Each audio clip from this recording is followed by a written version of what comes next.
Sup, my fellas. Don't forget to leave feedback, and enjoy the story. A young man with a sword is running through the forest. The question has long been spinning in his head why the main characters of comics and novels always choose the most difficult path. The guy looks to the right of himself. He thinks that if you want to achieve the goal, then you need to consider all possible ways and methods. There are several fighters in front of us. One of them is cursing. The young man, putting his sword on the ground, asks, "What the hell is this?" A character in a black cloak appears in front of him.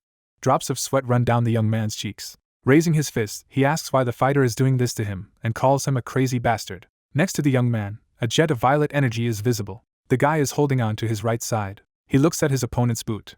Looking up, he asks why he is doing this. A soldier, who has a mask on his face, looks at the young man. He grabs him by the arm. A cloak flutters behind this character's back. Blood splatters fly into the air. The fighter stands in front of the enemy sitting on the ground. He states that he does all this because it is much easier and more convenient to take the loot after killing the enemy. Looking at his opponent, the masked fighter asks if he disagrees with him. The guy says that this is some kind of absurdity. Raising his right hand, he declares that if his opponent is that good, he must fight high-ranking players, and he does not understand why he chooses beginners as his target. Taking the opponent by the chin, the fighter declares that everything is extremely obvious to him. The guy replies that, on the contrary, nothing is clear to him.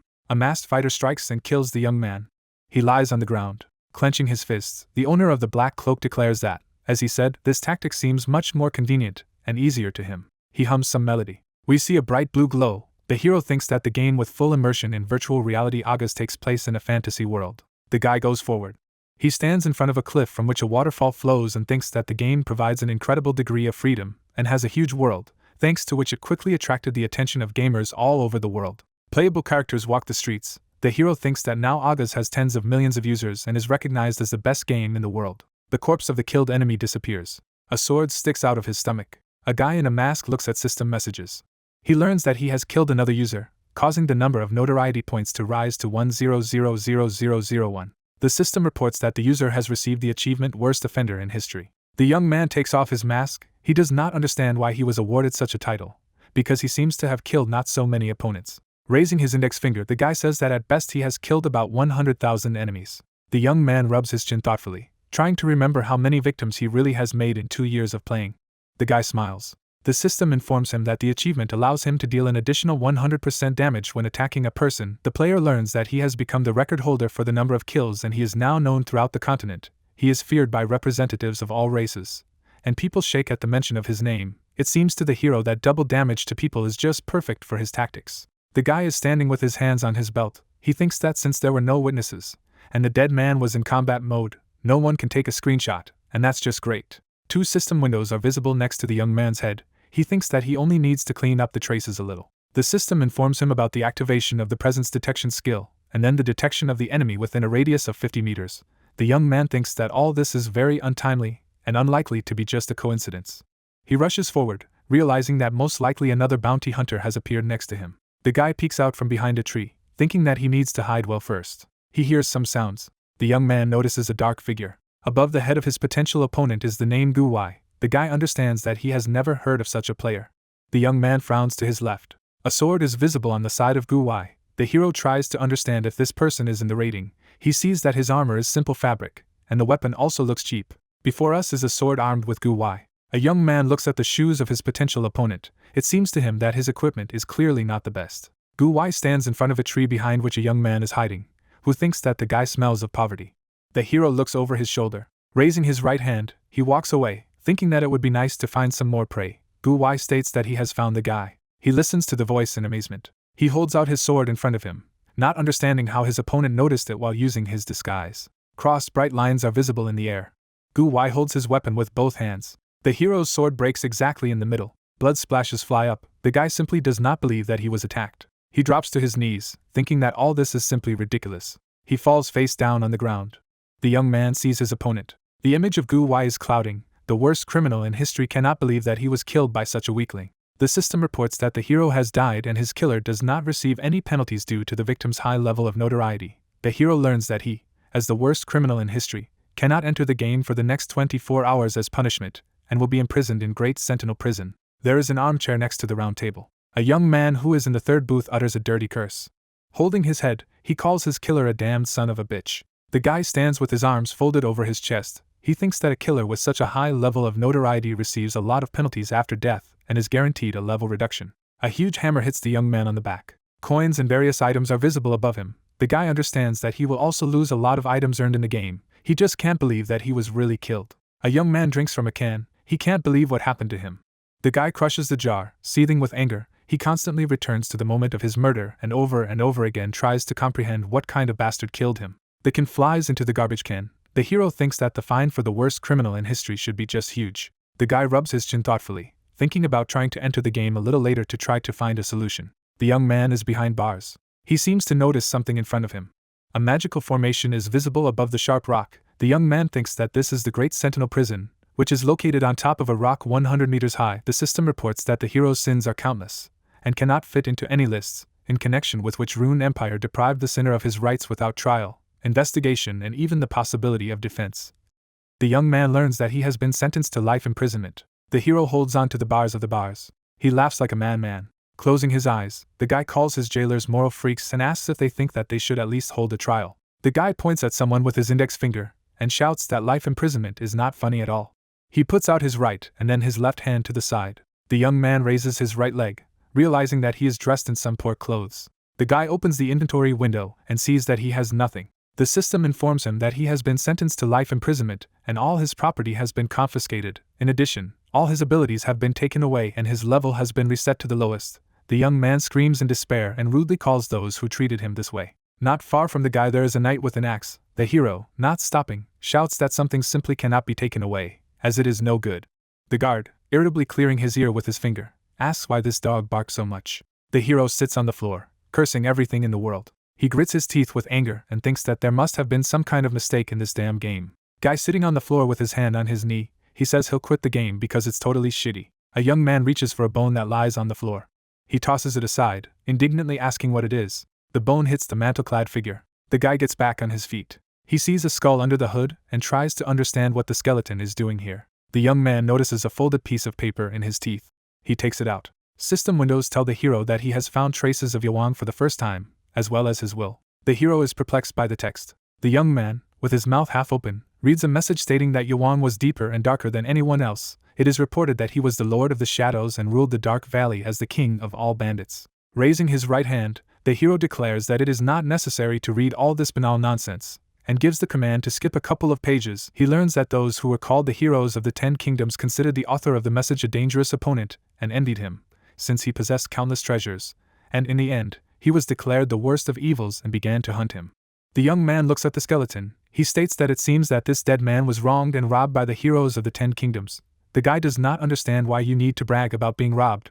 Then he learns that Yawang is going to repay his enemies in the same coin. The guy looks at the note in surprise, trying to understand what the last line is about. He throws away the note, stating that at first everything was interesting, but then some banality began. Rubbing the back of his head, the guy says that he is not at all interested in the will of some Yawang. The paper sheet glows.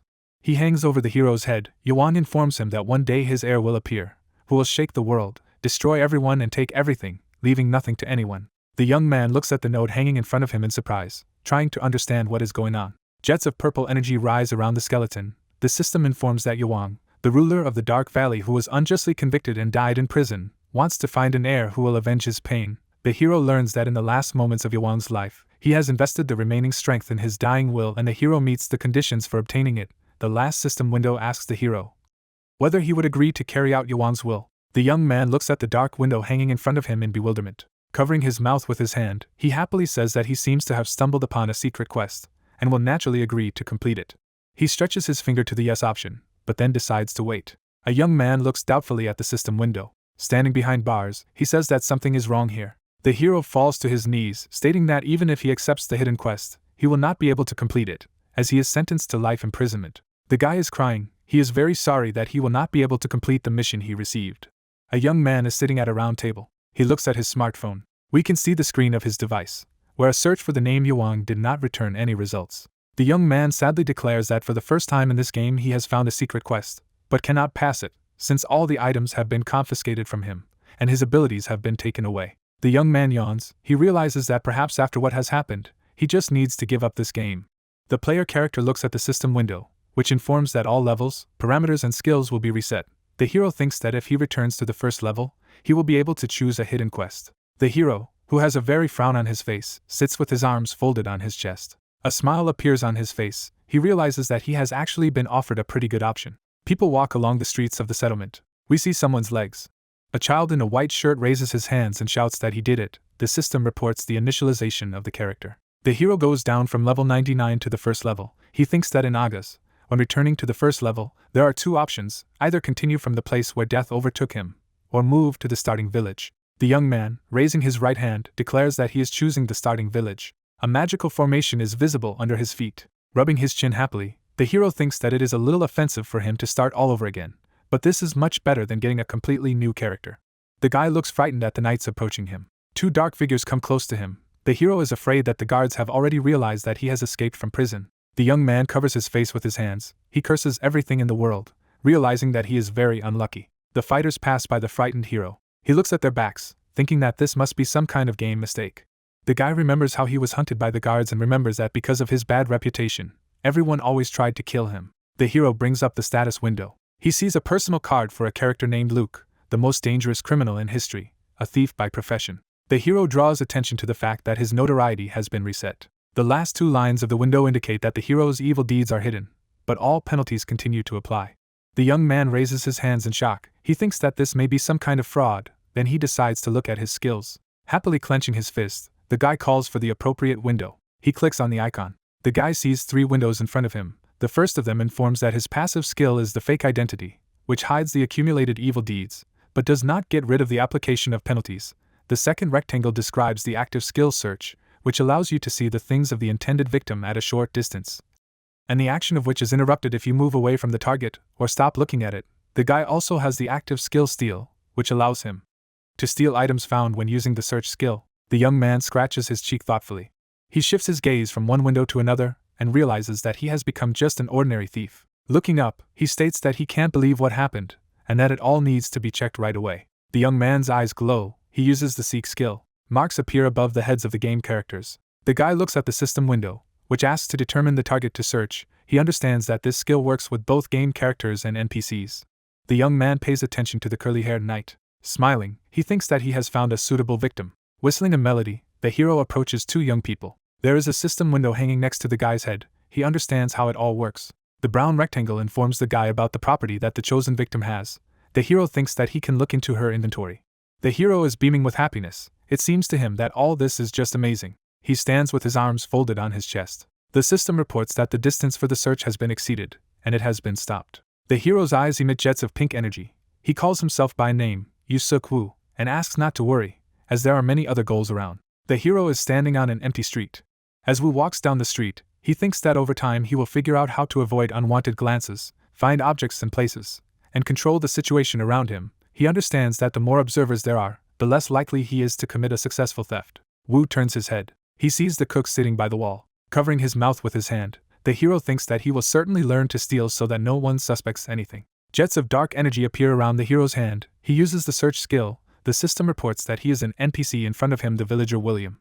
The system informs that this character has a rusty dagger with 100% durability. Putting out his right hand to the side, the hero uses the steal skill. The system informs about the beginning of the process. The young man's hand reaches for the dagger. Luke looks happily at the dagger and realizes that he has succeeded. The hero sees a system message that says that the theft was successful and he received a rusty dagger. Luke learns about gaining experience, increasing the level of skills and notoriety, and thinks that all this is just great. In his opinion, if things continue like this, he will be able to grow easier and faster than before. The young man thinks that he should only choose those as his victims who look stupid. Luke walks away from the drunken chef, contemplating who he should rob next. The hero hears someone nearby asking if his interlocutor really has a high-level item. The bald monk puts his finger to his lips and asks his companion to speak quietly. The latter replies that it is simply amazing, and he is very jealous of his comrade. The monk declares that he is very lucky to have received this object. Luke smirks happily, realizing that he can get his hands on a very valuable object. We see a lot of different objects. The hero thinks that there is a level system for items in the Aga's game. The most common ones are normal, followed by categories such as rare, unique and heroic. There are also legendary artifacts, but so far only one of them has been found. The characters of the game stand on a mountain of gold. The hero thinks that even if the item he can now steal is one step above normal, then he can still have unique qualities that prove useful even at high levels, which means that it can be sold very expensive. Luke looks at his potential victim, smiling. He thinks he already has a high-level item in the starting village, which is just wonderful. The hero slowly follows his victim. He listens to the conversation. The friend asks the monk if he is going to use the object himself or wants to sell it. The priest replies that he will first find out the price, and then decide what to do. Luke, smiling, looks at the bald character. He realizes that he is very careful, and this means that he will need to choose the right moment to commit the theft. We see a queue. The appraiser examines the items that people bring him. Someone says that the queue is quite long. The answer follows that nothing can be done about it, and you need to wait. The hero who stands behind the bald character understands that this is his chance. His eyes emit pink jets of energy. The guy uses the seek skill. The system reports that the selected character has useless junk, bandages and broken swords. Luke does not understand what the hell this is and why this person is carrying all this garbage with him. The hero continues to scan a potential victim. He already doubts that the monk has some high-level item. The system informs about the detection of a snail shell, beautiful pebbles and barley bread. Only in the third window, under the bitten apple and glass shards, the unidentified object item appears. The hero pays attention to the green color of the text and realizes that this is what he needs. The system tells the guy that this item cannot be stolen. Luke tries to figure out what it is about. The next window informs that some items cannot be stolen until the identification is complete. The hero realizes that he will have to carry out this process. The appraiser calls the next client to the table. The hero thinks that he will go crazy from all this, but he realizes that he cannot give up, and he will have to try to do what is required of him. Raising his left hand, he uses the identification skill. The recognition percentage rises to 46. Luke realizes that he has almost done it, and he needs very little more time. Happily clenching his fists, the guy stands behind his victim. The companion of the bald monk, who has a purse with money in his hands, says that he is finished. The hero, gritting his teeth, asks that the identification process go faster. A window appears in front of the guy informing him about the successful completion of the procedure. Luke uses the steal skill. The monk reaches into his knapsack and, after greeting the appraiser, asks him to evaluate something. The young man asks to see the object. The minister of religion cannot find the object that was in the bag. He asks where it could have gone. The appraiser says that if the young man has nothing to show, then he must give way to the next in line. The hero roughly elbows the monk in the back and demands that he move and not delay the line. The priest apologizes in fright. Clenching his fists, the hero asks if the young man is deaf. He looks frightened at the impudent man. Luke hands the appraiser a weapon and states that he wants to sell it. The young man says that it is just a rusty dagger. The comrade puts his hand on the monk's shoulder. He suggests that the item may have disappeared due to a bug in the game, and promises to send an official complaint. The robbed character states that it was a valuable item and doubts that it will be returned to him. Luke, looking around, walks down a narrow alley. He clicks on the inventory icon to check what exactly he has received. Surprise appears on the young man's face. Wu opens a can of soda. The guy smiles. He thinks that he got an object that he could not get, even by killing people. Above the hero's head, an elegant ring can be seen. He thinks that he got a bracelet of the wind, a special item with an illusory option to increase any attributes of speed, including attack and movement. The hero thinks that there are no restrictions on its use, so it is a very expensive item. Smiling, Wu closes his eyes. He begins to think that he should become a great swordsman. The guy decides to look for the best market price for this item. We see the edge of the screen. The hero is sitting in front of the monitor.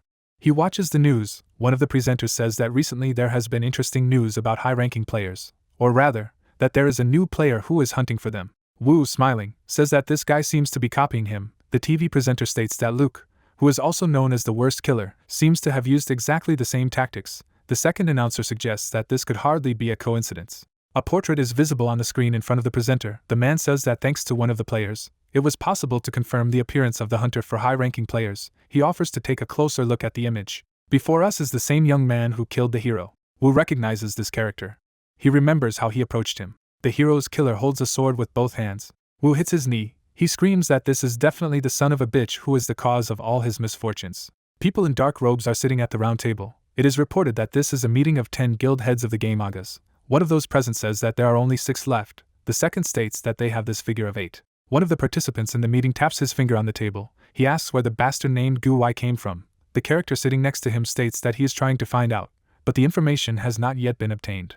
The third guild leader, laughing, reminds everyone what they say about an unofficial high-level player. We see 2 more participants in the meeting. One of them says that Gu Wai should be killed as soon as possible. He is told that this guy still needs to be found. The man in the black hood raises his index finger and declares that Gu Wai is somewhat similar to Luke. The eyes of the 3 guild leaders turn round in amazement. One of them puts his right hand forward, swears rudely and asks why his colleague suddenly called the name of this bastard. The second, rubbing the back of his head, declares that he is sick at the very thought of this bastard. Above the guild leaders, the hero can be seen folding his arms on his chest, all of whom think that Gu Wai is just an angel compared to Luke. One of the participants in the meeting, raising his hand, calls on everyone to calm down. The head of the Goblin Guild Rishner declares that they must try to stop this arrogant man for the sake of their great cause. People walk along the streets of the settlement. Luke imagines the face of his killer. He thinks that it is not for nothing that this guy with short hair seems so strange to him. The hero understands that Gu Wai was not afraid to attack him, a high-level player, having the cheapest equipment. A guy passes by talking people. He understands that it may take him a long time to develop from scratch. He commits a theft right on the move. The young man's eyes glow. He thinks that one day he will take everything he has from Gu Wai. The system informs the hero that the theft was successful. Luke walks down an empty street. It brings up the status window. The hero sees that he has already reached the 4th level, and such progress in just 2 days seems to him just madness. The guy happily clenches his fists. He thinks that if everything goes on like this, then he will get to the 10th level in just a week. The hero frowns to his right when he hears that he is being called out. A big man with a dagger in his hand asks if the guy can spare him a couple of minutes. The second young man asks why the young man is silent when the elders address him. Luke tries to understand what kind of assholes they are. The scoundrels look at each other. The bald man asks his brother why he frightened this guy. The big man asks the hero not to be afraid, assuring that they are very kind people. He points a dagger at the hero and declares that he is in a difficult situation, after which he invites the guy to join forces with him. Luke, putting his hands in his pockets, leaves, stating that he is not interested in the offer. The system informs the guy that he can complete an unexpected mission. A system window appears in front of the young man with a description of the quest: clear the city of bandits. Luke learns that he needs to destroy 2 criminals, and he will receive rewards from the head of the village after completing this mission. The hero, smiling, thinks that since he is here anyway, he may well try. Luke turns to the guys and calls them bastards. The bald character asks in amazement. The protagonist, pointing his finger at the villain, asks why he has such a long tongue. Luke demands that he immediately put it back in his mouth. The bare-chested guy looks at the cocky young man in shock. He rushes to attack, threatening to kill the hero on the spot. Luke dodges the blow. He trips up his opponent. He falls and does a somersault over his head. The sword flies aside. The guy looks at the hero angrily and calls him a bastard. Luke raises his leg above the enemy's head and asks them to repeat their words. He steps on the back of the young man's head. A smile appears on the hero's face. He declares that he really likes what he feels now. A bald guy is frightened, calling out to his brother. Raising his fist, he demands that the son of a bitch remove his leg from his comrade's head. Luke looks menacingly at the frightened young man. He asks for clarification on what exactly he needs to do. He presses his foot on the head of the big man. He screams in pain. A sword appears in the hero's hand. Luke, smiling, looks at the weapon, and states that he hasn't felt this feeling in a long time. The hero holds a blade firmly in his hand. His gaze becomes bloodthirsty. The guy declares that it's time to become the worst criminal in history again. Luke stabs the young man in the neck, thinking that he should not doubt and show mercy. Blood drips from the blade onto his neck. The hero stands with a bloody sword in his hand. The system reports that one of the enemies has been destroyed. A bald scoundrel tries to shout to his brother. Luke, grinning, approaches him and informs him that he is grateful to both for the fight. The guy, who has tears in his eyes, demands that the hero not approach him. Luke is reflected in the eyes of his victim. The system reports that the level has increased and the quest conditions have been met. Luke learns that he must visit the village head, whose name is Hamilton, and collect his reward. In front of us is a pretty mansion. It is reported that Hamilton, the head of the rookie village, lives here. 2 guards are standing at the gate. The hero approaches them. The guards, holding spears in front of them, demand that the guy stop. One of them says that this is the house of the head of the village, and the visitor must leave if he does not have an appointment. Luke points his finger behind his back and reveals that he has taken care of 2 criminals who have been terrorizing the local population. He suggests that the guards go and check on them. One of the fighters asks if the young man is telling the truth. Luke, raising his right hand, states that if he doesn't believe him, he can look into the alley where the villains are still lying. The guards look at the hero standing in front of him. One of them declares that the young man is apparently telling the truth, and he will take his word for it. The second invites the guy to come in and report everything to the chief. Luke, grasping the massive ring, asks for permission to enter. The guy opens the door. A mustachioed man appears in front of him. It is reported that it is Hamilton, the head of the rookie village. He asks what brought the young man to him. Luke looks at the man in bewilderment. It seems to him that this is an ordinary old man, although rumors say something completely different about him. The hero remembers that in the game you cannot enter the mansion of the head of the village without a special reason, so very few players have seen this mysterious NPC before. Luke takes a close look at his new acquaintance. Standing at the door, the guy declares that he has come to report that he has dealt with 2 villains who terrorized the village. The man thanks the guy for making such a journey in person, after which he greets him at his home. Spreading his arms to the sides, Hamilton invites the hero to sit down at the table, promising to treat him to tea. Luke refuses the treat, stating that he only wants to receive a reward. Hamilton grabs the hero by the hands. He declares that the young man seems to like to talk, after which he says that sometimes you need to follow the lead of old people and do what they want. The hero's hand trembles.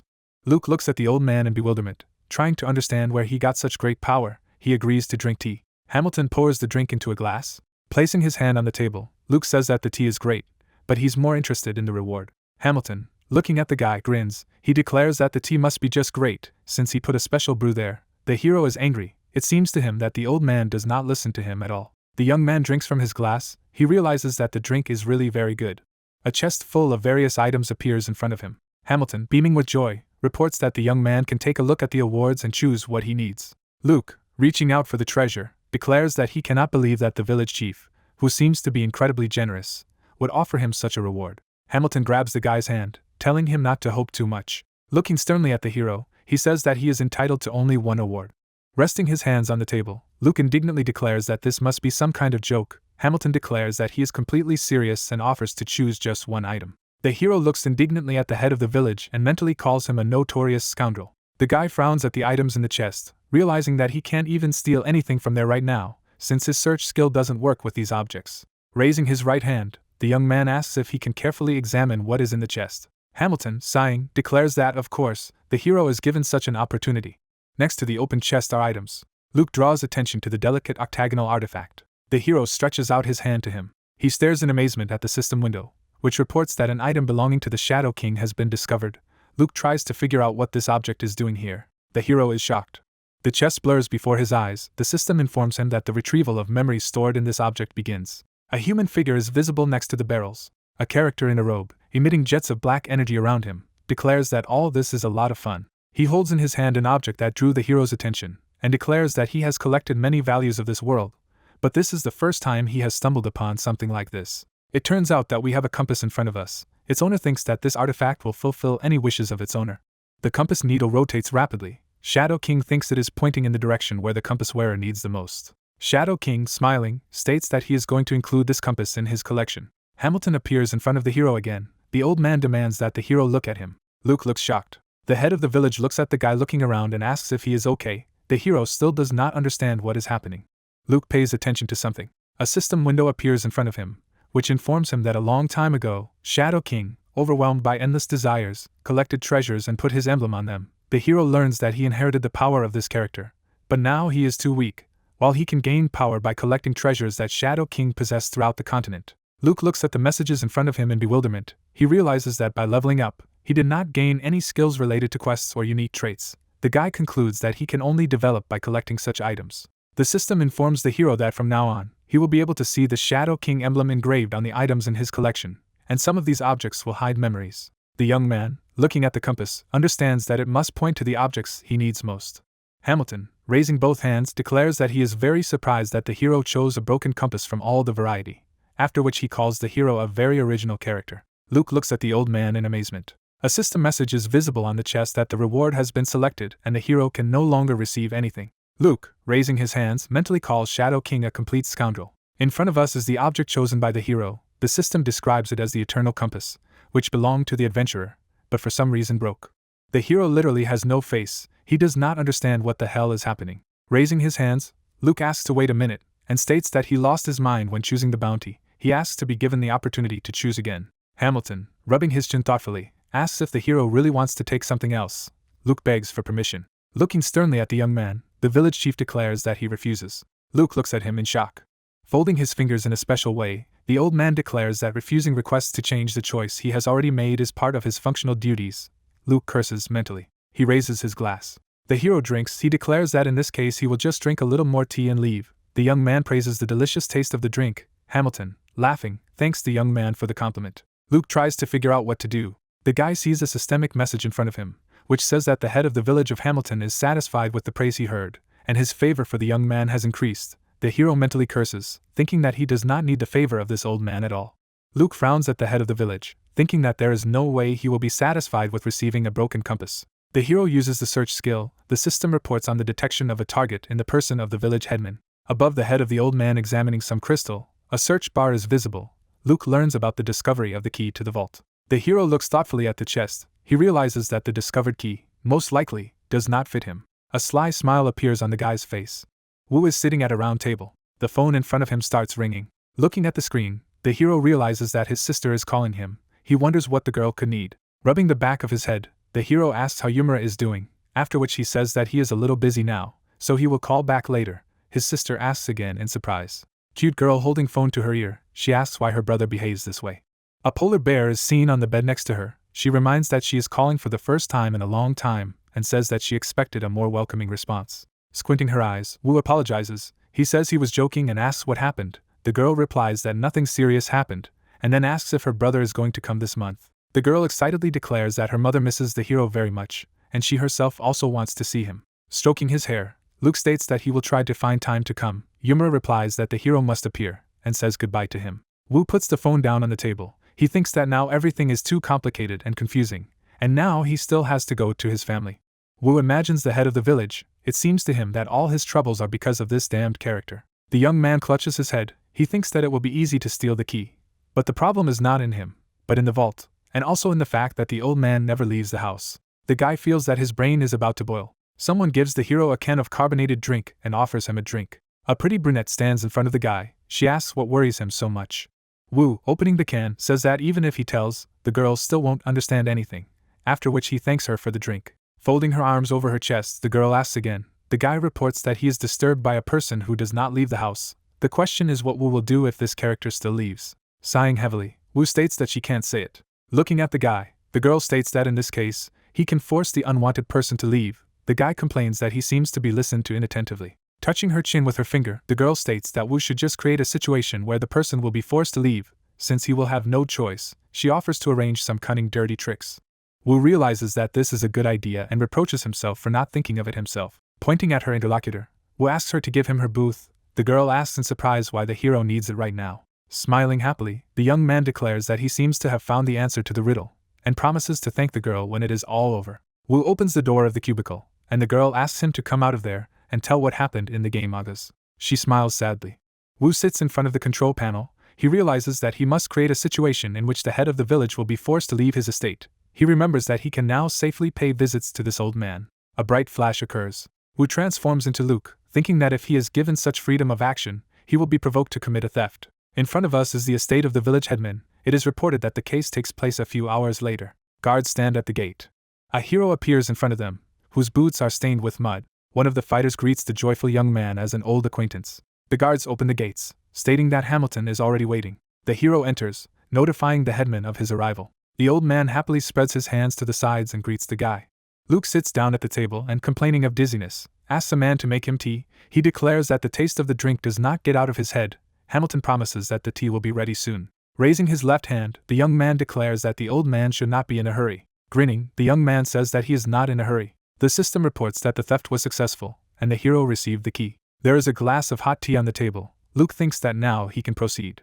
The hero brings the drink to his mouth and thanks the old man. He thinks that now all that remains is to find the vault. He thinks that he has examined all the corners of the first floor, but he has not found anything. Luke looks over the top of his glass. He realizes that he didn't look at one place only. The young man looks at the stairs, thinking that the object he needs is most likely on the second floor. The hero, giving the old man a thumbs up, declares that the taste of this tea warms his heart, and he feels the hand of a real master in it. Hamilton happily thanks the guy. The system reports that the village chief is incredibly happy with the praise he heard, and the old man's favor has increased again. Luke frowns, thinking that this is not what he wants at all. The guy looks to his left, trying to understand where the one he is waiting for is lingering. In front of us are the door handles. Hamilton, raising his left hand, asks the hero to wait a minute until he checks who is there. Luke replies that he will wait as long as he wants. The guy inwardly rejoices. The door opens.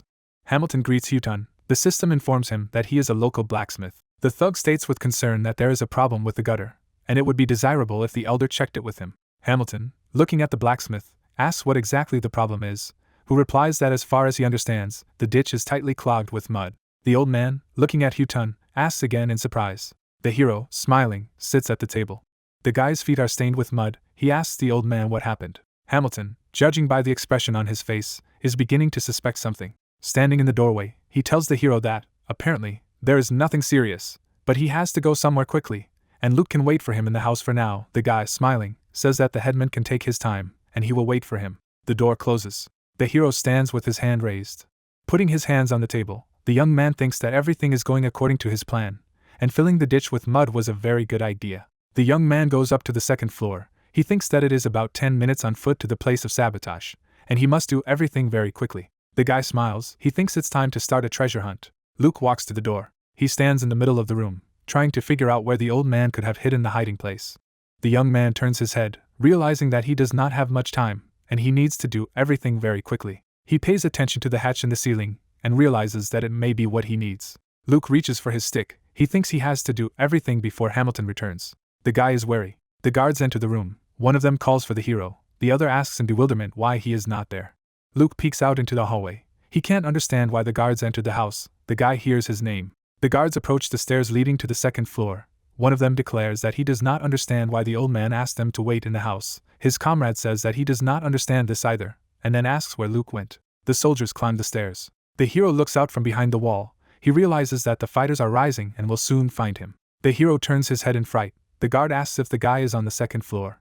Luke looks over his shoulder. The guards enter the door. One of them calls the guy by name. The soldier stands in the middle of the room in bewilderment. The young man covers his face with his hand. A door is visible next to the soldier. He asks if Luke is hiding there. The hero clams his teeth in fear. The fighter stretches out his hand to the door. The young man closes his eyes in horror. He mentally curses everything in the world and begs all the gods not to be discovered. The guard opens the door. He slams it shut, informing her that there is no one there. In front of us is the lower corner of the door. The room is empty. Luke trembles under a piece of white cloth. The guy gets out from under her and says with relief that if only a little more, and he would have to get rid of the corpse. Luke presses a stick on the hatch. He thinks that the end of his adventure is near, and he just needs to be patient a little longer. A ladder goes down. Luke walks up to her. He would never have thought that he would see such technology in such a dwelling. The hero puts his foot on the first step. He thinks that Hamilton is very smart, but he will not deceive him. The guy's head appears in the hatch. He walks over to the glowing chest. The system reports that the hero has found the secret vault of the village headman. Luke, smiling, looks at the chest, realizing that he has reached his goal. He pulls out a huge key, thinking that this is how to get rid of regrets for the lost reward. The hero inserts the key into the lock. He looks into the chest. The system reports that he has found items of clothing from an ancient hunter and an unknown map. Luke works with the inventory window. He realizes that he has found unique ranked items, and he is not going to give up any of them. The guy looks thoughtfully at the scroll he is holding in his hand. He wonders what kind of card it is, and assumes that it was kept here to be given for completing some quests. The system reports that the hero has found information related to a secret scenario. Wu sits with his feet on the table. He realizes that this whole quest was invented specifically for the sake of the map. The guy has a rather strange expression on his face. He is trying to comprehend the information received about the secret scenario. There are 3 playable characters in front of us. Wu recalls that a year ago the first main scenario appeared in the game Manga. It was a quest dedicated to the history of the continent, which instantly captured everyone's attention. Then a huge number of users entered the game, but the pioneers, of course, were high-level players and the top 10 guilds. The fighters stand against the background of the fortress. The hero recalls that most users thought that the strongest players monopolized quest rewards, but these expectations were not destined to come true. Smoke rises over the burning fortress. Wu thinks that even better players could not pass the very first stages. The ground is strewn with corpses. A giant monster rises in front of the lone knight. The hero recalls that the complexity of the script was incredible. A fighter stands in the middle of a maze. Wu recalls that the plot was divided into dozens of branches, and many difficult conditions had to be met in order to gain access to the blocked missions.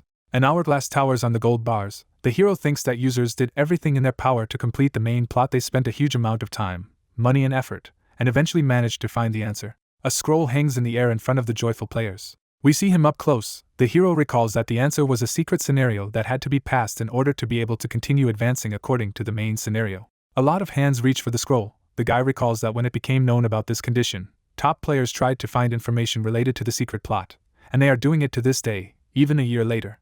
Wu wearily closes his eyes. He assumes that the map he discovered is the starting point for a secret scenario. The young man rubs his chin thoughtfully. He tries to understand whether it is possible to develop and grow quickly, taking up the passage of a secret scenario. The hero is worried that he may bring unnecessary trouble on his head. A chest with a cross can be seen on the map. Wu realizes that it shows the south of the continent, and he can reach this area in a few days if he finds a suitable vehicle. The hero opens the door of the game booth. He thinks that he can always transfer the quest to someone else if it seems too difficult and troublesome to him, and in addition, nothing prevents him from performing other tasks that he may come across additionally. Wu smiles. He decides to take on a secret quest. Game characters approach the huge fortress wall. A bearded man stands by the cart with a capacity of 3 people. Someone calls out to him. In front of him is a pretty girl with the nickname Rabbit. Raising his right hand, the driver asks if the girl is ready to go to the main continent.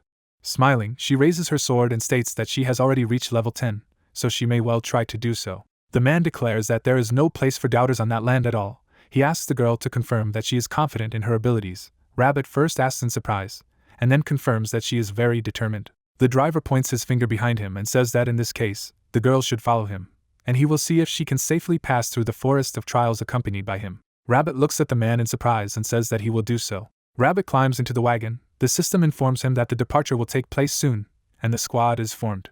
The girl, sitting down on a wooden bench, sighs heavily. She raises her clenched fist, thinking that she needs to collect her thoughts, and that it would be a good idea to get to know the members of her group first. Rabbit resolutely looks forward. The girl thinks that she cannot always remain a fragile modest, because she is a warrior with a huge heart. Rabbit recalls getting to level 10 and realizes that it was very difficult. Closing her eyes, she thinks that she needs to drive away heavy thoughts and think about good things. Someone next to her declares that he is ready to climb into the carriage. The coachman looks at the young man climbing into his cart. He declares that the guy seems to have prepared well, but only the coming trials will show what he is worth. The young man asks to stop unnecessary conversations. Luke and Rabbit look at each other. The guy and the girl look surprised. The young man raises his hand and timidly greets his companion. She embarrassedly greets the young man. Rabbit turns away from the guy, embarrassed that she greeted him. Luke is lost in thought. It seems to him that he should have checked everything again, as something is still bothering him very much. In front of us is a chest with game items. The hero sits with his hands folded on his chest. He thinks that nothing can be fixed, and there is no point in regretting something. We see a system window that informs us that the hero is wearing an ancient hunter set, which increases his agility and critical hit chance. Luke sees a status window in front of him, informing him of the application of the effect of the ancient hunter set and the increase in the specified abilities. The guy looks at the coachman driving his horse. He tries to understand whether he can overcome the forest of trials in his new clothes. Under the huge trees, someone's red eyes are visible. The cart passes through the forest of trials. The hero thinks that only by driving through it can you get to the main continent. With many predators lurking among the trees, Luke thinks that, as the forest's ominous name suggests, there are many scary monsters lurking in it, and the only way to get through it is to take a seat in a cart driven by holes. The coachman in question is holding on to the reins, Luke thinking that the users should protect the man and his carriage from the monster's attacks. We see armed fighters. Monkeys appear in front of the horse. Luke thinks that he needs to survive 5 waves of monsters in total, and their difficulty gradually increases, becoming unbearable even for owners of the 10th level. The enraged primates rush to attack. On the cart, and next to it lie the dead members of the expedition. Luke thinks that if the trip ends with the elimination of the participants, the journey must be started over.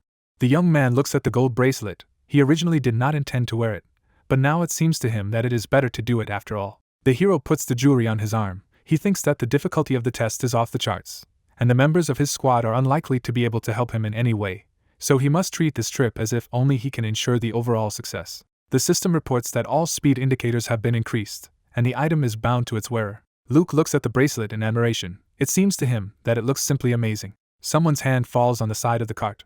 A man in monastic robes, whose name is Gulliver, enters it. He holds a staff in his hand. The hero realizes that he is a magician, and it seems strange to him. Luke looks at Rabbit and Gulliver sitting next to him, thinking that they seem to have switched professions. The hero sits with his arms folded gloomily on his chest. He really hopes that these amateurs will not get in the way of his feat.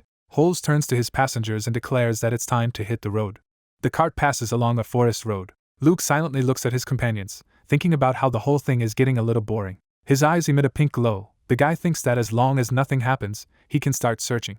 Luke opens his mouth in surprise, and the system informs him that in addition to acorns and glass beads, Rabbit, which has been chosen as a target for study, has an object called Electro. The hero, with a dagger next to his head, covers his mouth with his hand.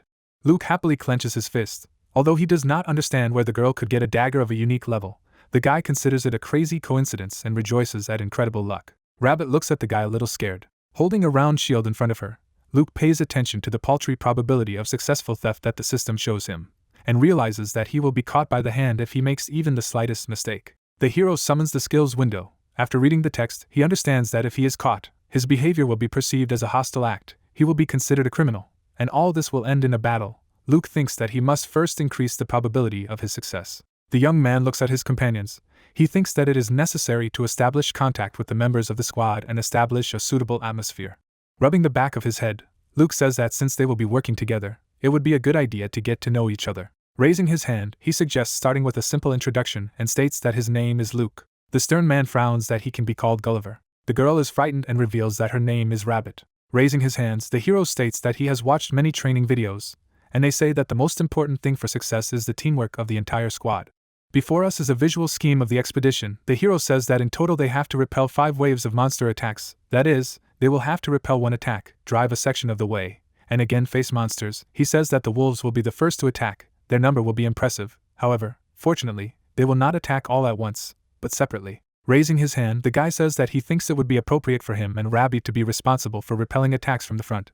The girl asks in amazement. The hero, looking at the big man, declares that Gulliver will cover them from behind, who asks if the young man is in his right mind, because usually the warriors take the brunt of the blow, while the ranged combat classes stay in the middle of the group. Luke, pointing his finger at holes, says that this tactic won't work here, as they have to protect the wagon on top of that, and the main priority is to prevent a breakthrough from the front. We see what the hero thinks combat tactics should look like. Luke states that it is also necessary for melee players to take turns coming forward and dealing damage.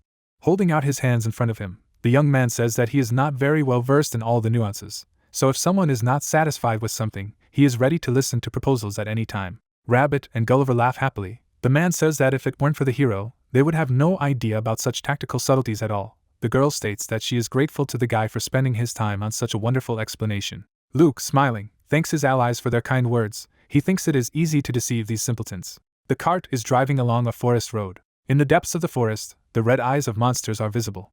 The wolf bares his sharp teeth. 3 of his kin howl at the moon. The horse stops frightened. It rears up. The cart brakes sharply. The hero and his companions look frightened at the monsters. Holes, turning to them, declares that they are wolves, and it will not be possible to drive to the main continent until this threat is eliminated. He asks his passengers to protect the wagon. Luke pushes off the ground. He rushes forward, urging his comrades to do what is necessary. Luke is looking to his right.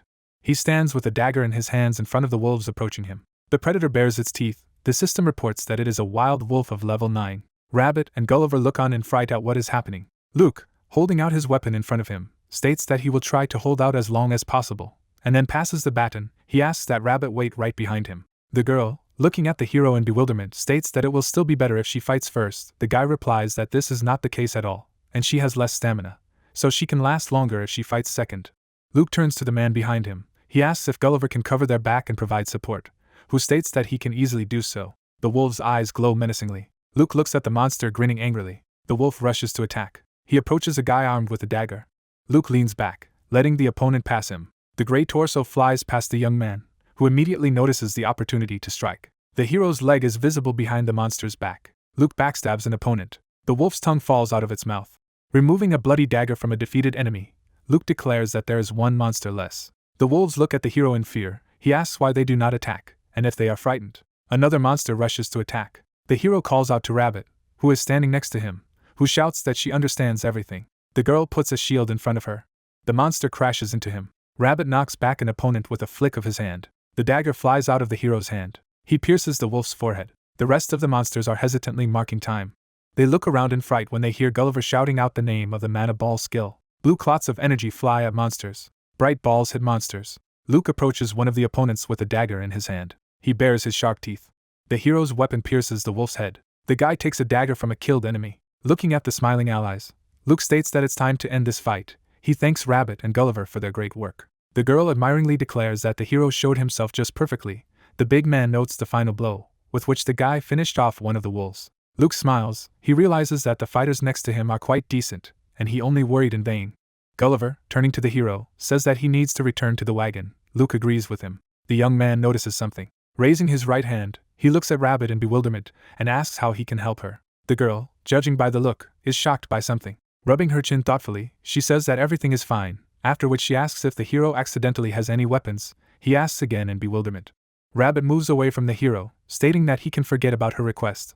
Luke tries to understand that it just happened. He remembers the girl's gaze on him and becomes wary. The guy imagines Rabbit with a dagger in his hand. It seems to him that the girl guesses something. Luke is alarmed. He realizes that she seems suspicious of him wanting to steal from her. Rabbit smiles. She thinks that while it's too early and she shouldn't put pressure on the young man, the girl decides that she will have a chance later. Luke looks at her ally in bewilderment. The guy frowns at the girl, trying to understand when she discovered his intentions, and why she doesn't say anything to him. Luke and Rabbit approach the wagon. The hero thinks about what chances he now has to take possession of the dagger. Gulliver, who has an inventory window hanging in front of him, says thoughtfully that it's too bad that they don't have a priest in their party, as he has very few bandages left. Rabbit, looking at the man in fright, says that she only has one bandage, and he asks in amazement.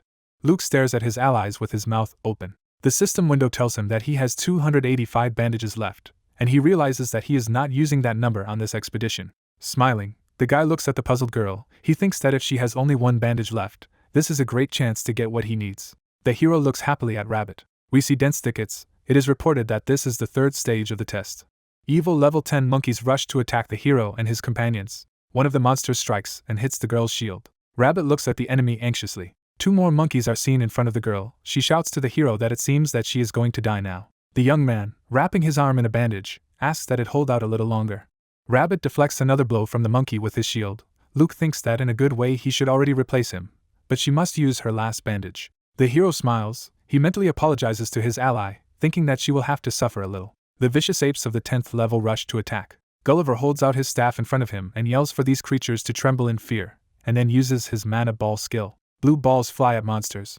A monkey with glowing eyes flies up to Rabbit. The girl squints one eye. Gulliver, looking at the hero excitedly, asks how much more time he needs. The young man replies that it is not much. Rabbit, who blocks another blow from the monster with her shield, asks the guy to hurry. He replies that his health has only half recovered.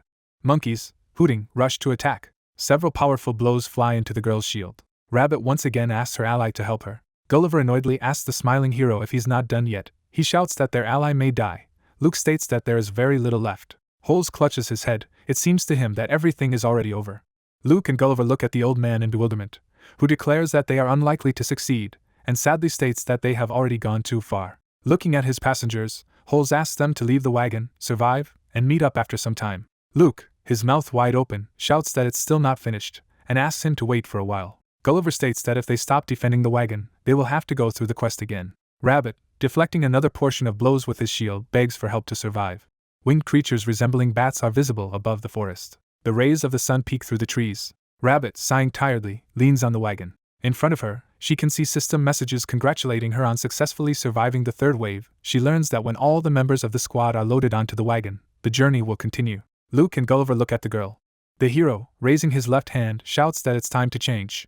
Rabbit smiles, while the young man fights the monkey. The girl sits down on the ground. The guy with the sword in his hand runs forward, shouting that now he will take care of the monsters. Luke wipes his forehead with a handkerchief. He thinks he made his ally suffer a little, and she was the only one who was engaged in tanking in this fight. Luke, rubbing his chin thoughtfully, thinks that in order to get his hands on the dagger, it was necessary to do so, albeit at the cost of risk. Gulliver points his finger somewhere. The hero asks him what happened. He states that Rabbit has a small problem, since she ran out of bandages. A girl with a sad look sits on the ground near the cart. She, almost crying, apologizes and admits that all this happened only because of her. Luke says with concern that this is a serious problem, as they need to fend off 3 more waves of attacks. Inwardly he is elated, realizing that everything is going according to his plan. The girl, looking at the fighters standing in front of her, apologizes once again. Luke, raising his hand, says that there is no other way out, and he will share his supplies with his ally. Rabbit looks at the hero in shock. Raising his index finger, the young man declares that the comrades should help each other, and in return, the girl will do him some favors. Rabbit asks what exactly the young man needs. The young man, smiling, states his request. The girl, raising her right hand, embarrassedly calls out to the guy. He makes it clear that he is listening to her. Closing her eyes, Rabbit states that she is a little embarrassed. Luke, who is holding a bandage in his hands, asks what to be ashamed of. The system reports that the hero is helping a member of his squad, and his skill increases.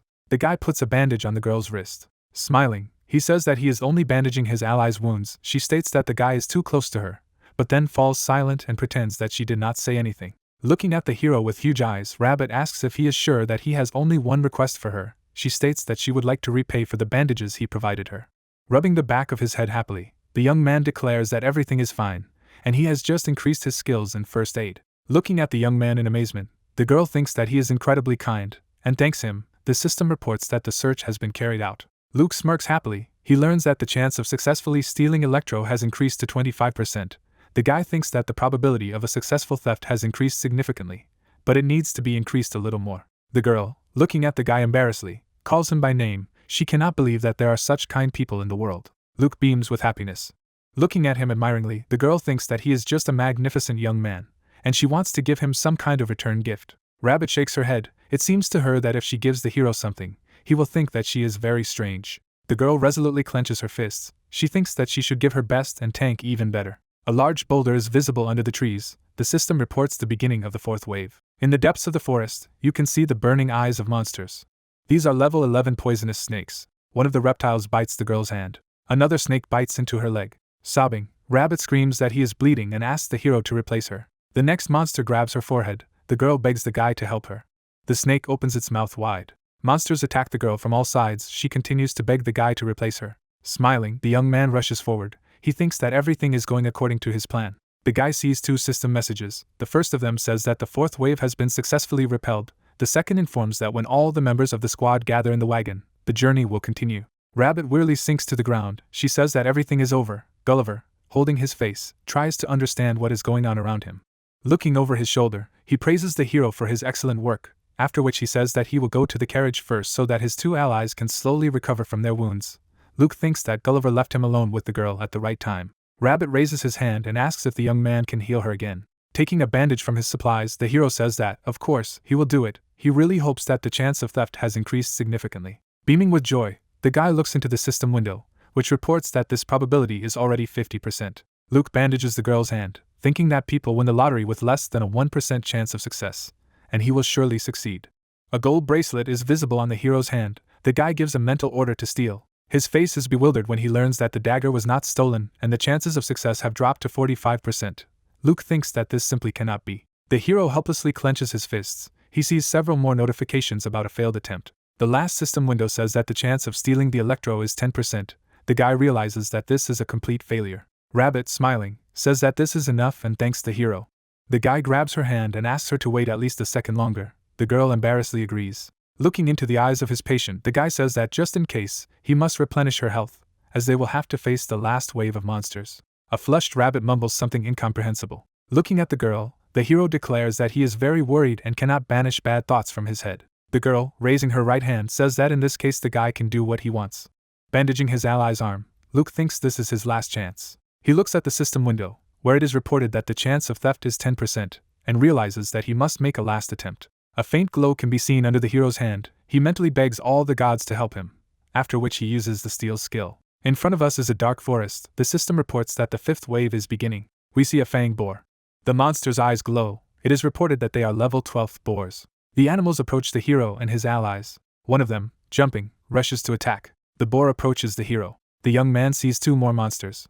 He jumps, letting the boar pass under him. With a dagger in his hand, the guy hovers over the boar. The system reports that he has masterfully avoided the enemy's attack, and therefore the dodge skill has increased to a certain level, and Luke also learns that he has acquired the skill innate evasion. The hero sticks a dagger into the side of the monster. The boar hits its head on the ground. The monster lies at the young man's feet. The guy is surrounded by several corpses. He thinks that it took him quite a long time to deal with only 3 boars. It seems to him that the strength of the monsters even for the last wave is somewhat excessive. Luke looks to his left, and hears Gulliver begging the girl to hold on with all her might. Rabbit stops the monster's attack with her shield. She demands that this nasty creature leave her behind. Gulliver tries to run away from the boar. He complains that this aggressive creature does not want to leave him in any way and makes an adult man run like some kind of child. Luke loudly calls the girl and suggests that she switch roles. Rabbit, with the boar scene next to it, readily agrees. Saliva spurts from the monster's mouth. The girl looks at him frightened. Jumping into the air, the boar flies up to her. Rabbit squints. At the last second before the collision, the hero pushes the monster away from the girl. The boar falls to the ground. The young man is breathing heavily. Rabbit looks at the guy with concern and asks if he is okay and if he was hurt due to trying to save her. Smiling, Luke says that Rabbit shouldn't worry and he's fine, stating that if he himself was in danger, the girl would come to his aid as well. Rabbit's eyes are filled with tears. The girl resolutely declares that she understands everything and will try her best. Luke, looking at the back of his departing ally, thinks that he was lucky to have managed to prevent the failure of this difficult mission. The guy pays attention to the boars that are still alive and informs his comrades that there are only 2 monsters left. The hero rushes to attack.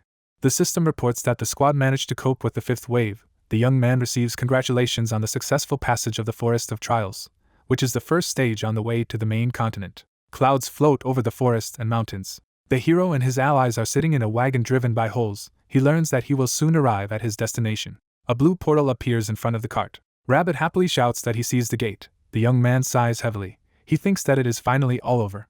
Gulliver, patting the hero on the shoulder, states that thanks to the guy's amazing skills, they all managed to overcome the Forest of Trials. He praises him for a job well done. Rabbit, squinting, states that it was simply unbelievable, and if she and Gulliver were as good fighters as Luke, they would rise to the highest ranks very quickly. The hero smiles. He is pleased to hear the words of his allies.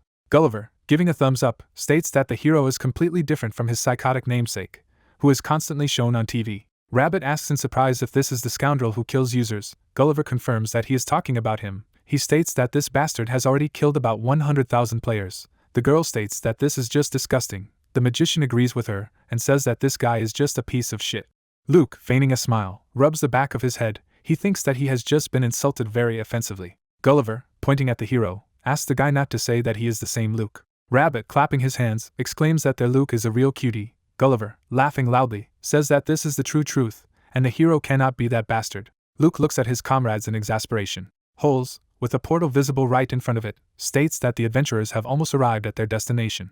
Smiling, the man says that he thinks these were the best players he's ever dealt with and compliments them on their excellent work. The protagonist, smiling, looks at his allies. He declares that they have shown their best side, and that he hopes to meet them soon, while he thinks that he does not want to see them again. Rabbit, blushing, looks at the young man. Gulliver frowns at his chin with his fist. Luke, smiling, looks to his left. He realizes that his companions are asking to be added to his friends list. The guy thinks that he could refuse it outright, but he won't. Rabbit and Gulliver disappear. The young man thinks that he should not offend his comrades by refusal. A bright flash occurs. The system reports that the cart has arrived at its destination, and the hero must go to the outskirts of the city of Patron. Pixels are visible next to the guy's face. Luke, smiling, turns his head. He realizes that his companions were scattered in different locations. In front of the guy you can see the city gates. He realizes that he has arrived at his destination. The hero goes forward, thinking that the time has come to start developing the continent. A fountain is visible in the center of the square. Customers stand near the counters with potions. The hero looks around, realizing that nothing has changed in this place. He walks through the market. Shouts are heard around. Someone offers to evaluate items at the best price. The second speaker announces the recruitment of guild members without level restrictions, but over 20 years old. The third invites Goblin Slayer holders to join his squad. The fourth reports that his unit needs a warrior of the 30th level. The hero runs his hand under the floor of his cloak. He wants to check something. Electro appears in his hand. The weapon seems amazing to the guy. The system reports that the Electro is a unique blade capable of generating lightning bolts that stun enemies. The guy remembers how he stole this object. He clenches his fist, seeing a system message in front of him about the successful theft. Luke thinks that if you really want something, then the universe itself will come to your aid. Smiling, the hero sheathes the dagger. The hero passes by the stalls. He thinks that before going to the place that is indicated in the secret scenario, he needs to level up and get the best possible equipment. The guy is looking at the goods on the counter. He thinks that it would also be nice to find the items that Shadow King owned. The hero looks in surprise at the merchant who called out to him. The obnoxious blonde rubs his hands. Luke wonders what he needs. Smiling, he asks if the hero has a little time, after which he states that he can offer him a great item. A merchant named Daso points to his goods and asks to take a look at them. The hero takes a closer look and realizes that all this is some kind of garbage. Luke frowns at the seller, thinking about how all these bastards are the same and can only fool naive newbies. There are 3 dark figures in front of us. The hero thinks that there are non-combat professions in the Aga's game.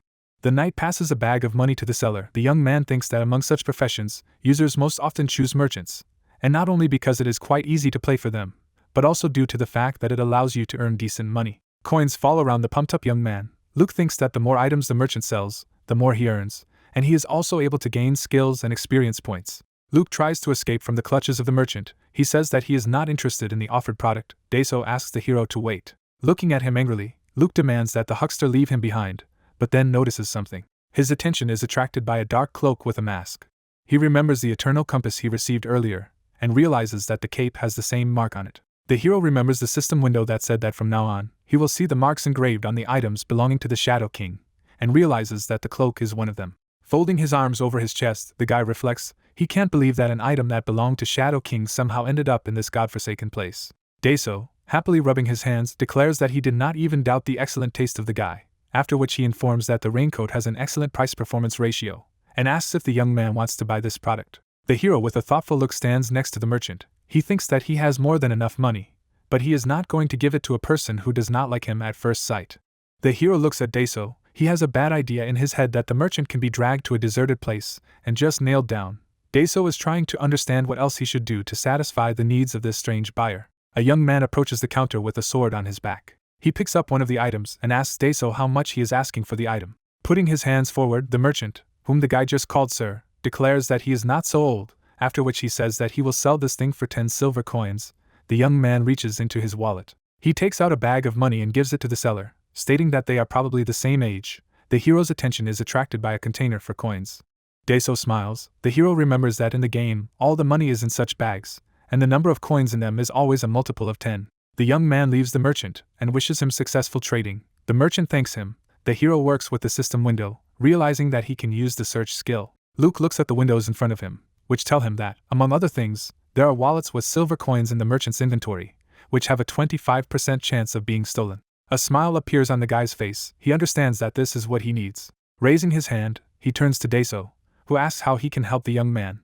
The hero points his finger at the cloak and asks how much it costs. Daeso, raising 7 fingers, informs that the cloak belongs to the class of normal items, but has good protective properties, so he will give it away for only 60 silver coins. The young man rubs his chin thoughtfully. He says that it is too expensive. Daeso immediately reduces the price to 50 coins. The hero, looking at the merchant, declares that he is very interested in the product, but even this price for it is too high. Daeso replies that if he lowers the price by at least 1 more coin, he will sell the cloak at a loss. In the hero's hand you can see a bag with 50 coins.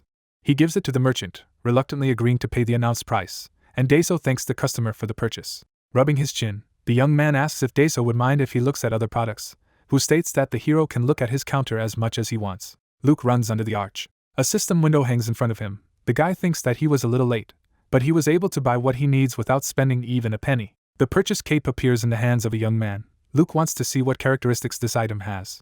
System windows are seen underneath the clothing. They inform that the hero has become the owner of an item that belonged to Shadow King and now feels the power in it.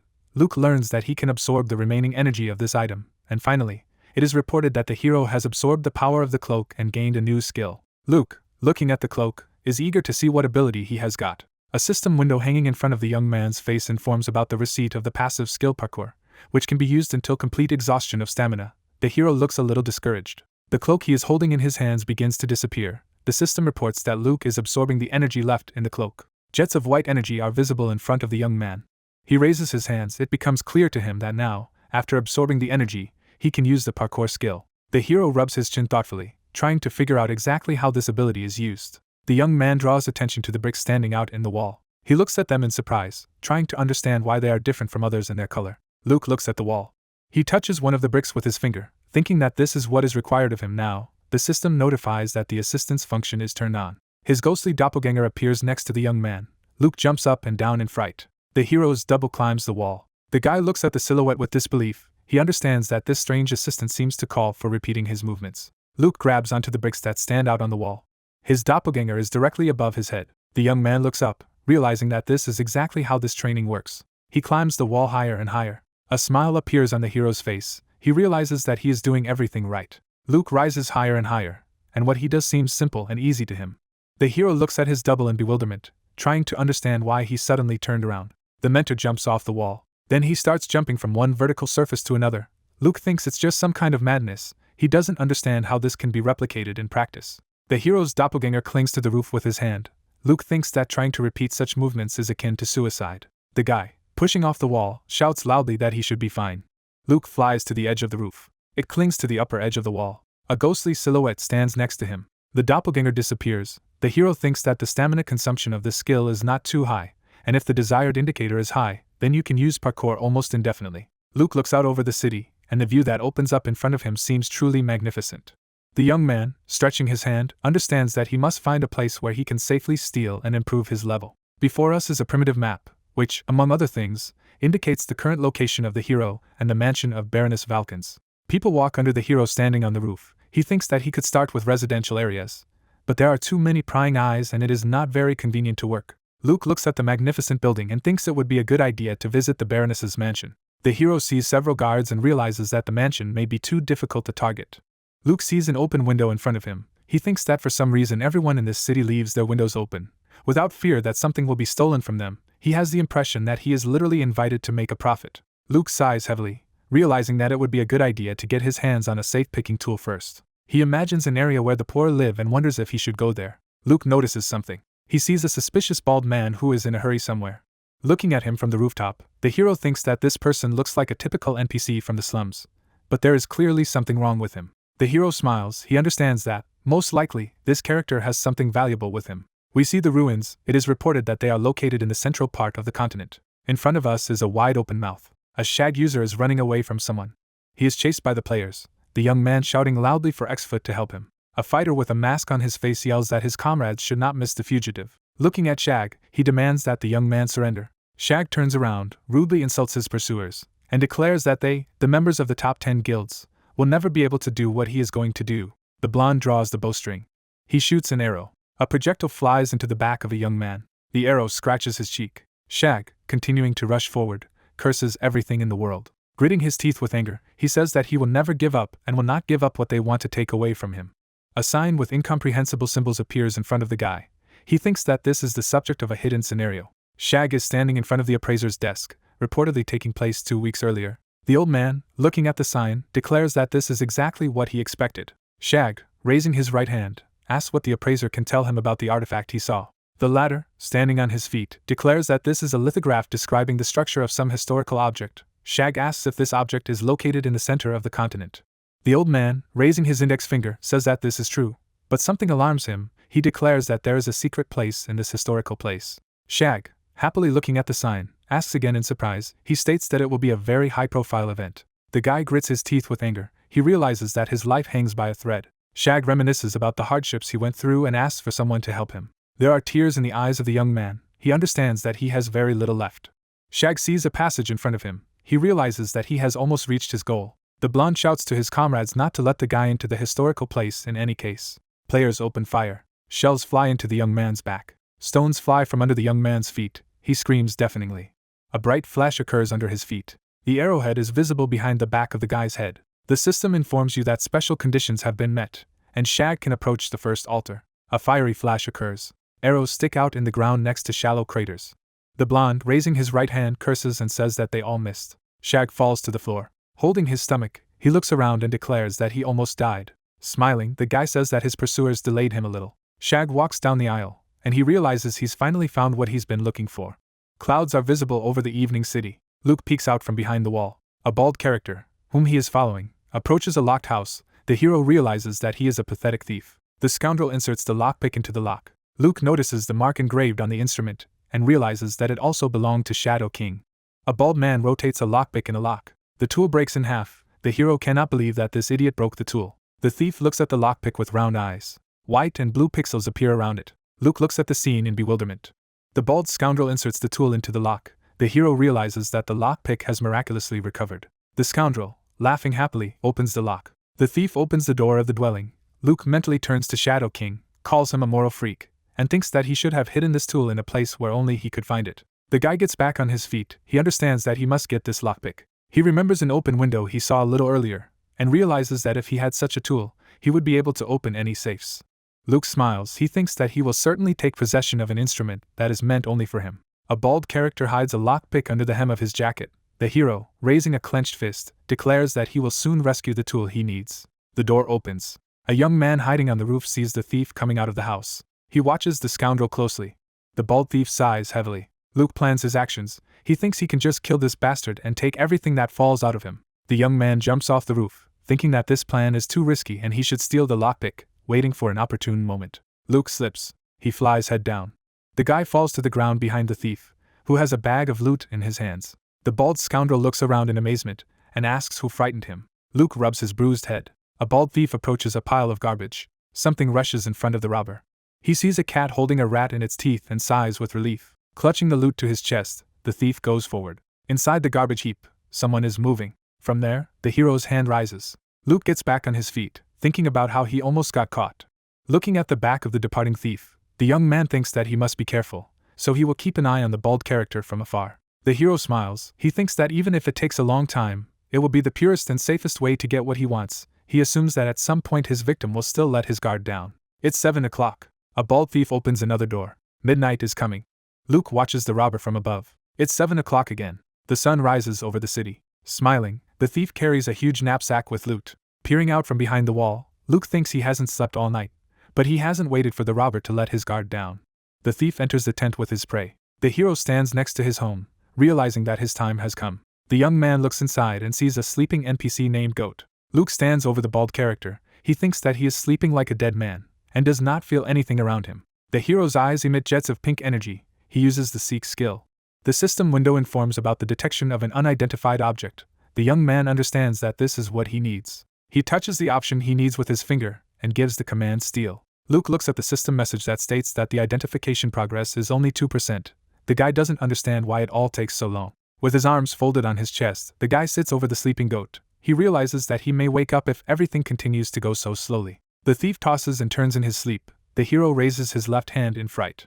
Goat looks at the young man, who curses in his mind, thinking that if he misses this opportunity, he doesn't know when he will have the next one. Luke grabs a dagger. Goat looks at him with a strange look. The hero looks frightened. The thief's eyes roll back. Drops of sweat run down the young man's cheeks. Goat's mouth is dripping with saliva. Luke exhales in relief. Smiling, he looks at the system window, which says that the probability of stealing the infinite lockpick object is 61%.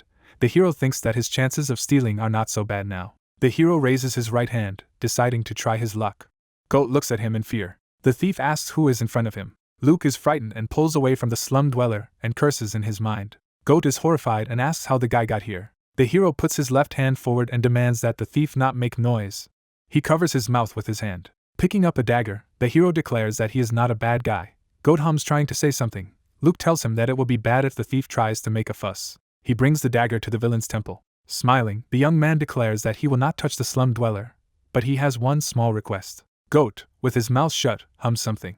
The hero removes his hand. Pointing a dagger at the thief, the guy thinks that he must now start the procedure again. The system informs him that the search is impossible if the victim is looking at the owner of the skill, and, in addition, the process is interrupted if the target notices him, or the distance is too great. The system informs that the probability of theft of the infinite lockpick object is 61%. Luke looks at the message in surprise, not understanding why nothing is happening. The hero scratches his cheek thoughtfully. He remembers that the search should have been interrupted if he was caught by the hand. Then he realizes what is happening, perhaps even for the best. The hero clicks on the steal option. Goat looks at the guy in surprise. The system reports that the theft has been successful, and Luke laughs, realizing that he enjoys stealing more and more. The hero happily looks at the rectangular window, which informs him that he has purchased the infinite lockpick item, and its level and notoriety have increased. The young man thinks that this is indeed a very exciting activity. In front of us is the item he received. It is reported that it is an infinite lockpick, a unique object that was crafted by an incredibly skilled blacksmith. The young man learns that due to the small size, the effectiveness of the tool is greatly reduced. However, it has the ability to recover infinitely. Goat, putting his hand to his chest, asks if he can leave. Smiling happily, Luke says that the thief is, of course, completely free. Folding his hands in front of his face, Goat thanks the guy for sparing his life. Looking menacingly at his interlocutor, the guy demands that he give him everything he has. The young man puts his hand on the hilt of the dagger. He says that Goat couldn't count on taking anything away from here, and asks if Goat really wants to disappoint him. The thief yells that the guy can take whatever he wants. Luke takes the bag of money from his hand. Goat mentally calls the guy a devil and a bastard. The hero happily says that the good he received will be very useful to him. Luke states that Goat can now leave. He instantly runs away, not forgetting to say words of gratitude. Luke taps his finger on the skill window icon. A system message appears that the active skill search has been increased to the second level, and the hero can now find the necessary items and steal them faster. In addition, even if the search is interrupted, the result window will not disappear immediately. Luke thinks that all this is just fine. The guy puts his hand on his head. He thinks that if you analyze what happened, then he calculated the time almost perfectly. The hero calls the inventory window. He wants to see what he eventually got. An infinite lockpick appears in his hand. The system informs that the guy has found an item that belonged to Shadow King, that he feels the energy of this character and absorbs it. Around the hero who raised his right hand, streams of gray energy are visible. The system reports the retrieval of memories enclosed in infinite lockpick. A chandelier is visible above the bald character. We see an old man with thick eyebrows. Etchin the dwarf, a blacksmith from the Red Anvil tribe, apologizes and says that even if he wanted to do something, he is powerless in this situation. A character in a black robe asks what the blacksmith means. Raising his right hand, Etchin states that the damn lizard took the anvil and hammer he used all his life. His interlocutor declares that this is not a problem at all. The dwarf asks again in surprise. The blacksmith sees the tools in front of him. His interlocutor says that he has only recently destroyed the dragon's nest. Etchin cannot believe what he heard. Looking at the hammer in bewilderment, he says that these are indeed his tools. The dwarf thanks the god of fire Perumian. His interlocutor smiles. Taking the hammer in his hands, Etchin declares that the man is his savior, and if he brings the necessary materials, he will make anything for him. The owner of the black cloak, giggling, asks again. The blacksmith puts his hand to his chest. He says that their tribe does not waste words, and he just needs to say what is required of him. The answer is that everything is happening on time as never before. The interlocutor hands the blacksmith purple material and declares that he has brought everything he needs. Etchin recognizes the magic metal. Looking at the object, the old man says that only his tribe can work with this metal, and then asks what exactly he should make from it. His interlocutor, demonstrating magnificent teeth, says that he wants to get an incredibly important thing for himself. Edchin looks at him in surprise when he hears that he is required to lockpick. The man puts his hands forward and shows what size the tools should be. Edchin, looking at his interlocutor in bewilderment, asks if he is joking, and why it is necessary to spend magic metal on some kind of lockpick. A dazzling smile is visible under the hood. Its owner says that, of course, he is serious. Edchin, taking metal in his hands, says that he can create a magnificent tool from it. The customer declares that if the master pick has the ability to recover, the rest does not bother him at all. Edchin, looking at the man in bewilderment, asks why some lockpick needs to be supplied with such quality. Smiling, he states that he is tired of his tools constantly breaking when he tries to open doors, and he thought it would be convenient to have a lockpick that never breaks for long. The blacksmith says irritably that this is not a serious reason. The black cloak wielder states that the Red Anvil tribe seems to be trying to find a cheap excuse, reminding him that the old man has stated that he never takes back his words. The dwarf takes a hammer in his hands. He puts metal on an anvil. Edchin, with tears in his eyes, calls his interlocutor a scoundrel and shouts that he will do what he wants. The man laughs loudly. The system reports that the replay of memories has been completed, and the hero has acquired a new skill. Luke, raising his right hand, says that it seems like this guy was completely crazy if he ravaged the dragon's nest just to make one lockpick. Bird feathers are visible above the head of the owner of the black robe. The hero does not understand how such a character could turn into the one who became known as the Shadow King. The young man clicks on one of the elements of the system window. He wants to check the unlock skill. The system reports that it is a passive skill that uses a special tool to pick locks. While at the first level of the skill only locks of the same class can be picked, in the last line it is reported that infinite lockpick is a tool currently in the arsenal of the hero, which makes the guy assume that there are some other devices that he can get. The hero stretches his finger to the system window. He also understands that locks can also be of different levels. Luke walks out of the tent, thinking that he has to test the skill he has learned. Grinning, the guy says that he will empty all the safes in this village. In front of the shag you can see a slab with an elegant ornament. He sees the recess and realizes that he must insert a stone tablet into it. The guy lowers the object he has into the recess. A bright light hits upwards. The young man sees the bow. The system reports that it is a sealed first hunter's bow. Shag is perplexed, trying to figure out how to print this weapon. A bright flash occurs in front of him. The young man looks up in amazement. The system informs him that the first test is about to begin, and he must return to the land where it all began and show what he is capable of. It is reported that the descendants will personally test the qualifications of the young man. Shag is amazed as he tries to figure out what this ordeal is and the land where it all began. A window hangs in front of him, offering to return to the land where it all began, and pass the test. The young man feels that he will have to face new difficulties. Shag grabs his head. He asks how long he will need to run laps. Clouds are floating over the buildings. It is reported that the case takes place at the same time in the village of Patron. Luke bouncing in the direction of the window. It pushes off the cornice and flies up. The hero lands. He sees a safe in front of him. The system warns the guy that he has entered the dwelling without permission, and his notoriety has increased in real time. Luke shakes his head. He believes that he is using a fake identity anyway, so it doesn't matter how much his notoriety increases. The young man thinks that he has checked everything and no one should be around. The hero, smiling, takes out a lockpick. He decides to open the safe. Luke pulls the tool towards the tampering object. He is amazed to notice the projection of the lockpick in front of him. She points to the lock of the safe. The hero understands that he is being taught how to work with this tool. The guy inserts a real master key into the slot of the lock. He turns it counterclockwise. Luke sees a message in front of him stating that the locked crate of the first level has been successfully opened. The system informs him about the increase in the number of experience points and the growth of mastery of working with the lockpick.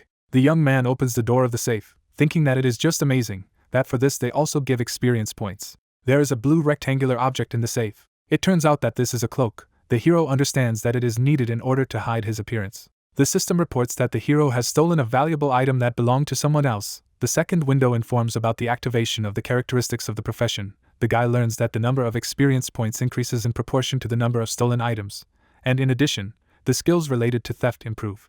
Luke stares at the window in front of him in bewilderment, trying to understand why opening a safe is also considered an act of theft. Looking over the cloak, the young man notices something else. He takes a sheet of paper out of the safe. In front of him is a note in which it is reported that the object of the tests demonstrates rejection. The experiment is considered impossible, and it is necessary to get rid of the object. The hero tries to understand what it is all about. Luke looks at the paper. He thinks it all looks like an experiment report, but it's very difficult to understand what exactly it's about.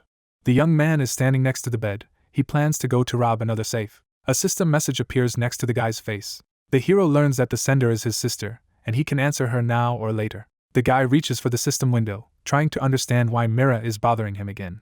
A keyboard is visible in front of the guy. He asks his sister what she needs. She replies that tomorrow she will be in the area where the young man lives, and wants to meet.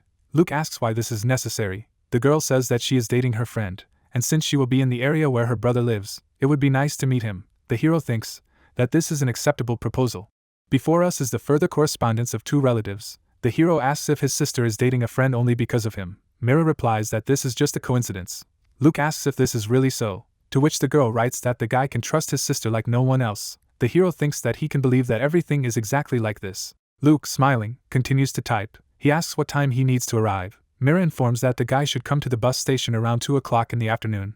He writes that he understands everything. With a wave of his hand, the young man closes the correspondence window, thinking that he still has a lot of time until 2 o'clock tomorrow. Luke smiles happily. He thinks that all the time left until the meeting, he will be robbing safes, and he has a huge amount of work ahead of him. The guy is visible in the window of the room.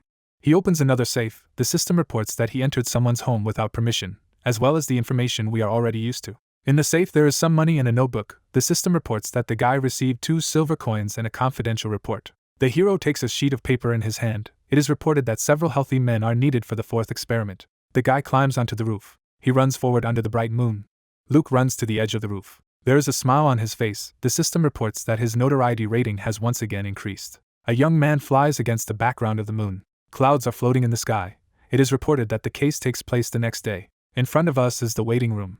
The hero stands at the column. He looks at his phone, wondering where his sister is. The girl greets her brother with a wave of her hand. An embarrassed friend is seen next to her, who clearly did not expect that his sister would bring someone else with her. The hero, smiling, looks at the girls. Mira asks how long he had to wait. The guy replies that he has just come here. Looking at his sister, he asks if Mira mentioned this friend in the correspondence. She confirms this assumption.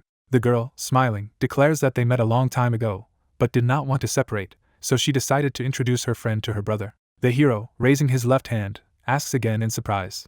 Mira happily states that her friend, who also plays Agas, needs help, and since Wu is a real expert in this game, she thinks he will be able to help. The hero states that his help is quite expensive. Mira shows the package she brought and says that the food is delicious, so the guy doesn't have to worry about paying.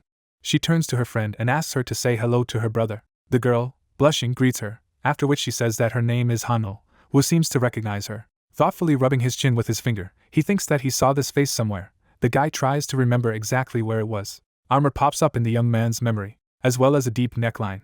The hero realizes that Rabbit is in front of him. The guy looks at the girl in amazement, realizing that it was her who was stolen by Electro. Wu looks at the puzzled beauty in fright and remembers that in the game her name was Rabbit. The guy is trying to figure out what she is doing here. The young man recalls his behavior in the game, thinking that Hanul must have already realized that he stole the Electro from her. The hero urges himself to calm down. Holding out his hand, he states that he is very happy to meet him. Then he reveals that his name is Yusuk Wu, and Mira is his younger sister. The hero thinks that the girl will not recognize him, and he will hide that he knows her for as long as possible. Mira, looking happily at her friend, states that, as she said, her brother is very good at Agas. Hanul asks in surprise and wonders how good the hero is as a player. Wu panics and mentally asks his sister to stop. The hero looks frightened at the girls. He understands that all this is very dangerous, and he can be brought to light. Rubbing the back of his head, the guy tells his sister that something unexpected has happened, and he must run urgently. Mira asks again in amazement. Hanul, looking at the young man in amazement, says that it seems to be Luke in front of her. A crooked smile appears on the guy's face. Happily clenching her fists, Hanul shouts that she was not mistaken, and it is definitely Luke in front of her. Mira turns her head. She asks if her friend really knows her brother. Wu hesitantly says that he doesn't seem to remember the girl. Hanul looks at the young man with resentment. Gloomy, she apologizes. There are tears in the girl's eyes. She says that she met the hero in the game only once, and then by accident, she apologizes for addressing him as a good acquaintance. Wu looks at the girl in surprise. Mira looks at her brother angrily. She demands that he tell her everything from beginning to end. A threat appears in her eyes. She demands that the guy do it right away. Wu looks at the girl in fright and curses to herself. Wu, Mira, and Hanul are seated at a table. The hero's sister is surprised to say that this world is small, and she can't believe that her brother and best friend met in the game. Hanul states that she is also very surprised. The hero, sipping a drink from a straw, asks if he was able to eliminate the misunderstanding. Mira apologizes, after which she says that her brother's past was so amazing that it was not difficult to understand everything wrong. Wu spits out the drink he just took into his mouth. Hanul, looking at the guy, asks for clarification on what he is talking about. Mira explains that her brother showed his fists to a huge number of people. The young man, covering his sister's mouth with his hand, says that she seems to talk too much today. Looking at his new acquaintance, the guy asks if he can call her Hanul. The girl replies that, of course, he can. Smiling, Wu thanks the girl for being his sister's best friend. Mira looks at Hanul with a strange expression, who states that she should be the one to be grateful to the hero, as Luke, or rather Wu, helped her a lot. Drinking the drink again, the young man asks in surprise.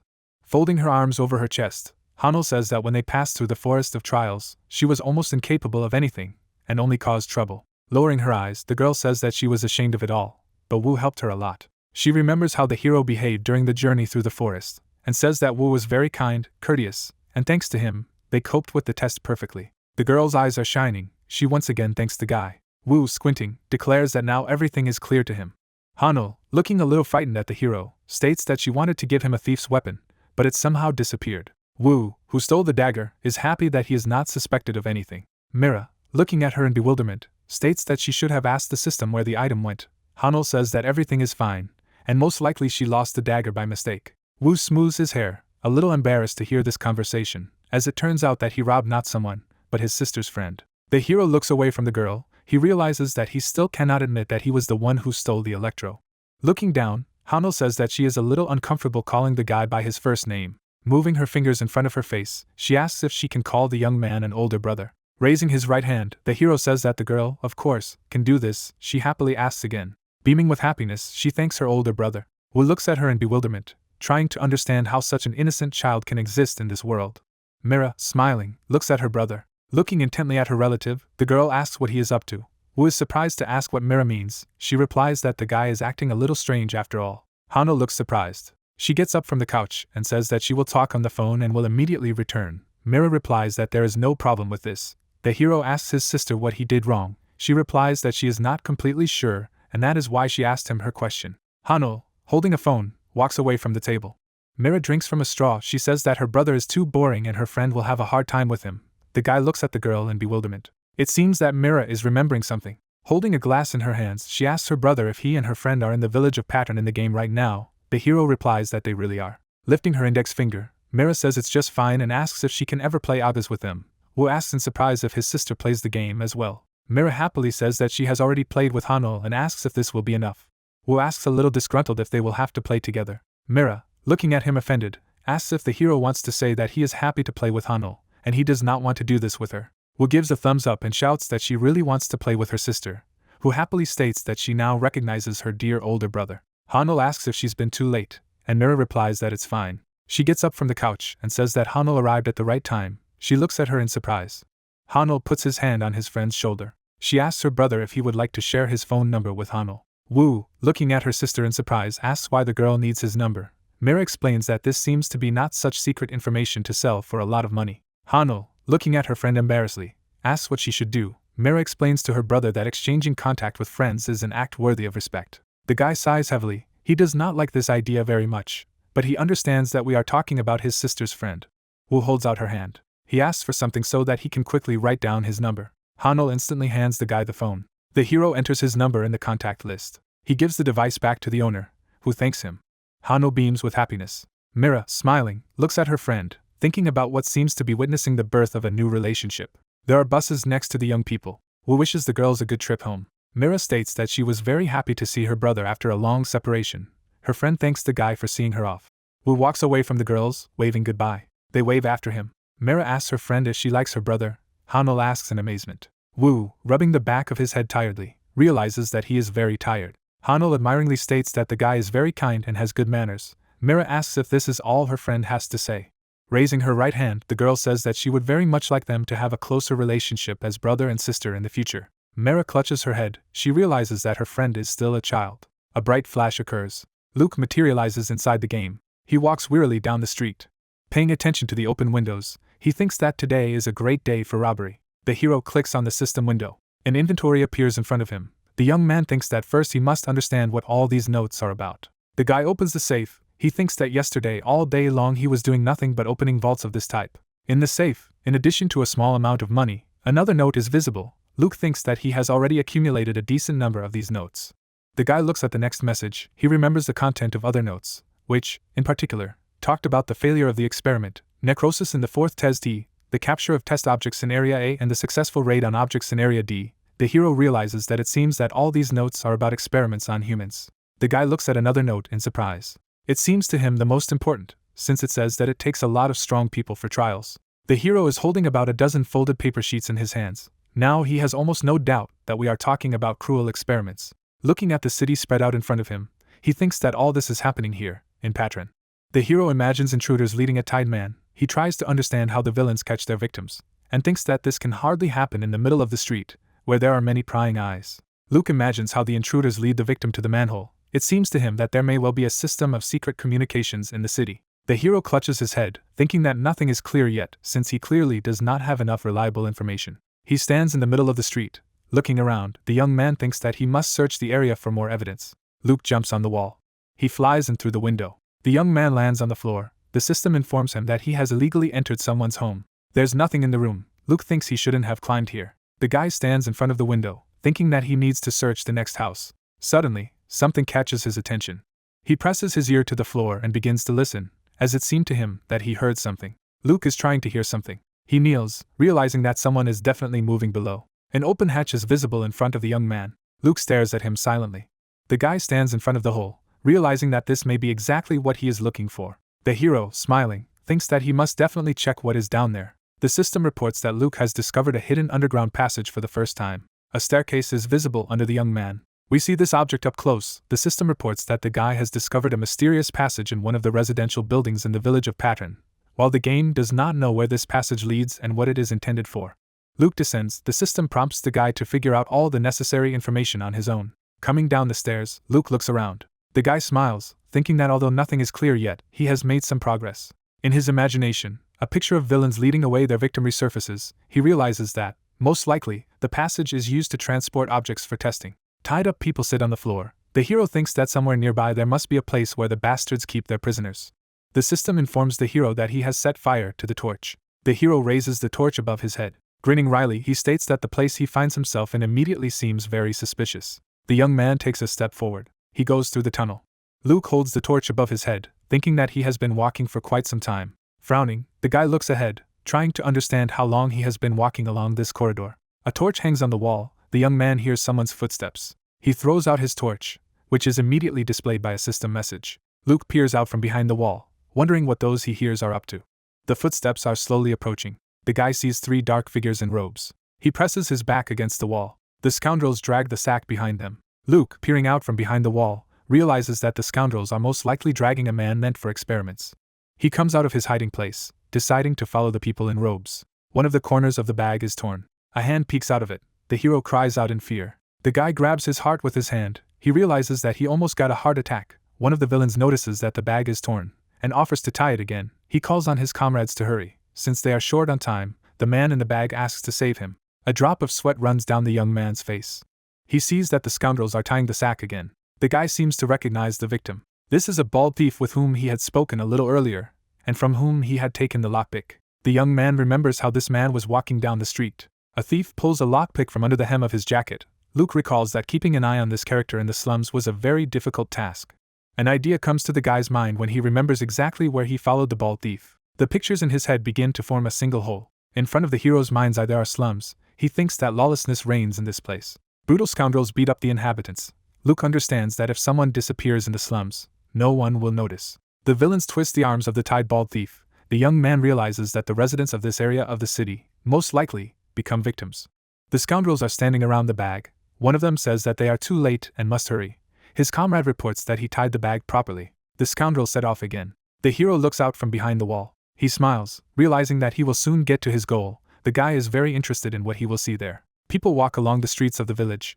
As city dwellers talk on the phone, it is reported that Agas, which has been voted the best fully immersive virtual reality game, has garnered a huge amount of public attention. Agas, whose playable characters we see, had a gigantic world, gave exceptional freedom and the opportunity to choose many professions. The knight stands in front of the castle. The windows are stacked on top of each other, and it is reported that Agas had a huge amount of content, adventures, and unique features. We see a girl with her eyes closed. It is reported that the cause of all of the above was artificial intelligence, or more precisely, the unique ego AI.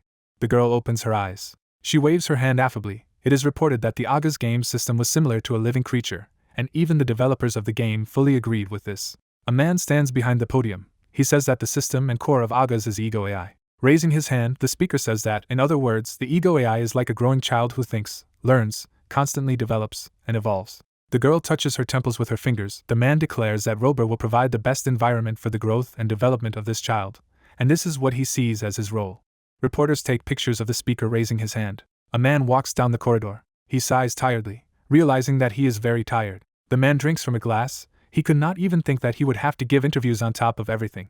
An employee of the company mentally curses a man named Yusuk Woo, who is always the reason for being given unpleasant and annoying tasks. Someone says that he confirms receiving a message from the head of the department, Choi Mi Ryo. In front of us is a hall with many workplaces. Someone asks what happened to yesterday's report. The answer is that it will be delivered immediately. A man, continuing to drink from a glass, thinks that this day is no different from others, just as tense and difficult. A young man with glasses runs up to Ryo, and the man recognizes a worker named Kim Sang-shik. The guy, holding out the tablet, declares that this is the data that the boss asked for yesterday. Ryo praises the subordinate for his hard work. Unrevealed secret scenario quests are visible on the device's screen, with Ryo noting that they all belong to level 3 and above.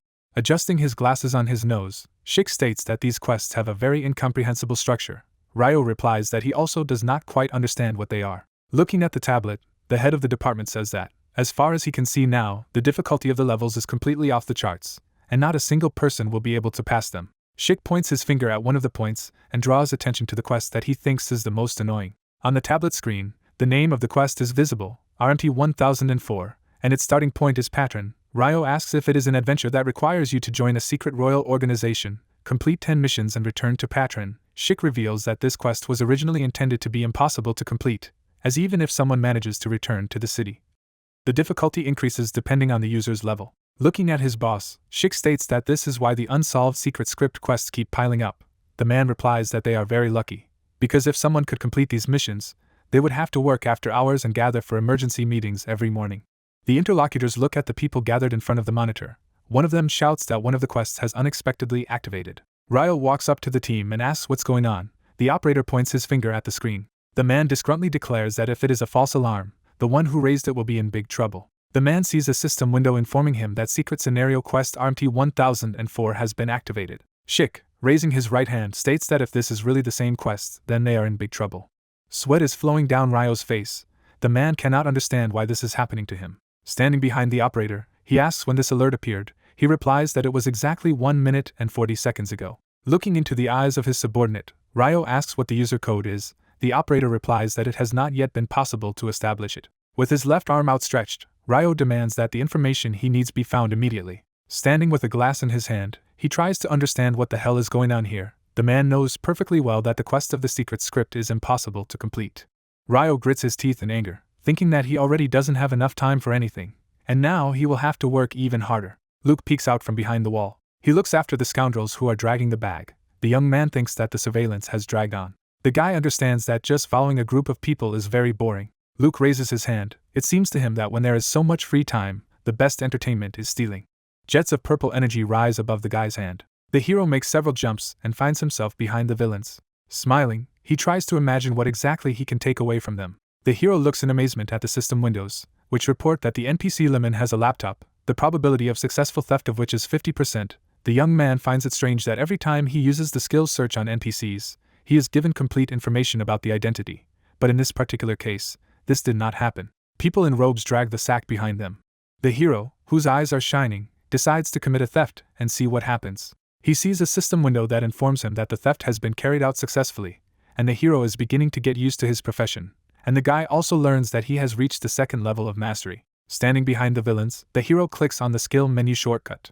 A message appears stating that at the second level of the active skill steal, the hero can receive loot from a greater distance, and that some parameters affect the probability of successfully committing a theft, and it is also reported that the dexterity and luck parameters are currently being applied, all of which seems incredible to the guy. Luke happily clenches his fist. The information he receives inspires him, and he thinks that stealing will now become much easier. People in robes approach the gate. The villain who goes first declares that they have arrived at the place. Luke jumps onto the wall at a run. It seems to him that they came to the goal at the wrong time. Clinging to the ceiling, the hero hangs over those whom he pursued. The scoundrels look around in unison. One of them asks in surprise what happened. The leader, who is already entering the gate, replies that he most likely just imagined something. In front of the hero is a dark doorway. Jumping to the floor, he is relieved to say that he was almost caught. The young man presses his back against the wall. He peeks out from behind it, mentally asking the scoundrels what they are up to. The guy sees carts in front of him. People in robes are pulling white bags. They stack them at the carriages. The hero, looking at all this, understands that a large-scale operation is being carried out here. The underground hideout is filled with carriages and crates. Luke wonders what it all means. People in robes load bags into carts. Luke realizes that this is a place to collect and transport kidnapped people. Also, wooden boxes are loaded into the carts. The guy sees that the attackers act very thoughtfully and confidently. Loading continues. Eventually, the white bags are hidden by wooden crates. Luke realizes that it all looks like normal cargo now, and no one will find fault with it. The villains put the bold thief in a bag. The young man thinks that after kidnapping the slum dwellers, they will be led through secret passages and transported to a place where secret experiments are carried out. People in robes are pulling a sack behind them. They load their victims into wagons. The vehicle is removed. Luke recalls the view of Pattern from the roof on which he recently stood, trying to figure out where in this locality there might be a destination for carts leaving the dungeon. The young man hears loud screams. Someone declares that the master has appeared. Luke sees the backs of criminals. He happily rushes forward, realizing that if someone has arrived, then he has the opportunity to act. The hero jumps behind the back of people dressed in robes. He peeks out from behind a rock, hoping to see the face of the said gentleman. The guy is seen behind the mage, holding a staff in his hands. He addresses his henchman named Manhwa. The magician towers over the trembling villain. He asks why he was late. The young man admits that he committed a mortal sin, and reports that the bag in which the object for testing was torn. He wants to add something more, but the magician, calling his subordinate a pathetic worm, orders him to shut up. He puts forward his hand with his fingers outstretched. In horror, Manhwa covers his face with his hands and begs his master to spare him. Purple jets rise around the magician's hand. He shouts that he does not want to hear any excuses. Luke looks on in horror and can't believe his eyes. A bright flash occurs. A dark cloud creeps over Manhwa. Green energy streams from his eyes. The young man loses his flesh, turning into a skeleton. The corpse falls under the mage's feet. He raises his hands to the rest of his subordinates and shouts that if they dare to harm the experiment aimed at obtaining an ideal creature, they will die in unimaginable agony. People in robes make it clear to the mage that they understand him. The hero leans back on a rock. He curses mentally and thinks that he had a bad feeling about all this.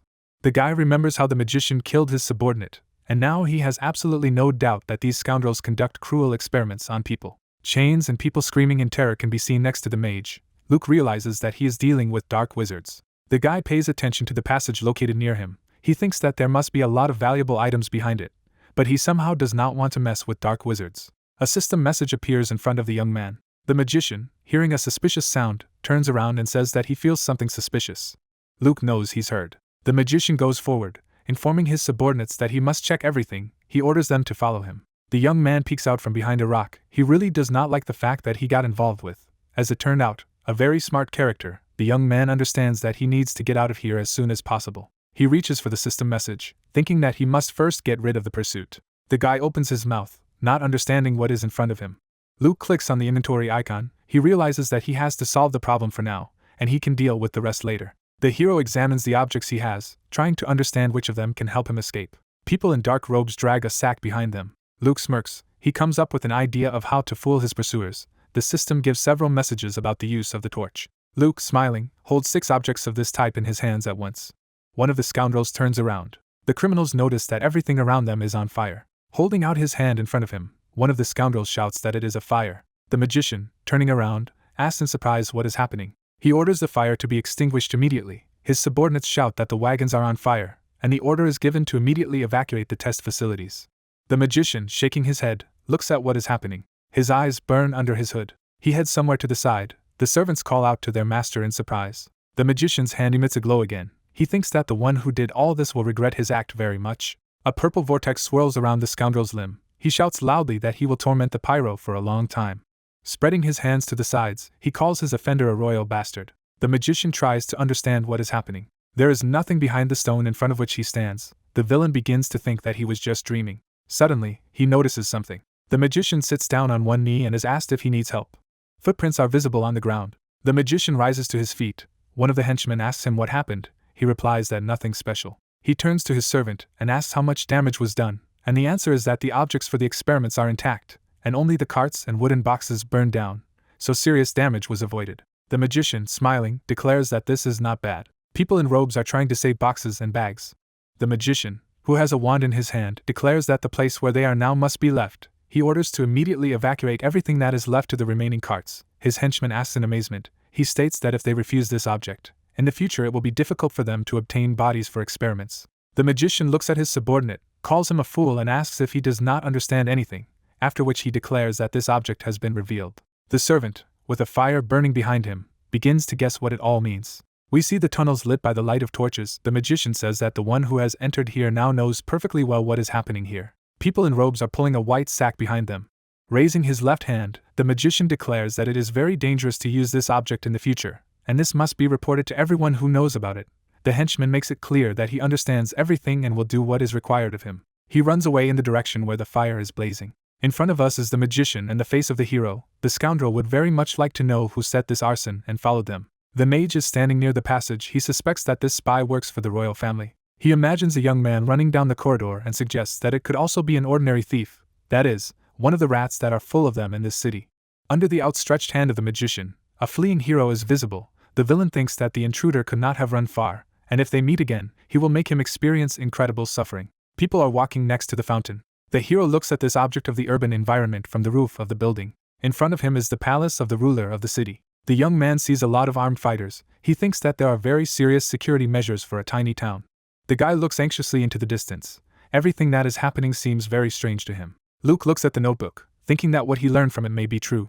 The hero tries to put magicians, bags, an experiment capsule, and the ruler's palace into one picture. He realizes that he is most likely dealing with dark wizards who pretend to be residents of the city, and secret experiments are carried out in a mansion that rises on the main city square. It seems that some idea comes to the guy's head. He looks at the notebook and remembers that it described the weaknesses of his likely opponents. The hero's hand rises from the hatch. It is reported that the case took place a few hours ago. Breathing heavily, Luke climbs out. He leans wearily against the wall, thinking that he could have been caught and turned into a lab rat. The young man understands that he can do something. He reaches for the system window, intending to check the status of the quest once again. The guy sees two system windows in front of him. They report that as part of the hidden quest, the mystery surrounding Patron, the hero has witnessed the secret experiments of dark wizards. The game assumes that the only thing a young man can do is to inform the royal family about what is happening, and for this you need to go to the capital of the kingdom and provide a report.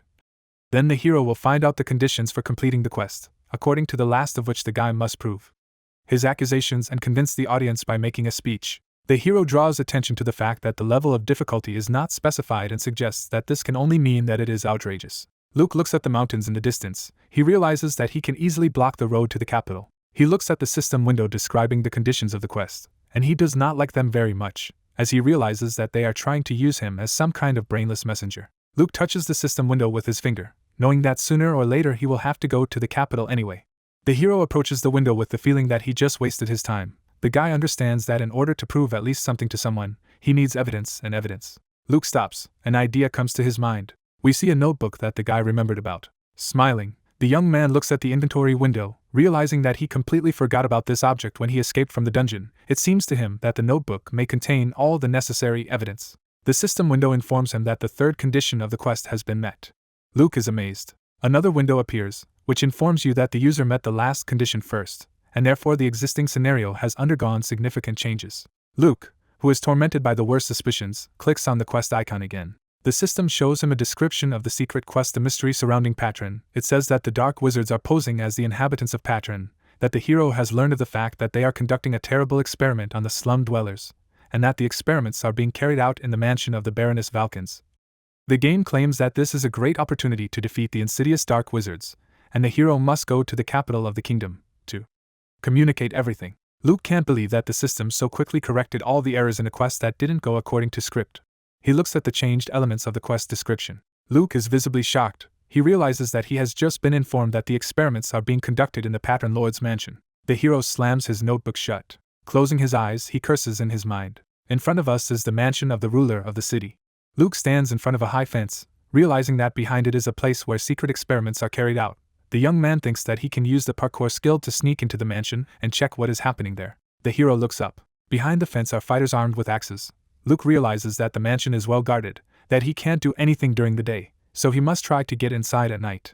Luke hears someone nearby demanding that Lord Valkens leave the mansion. There is bewilderment on the guy's face. He is trying to understand what exactly people are demanding.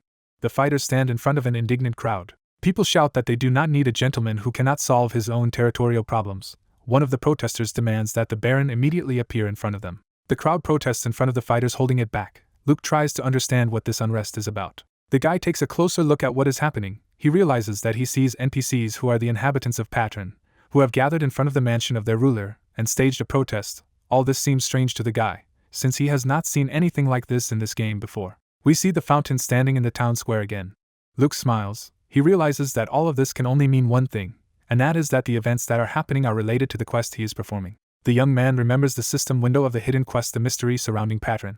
The protesters throw up their hands. They demand that the guards call the Baron. One of them shouts that Valkans must answer for his actions. People are really outraged. They are shouting that they will take what rightfully belongs to them, and they have their own rights on this land. The stone hits the shield of one of the fighters. The officer, looking at this, anxiously declares that the situation is heating up. He looks at the blonde man standing behind him, calls him Captain Kyle, and warns him that the whole thing is becoming dangerous. He asks for the necessary orders. The latter, closing his eyes, declares that he has a headache from all this, and he proposes to simply let people inside. His subordinate declares that this is complete absurdity, and in this case, an order to disperse the demonstrators is required. Raising his right hand, Kyle declares that he will not disperse anyone. The second officer asks what this means. Kyle, who appears to be a bit absent-minded, states that their job is to protect Patron, which includes his citizens. The fighters talk angrily, one of them declaring that the captain is talking nonsense again, another complaining that he hasn't had time to eat anything today, and a third is making plans for the evening. The captain, looking at the lieutenant, suggests that he be honest with himself. The officers frown at the crowd. Kyle asks if his subordinate understands the current situation, namely how Baron Valkans is behaving. The lieutenant states that they must follow the orders of the higher command anyway. Looking at him, Kyle declares that the Baron does not care at all about what is happening in the city. The officers remember the robed men carrying the bag. Kyle states that their master is only concerned about the delivery of supplies to the mansion at night. The lieutenant asks if the commander is referring to suspicious people who cover their faces with hoods. He says that he is not even aware of what is being delivered to the castle. The man recalls his meeting with one of these people. He reports that even if he wanted to check what was happening in the mansion, no one would let him inside. Looking at the fighters in front of him, Kyle states that the situation is simply desperate. It continues to deteriorate, and there is no way out in sight. According to him, if everything is not solved here and now, it will eventually end in riots and real chaos in Patron. Kyle imagines a city on fire and her fighters fighting the townspeople. The officers notice something. Behind the guards, a dark figure is visible. Its owner says that Captain Kyle has had to go through a lot. He states that the Baron has finally decided to get out. A gray-haired old man approaches the officer and asks to report on the situation at this point in time. He replies that the fighters are holding back the protesters, but there are no direct clashes yet. People point fingers at the Baron. They shout that this man has finally decided to show his face. Someone exclaims that he really sees Baron Valkans. The system reports that we are facing the NPC Baron Valkans, the ruler of the small town of Patron. Luke, looking at this man, cannot believe that he rules the city. It seems that the young man understands something. He pays attention to the staff and realizes that he has already seen it somewhere. A man dressed as a priest comes out to the Baron, asks how the ruler of the city could have let the situation go so badly, and accuses him of sitting idly by and paying no attention to anything. Putting aside his right hand, the Baron declares that they have not seen the noble priest for a long time. He, raising his finger, menacingly demands to skip all the formalities and explain his actions. The Baron asks what explanations the priest needs. He angrily tells the Baron to stop pretending. He asks why the ruler ignores the suffering of the city's residents and merchants, after which he reminds that all this has been going on for many months. We see figures of unpleasant personalities. The priest says that the root of evil is in the slums, and because of the scoundrels who live there, Patron is becoming more and more dangerous. The man states that if the Baron gave the order not to touch the scoundrels living in the slums, he must provide everyone with a convincing explanation. Luke looks at the interlocutors in surprise. He cannot believe that it was the Baron who ordered the slum dwellers to be left alone. The protesters, throwing up their fists, demand that Baron Valkans give them an answer, and here and now. The man sighs heavily when he hears these chants. Looking at the crowd, he asks if there is any special reason needed to show empathy for his countrymen. The Baron looks out the window. He declares that every time he sees this impoverished area, he feels guilty. The man explains that the unfortunate slum dwellers spend all their days on the street, in hunger and cold, and cannot get out of the life situation in which they find themselves. We see a drunkard sitting against the wall. The Baron states that it is the responsibility of the head of Patron to help these people, and reveals that he has prepared supplies that will help improve the lives of the inhabitants of this impoverished area. Kyle remembers people in robes dragging some loads. Standing in front of the crowd, the Baron declares that he is well aware that the inhabitants of the city experience certain inconveniences, after which he promises that such incidents will stop happening in the future. He urges to show a little more patience and give time to solve all problems. The clergyman, clenching his fist, declares that he does not believe in these excuses, and demands that the Baron immediately get rid of these lousy scoundrels. A fist fight takes place on the street. The priest says that the scum from the slums go to other parts of the city and cause real chaos throughout Patron. Turning to the crowd, the man says that these are pests that have already annoyed everyone, and the decent residents of Patron are not going to feel sorry for them. He states that the Baron has already turned a blind eye to what these scum are doing for too long.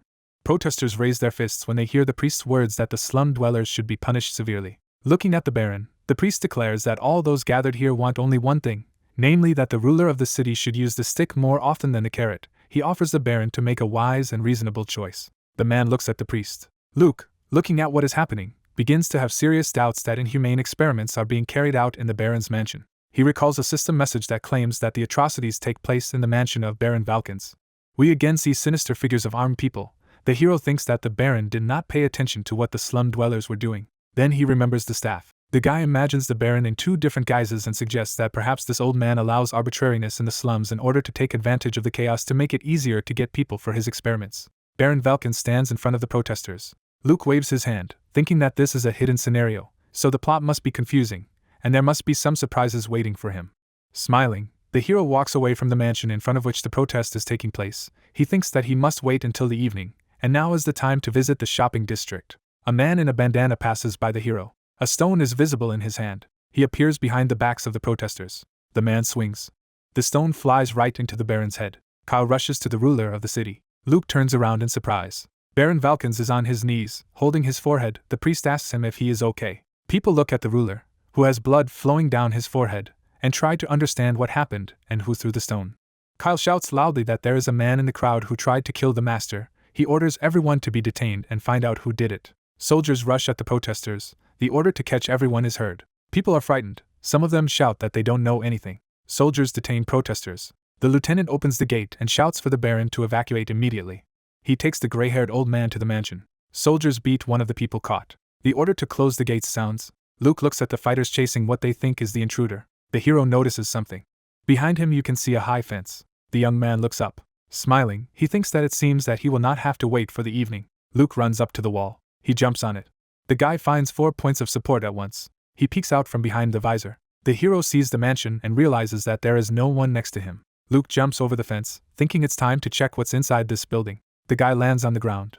In front of the hero hangs a system window for the characteristics of the work, which is called field formation. It is reported that Luke has infiltrated the territory of a named NPC, as a result of which a field was formed, accessible only to thieves. The young man is trying to understand what all this means. We see the system window up close. Luke can't figure out what this field is, which is available only to thieves. Another window informs that the level of suspicion is 0%, and no one sees the hero now. The system informs that the value will increase if the user gets into someone's field of view. A minimap appears in front of the guy. Luke pays attention to the blue arrow and realizes that it most likely represents himself. The arrow changes to a portrait of a guy. He realizes that the red dots indicate NPCs. The young man decides to test his assumption. The guards close the gate. Luke, hiding behind a tree, watches the owner of the manor, who is being taken away by the officers. The Baron holds his face. The hero, looking at the minimap, understands that the disposition of the icons exactly corresponds to what he sees in front of him now. 4 red dots are visible on the minimap. Luke realizes that they indicate the location of the NPCs closest to him. Smiling, the young man rushes forward. He thinks that if the information he received is to be believed, there is no one around except for the Baron and his entourage, which means that it is possible to enter the mansion. Kyle walks up to the Baron on half-bent legs. He asks if he is okay. The man, covering his eye with his hand, declares that everything is fine with him, and he received only a small scratch.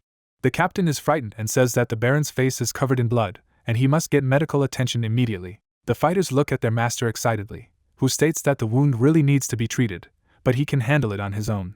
Continuing to clamp the wound with his hand, he says that his subordinates are free. One of them offers to accompany the Baron to the mansion. Judging by the tense posture, the man does not like this idea at all. Raising his right hand, Kyle says that his master must be dizzy from the loss of blood. He angrily replies that he seems to have already said that he is fine. The officer puts his hand on the Baron's back and says that the adrenaline rush may not make him feel pain, but to prevent unwanted consequences, it would be good if he allowed himself to be escorted to the mansion. The man angrily interrupts the officer's speech. Covering his face with his hand, he declares that he does not intend to repeat the same thing endlessly. Looking angrily at the captain, he declares that he will go to his dwelling on his own. Kyle looks at the Baron in surprise. He looks down in embarrassment and apologizes for overstepping the boundaries. Looking out from under his palm, the man says that he should apologize since he was unacceptably rude. Turning away from the captain, the Baron asks him to return to the protesters and settle the situation. Kyle states that he understands the order. The man walks away from the officers. The guard asks if the captain is okay. The lieutenant asks him not to be too upset. Folding his arms over his chest, Kyle looks after the departing Baron. He realizes that he did not let him into the mansion. Although it was the perfect excuse to get there, the captain realizes that, most likely, the ruler of the city is hiding something inside that needs to be hidden even from the guards. Kyle looks out over the stately mansion. The hero walks forward on half-bent legs. He looks around, thinking that even if the Baron is connected to dark magicians and terrible experiments are being carried out in the mansion, now he just needs to steal valuables. The guy runs down the corridor. He imagines untold riches. Smiling, the hero looks up, thinking that he must endure everything that his greedy hands can reach as quickly as possible, before the guards arrive. The young man runs from one column to another. He sees a corridor in front of him. The hero is wary, not understanding why he has not noticed anyone yet. He understands that, on the one hand, this is good, but he is tormented by bad premonitions. Luke remembers how many guards are standing in front of the mansion and realizes that logically, at least one person should be guarding the building inside. Luke notices something. In front of him is a staircase leading down, most likely to the basement. The hero sees several flights. He goes down, not understanding why the stairs are so long. The young man notices a door in front of him. He tugs at the handle, hoping that he won't be disappointed. Luke peeks into the room behind the door. Burning torches hang along the walls. The young man understands that it looks very much like a prison. The guy notices something next to him. The system informs him that the mini-map has been updated and new landmarks have been added to it. The young man is frightened. He tries to understand what is happening. Dozens of red dots are visible on the minimap around it. Their number continues to increase. The system reports that the level of suspicion has increased to 31%. The hero leans his back against the bars. He realizes that he is in a completely disgusting situation. A hand reaches out to him. She grabs the hero by the leg. A multitude of hands reach out to the young man from behind his back. Luke is just terrified. Many hands can be seen around him. The guy grabs a dagger. He is about to strike at the hands that grab him and shouts that he will not surrender to some bastards so easily. Electro is visible above the young man's head. The guy hears that no one is going to do anything bad to him. The dagger touches his hand. Someone shouts loudly that this is not a kidnapper. Hands let go of the young man. The hero puts his weapon back into the sheath and asks who he is dealing with. A man appears behind bars who asks if the hero remembers him. Luke takes a closer look and seems to recognize the other person. He sees a bald thief in front of him. The criminal, standing behind bars, finishes his explanation. The protagonist, pointing at him, says that, according to what he has just heard, all the people here have been kidnapped from the slums. 4 people are sitting in a small cage. The hero continues to retell what he heard and says that the kidnappers took away several prisoners. Luke sees a door at the end of the hallway. He asks if he understood correctly that the victims went there. The bald thief confirms the guy's words. The hero, putting his hands on his belt, asks when exactly it happened. The answer is that it happened quite recently. Luke thinks. He realizes that if he heard the truth, then the laboratory must be behind this door.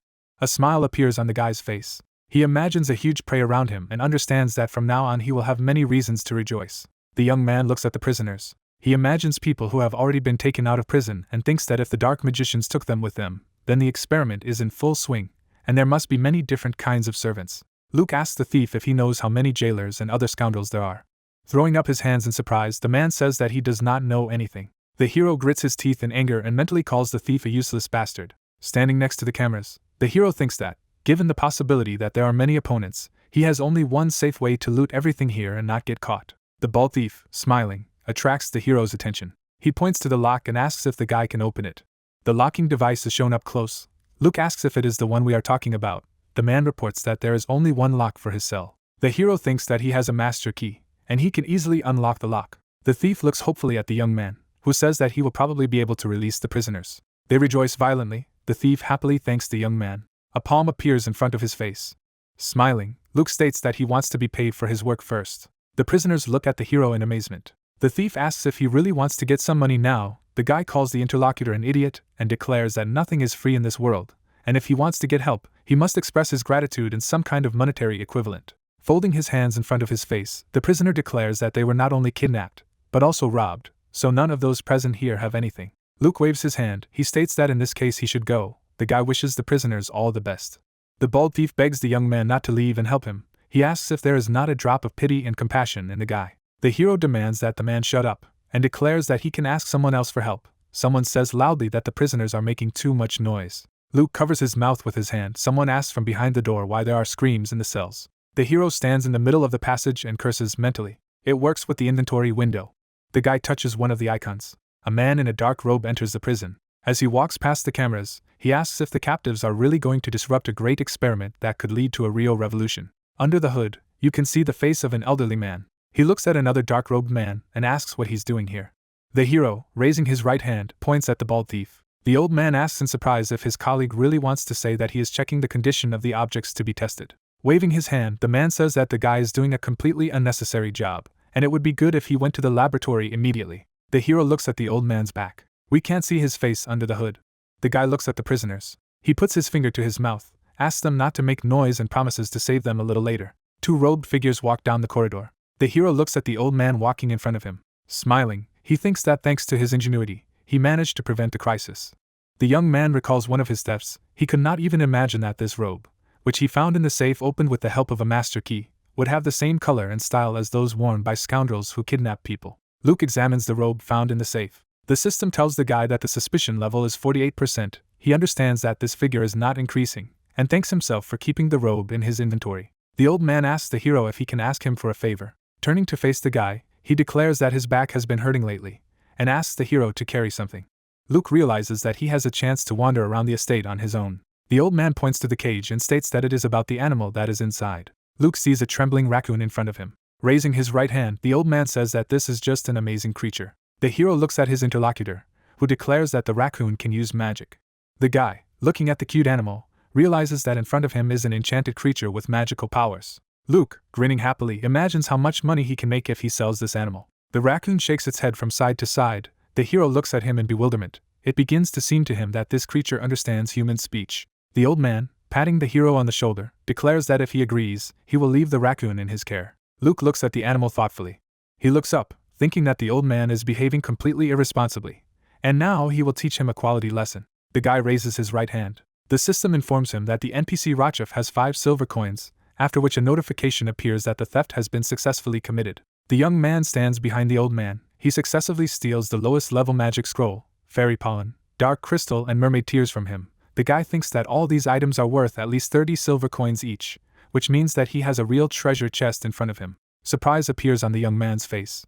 Luke looks at the system window and tries to figure out why the text color isn't as green as it used to be. It seems to the guy that this may mean that he has a higher level object in front of him. Grinning happily, the young man thinks that he simply must take possession of this object. In front of the hero hangs one identification, which reports that the progress is 10%, then this figure reaches 59. People in robes stand in front of the prisoner. The progress of identification reaches 79%.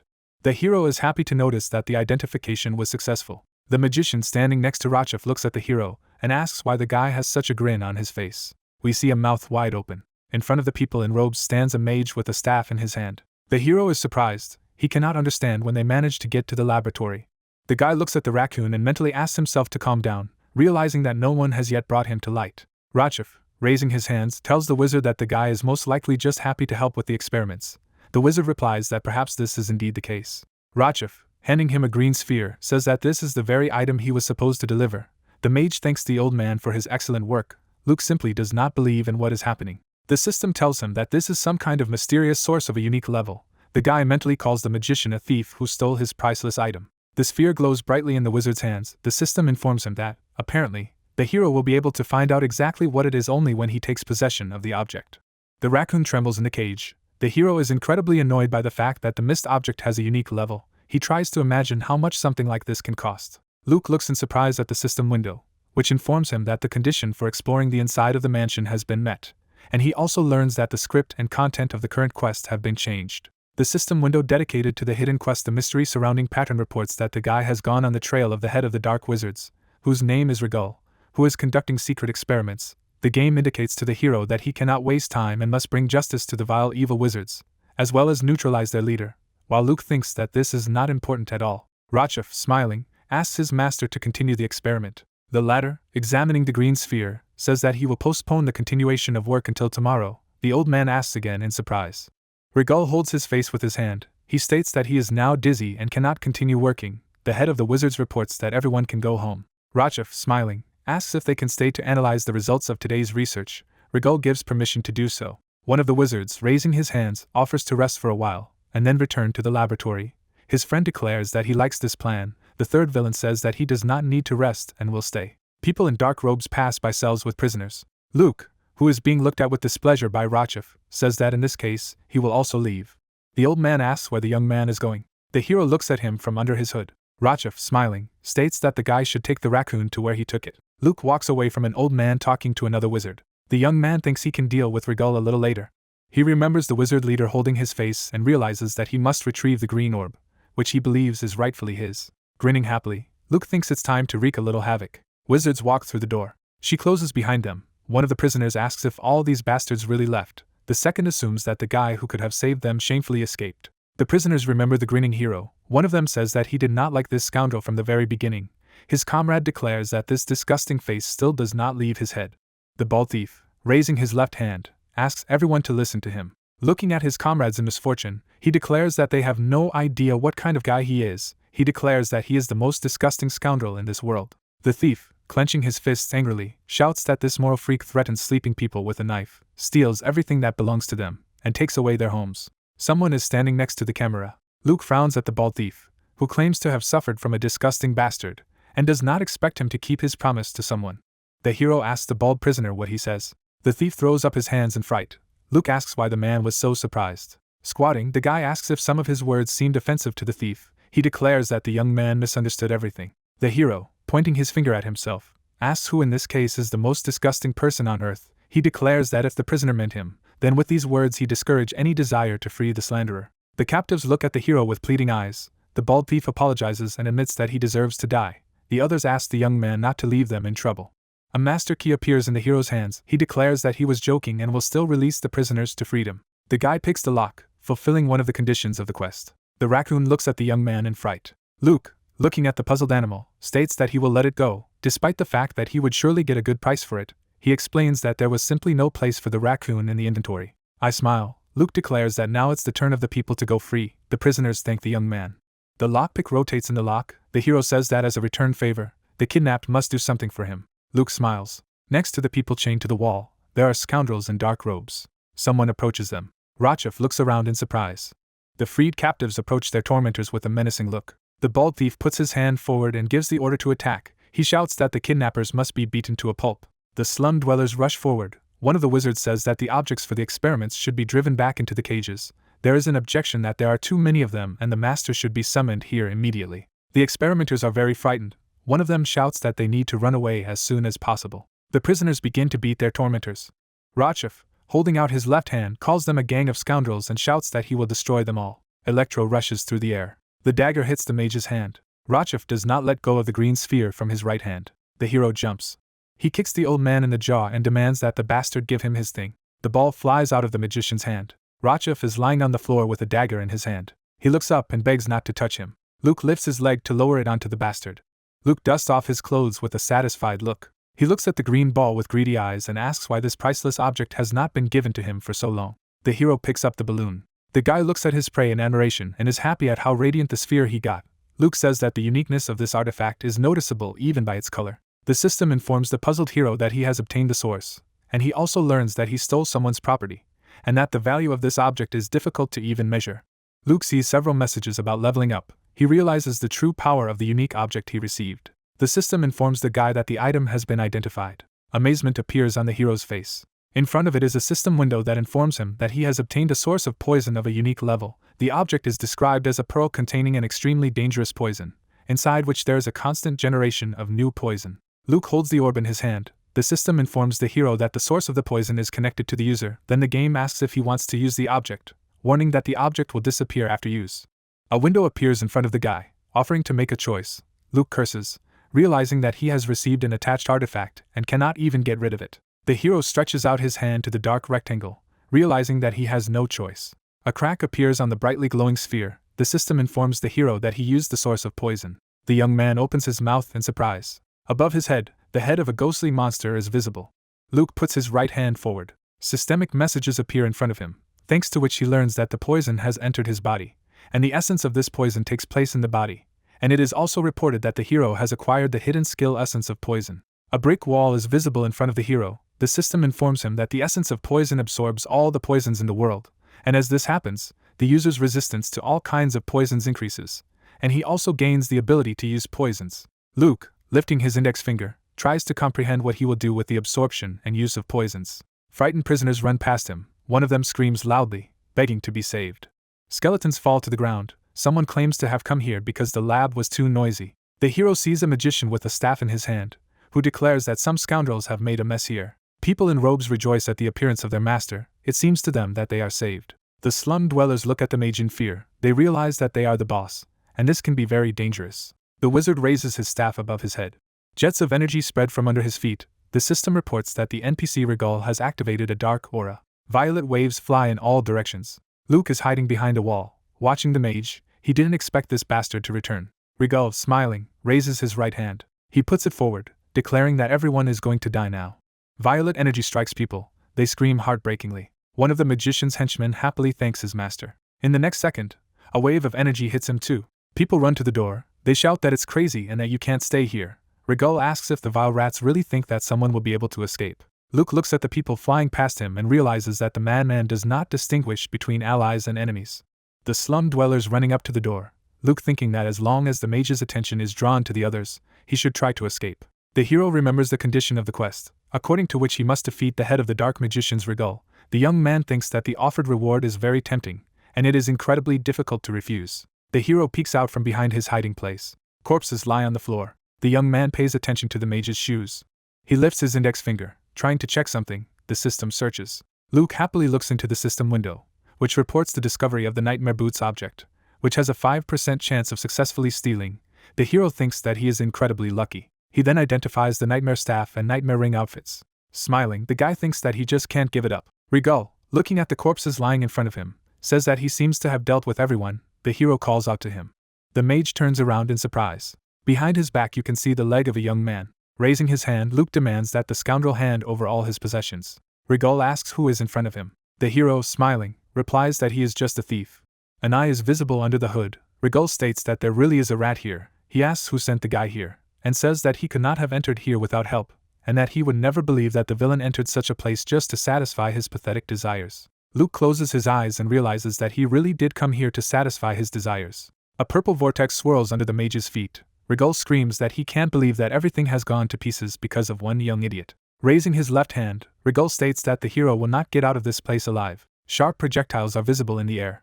Pikes fly at the hero. Luke looks at the mage and mentally calls him an idiot. He makes a series of quick movements while avoiding punches. Purple formations are visible in front of the mage.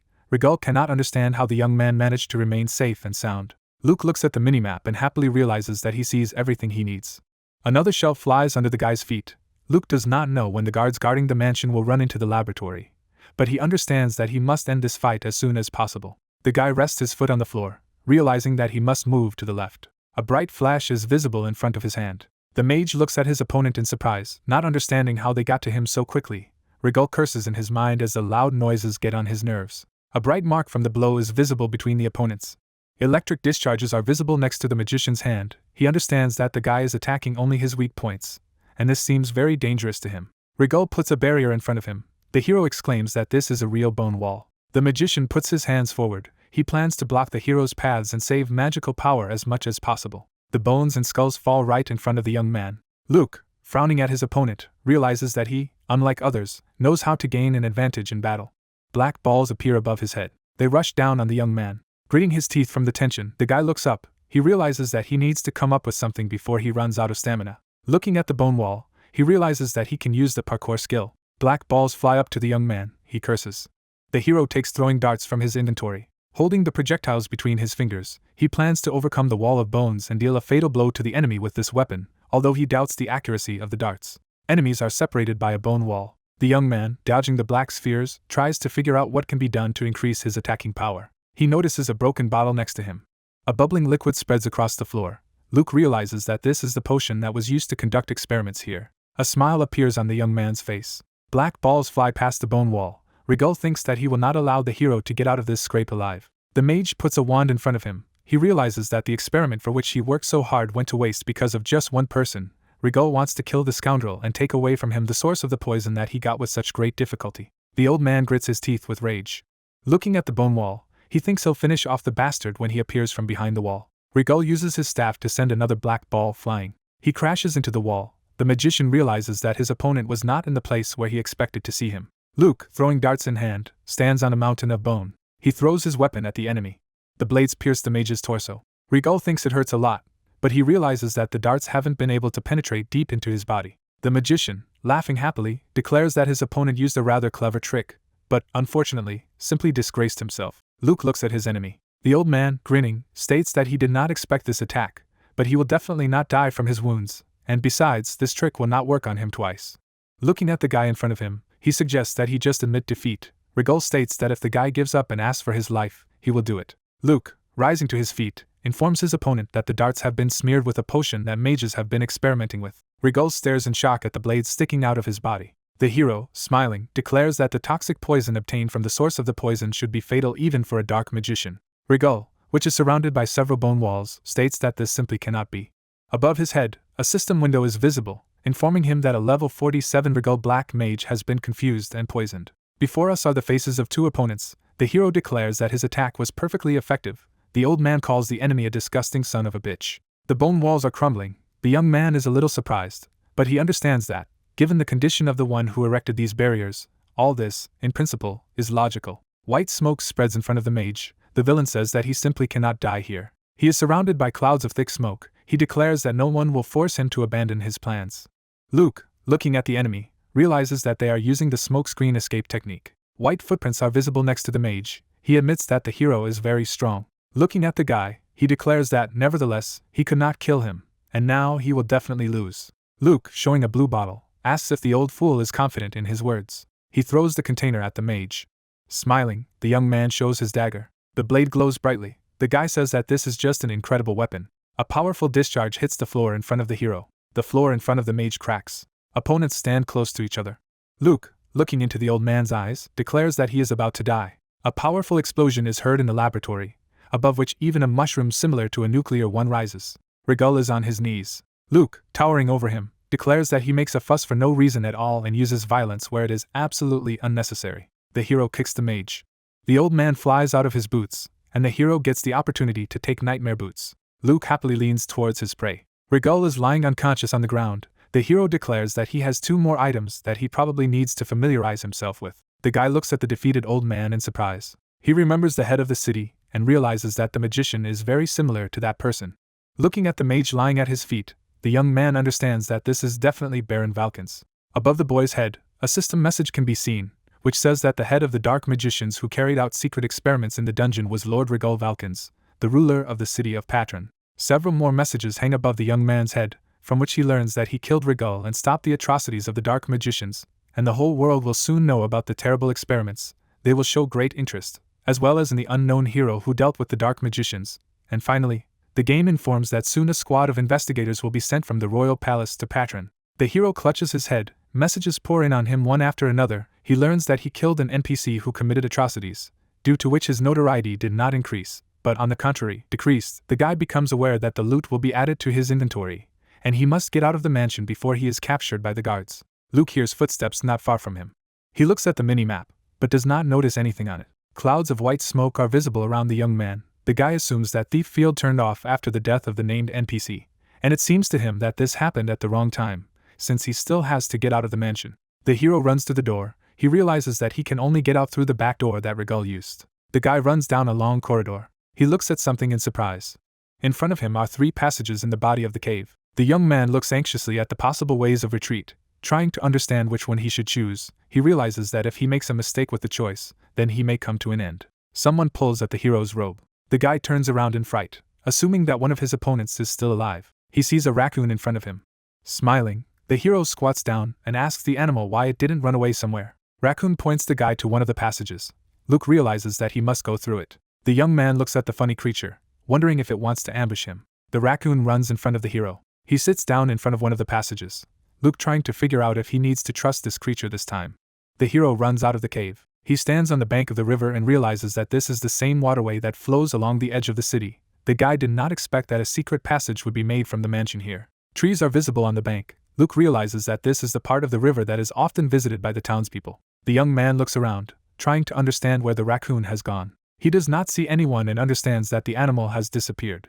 The guy rubs his chin thoughtfully, realizing that if it really was a magical creature, then it could be sold for a very good price. At the same time, he realizes that the raccoon would not fit in his inventory, and he wishes this animal good luck in later life. We see correspondence in one of the public pages dedicated to the game Mangas. One of the users reports that yesterday there was a significant incident in the small town of Patron. She is told that the girl is most likely talking about secret experiments conducted in the mansion of a local lord. The man sitting in front of the monitor writes that the ruler of the city was also a dark magician, followed by the answer that a squad of investigators from the royal castle is heading to Patron.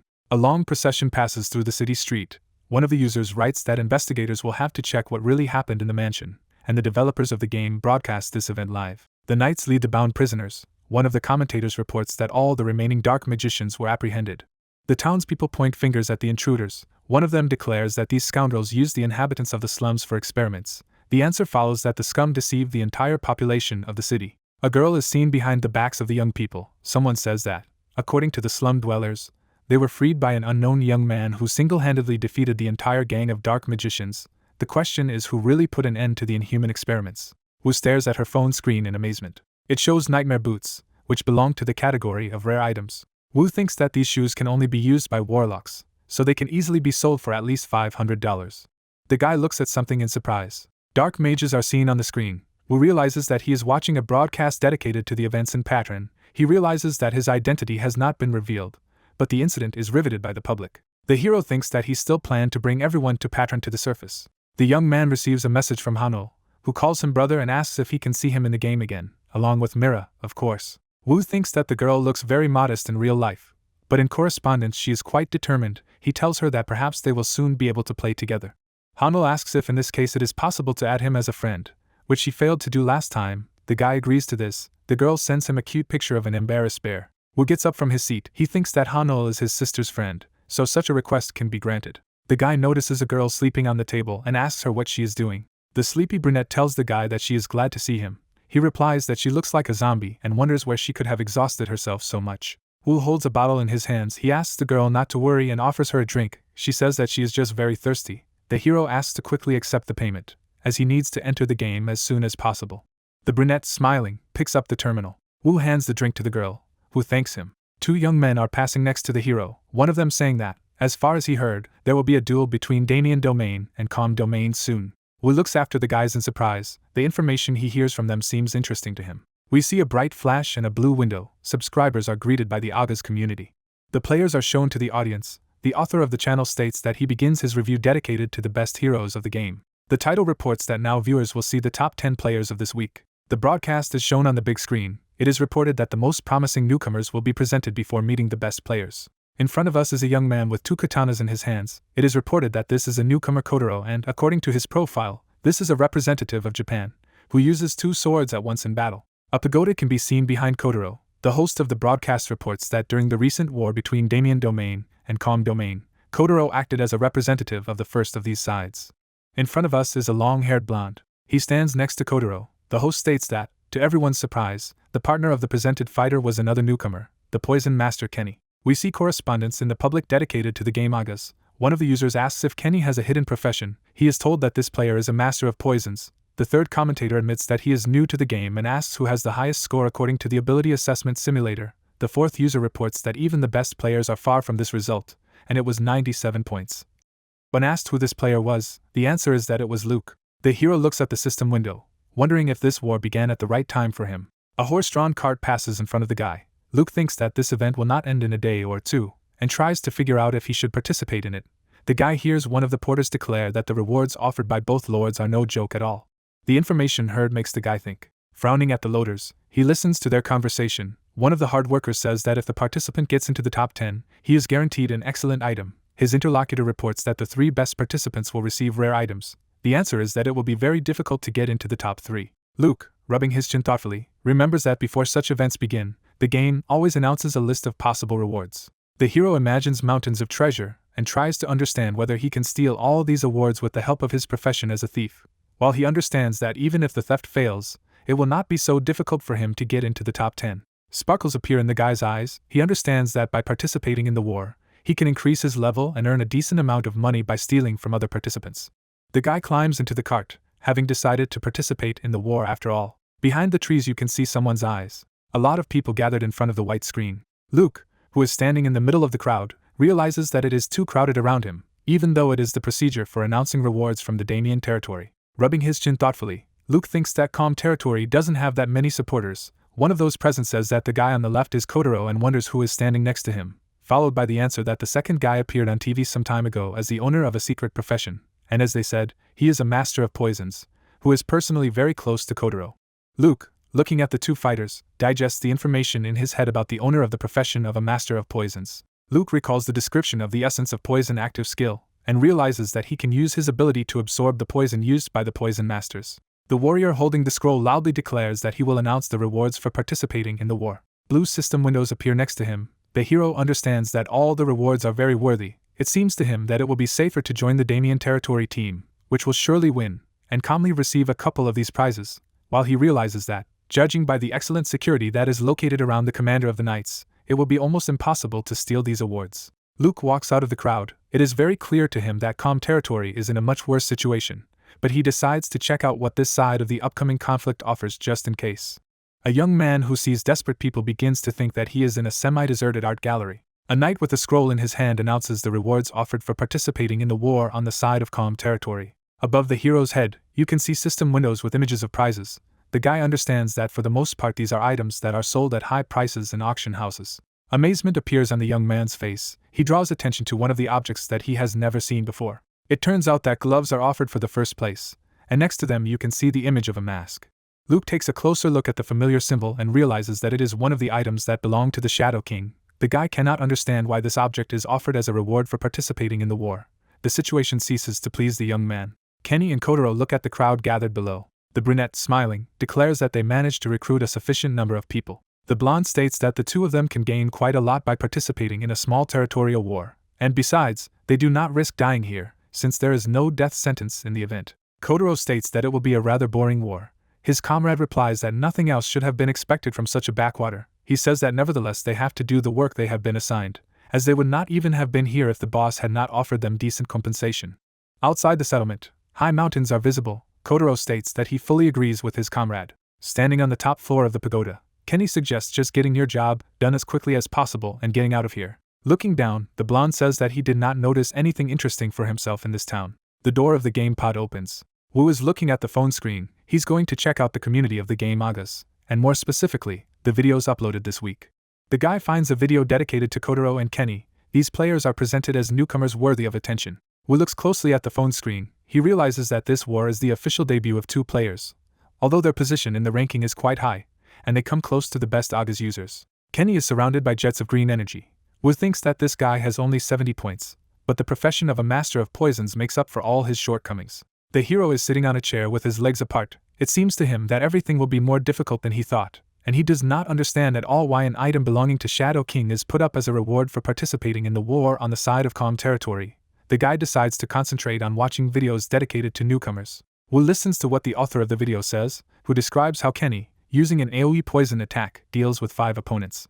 Wu frowns at the screen. He realizes that he may still be able to deal with the opponents, although it will take some time. We see a desert area over which the sun is shining brightly. The system reports that the war is about to begin, and it will take place on the plateau. Kotaro and Kenny go ahead at the head of an entire army. The system informs that the mode of war is occupation. Blue cubes are visible on the plateau. The hero learns that in order to win, you need to occupy all enemy bases in the amount of 7 units. The system then reports that the war between Damien Territory and Calm Territory has officially begun.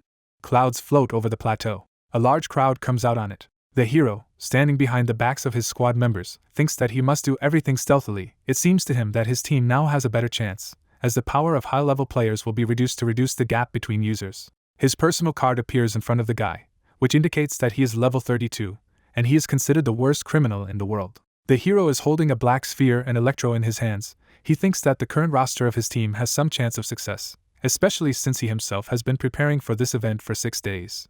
The two squads are close to each other. Luke is more worried about how he can steal items belonging to his allies. The guy runs a black stone along the blade of electro. The knight blows his horn. Hearing the order to attack, the fighters rush forward. The battle begins. Luke, hiding behind a rock, thinks he has to steal from everyone while they're busy. The guy notices a raccoon he met in a secret laboratory. A pillar of green energy can be seen above Kenny. Under the feet of the members of the opposing team, puddles of unpleasant colors appear. In front of us is a whole lake emitting poisonous fumes. The knight lies on the ground. The system reports that he was poisoned by the fumes. Young people open their mouths when they learn that they will be damaged by poison. The fighter, who has a sword in his hand, declares that it is just some kind of madness if you can die from poisonous fumes. Kenny laughs. Drops of green liquid fall from the sky. Members of the Calm Territory squad are outraged. The system reports that poisonous rain is pouring down on them, and they will take additional damage. The fighters rush forward. One of them shouts that since they are all going to die anyway, they need to run to the enemy fortress and capture the flag. He states that the opponents are just using a cheap trick to avoid losing their base. A dark figure is visible in front of the attacking players. This is a Kotaro that is ready to use 2 of its katanas. Closing his eyes, the fighter declares that he will not miss the enemies. A big man with a huge sword flies up to Kotaro, assuring his allies that they should not be afraid of a lone enemy. The guy shouts that even a high-level fighter will not be able to cope if they attack him all at once. Furiously twirling his swords, Kotaro puts an impassable wall in front of him. One of the fighters looks at his opponent in shock. He cannot believe that Kotaro single-handedly stopped the onslaught of so many enemies. Stretching out his right arm, the young man thinks that he himself has a 43rd level, which cannot be much lower than Kotaro's. And at the same time, the reaction speed of the opponent defies any explanation. The young man thinks that all this is simply absurd. The fighter strikes. He looks at the enemy in amazement, not understanding what is happening. A huge number of arrows fly down. Projectiles fall into the ground near Kotaro and his opponent. The Japanese cut the arrows with his swords. The young man, who is apparently the commander, curses, orders his allies not to stop and attack to the last. Smiling, Kotaro states that his opponents surprise him as they were able to get to him even after being poisoned, after which he says that if they are done there, then it is his turn. Kotaro charges and sweeps through the ranks of his enemies. The commander who stands in front of the fighter states that there is nothing they can do while Kotaro takes the brunt of the blow, and Kenny casts magic spells while in the rear. As the battle continues, someone shouts that the rest of the Damien Territory squad is running to help Kotaro and Kenny. Players run up to a strange brick structure. The system gives a message to the Damien squad that they must capture the flag of Krau's stronghold. The hero looks at the fight unfolding before his eyes and thinks about how the 2 newcomers have become the center of everyone's attention solely due to their incredible strength. Then he remembers that he must hurry, and he does not have time to watch the one-sided beating. Luke throws darts at a soldier with a shield in front of him. The projectiles hit the head, and the system reports a critical hit. Bags are visible next to the corpse of the fighter. Luke, smiling, stands over the defeated warrior. The system informs him about the increase in throwing skill and the acquisition of the corresponding skill. The hero thinks that he intervened in the battle at the right time. Luke picks up a bag from the ground. He thinks that the throw skill has a 1% critical hit chance, and he thinks that hunting NPCs is an incredibly rewarding activity. The young man, smiling, holds a bag in his hands. He thinks that NPCs also drop trophies, and with their help he can get rich. Luke looks to his right in surprise. There is a raccoon in front of him. The guy did not even imagine that he would see this creature again. The raccoon looks at the hero with pleading eyes. He begins to think that the animal is really chasing him. Luke wonders if the creature remembers what recently saved him. A guy breaks a bun. He tosses 1/2 of it to the raccoon, asking if the creature is hungry. There are tears in the raccoon's eyes. Luke looks out over the corpse-strewn plateau. The items that he can take are clearly visible next to the bodies of the dead. The hero declares that he will do a good deed and clear the polluted area of useful objects, especially since there are some that can be equipped among them. Rubbing the back of his head, the guy says that he will take responsibility for ownerless items that have lost their owners. The raccoon notices something. Dead soldiers lie on the ground. A raccoon with a sword in its teeth rushes between them. The animal runs behind a stone.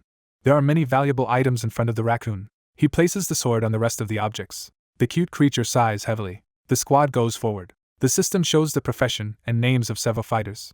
The hero looks at the knight in armor and thinks that after the 3rd day began, not only reinforcements, but also military leaders began to enter the battlefield. The hero looks thoughtful. He understands that commanders not only have a higher level and quality of equipment than other fighters, but their combat abilities must also be very serious. The guy thinks that before he gets to the enemy commanders, it would be nice to earn experience on the commanders of his own army. One of those whom the young man wants to rob so much puts his sword forward and gives the order to attack. The fighters run forward. The commander declares that today they must capture at least one fortress belonging to the Damien territory. Another battle begins. Luke looks at what is happening and realizes that he will have more than enough trophies today. He uses the Seek skill. The system reports that the object of research is Infantry Captain Kumin. Above the commander's head, there is an indicator indicating that the Marshika helmet object has a 16% chance of being stolen. Luke smiles, surprised that the helmet is shown in green. He looks at the back of the officer he wants to steal. The success rate rises to 49%. The helmet ends up in the hands of a young man. He learns from the system about the successful completion of the theft and the acquisition of the Marshika helmet object. A battle unfolds behind the guy's back. He learns that his level has increased, and thinks that it's time to retreat. The young man mentally wishes the members of his squad good luck in battle. The soldiers are resting next to the tents. The hero sighs heavily. They throw him a bag with a day's allowance and payment. Luke opens it and sees a loaf of bread inside. The guy turns his head, trying to find the raccoon. Not finding it, he assumes that the animal has run away somewhere again. Luke brings a bun to his mouth. He thinks that there is nothing strange about this behavior of the raccoon, since the Calm Territory team is obviously defeated, and even the last line of defense will soon be broken. The guy hears some strange noises. The raccoon looks into his eyes. The guy asks why the animal has not yet run away. The cute creature points to the shield lying next to it. The young man asks in amazement if the raccoon really brought him this object. The animal has a smile on his face.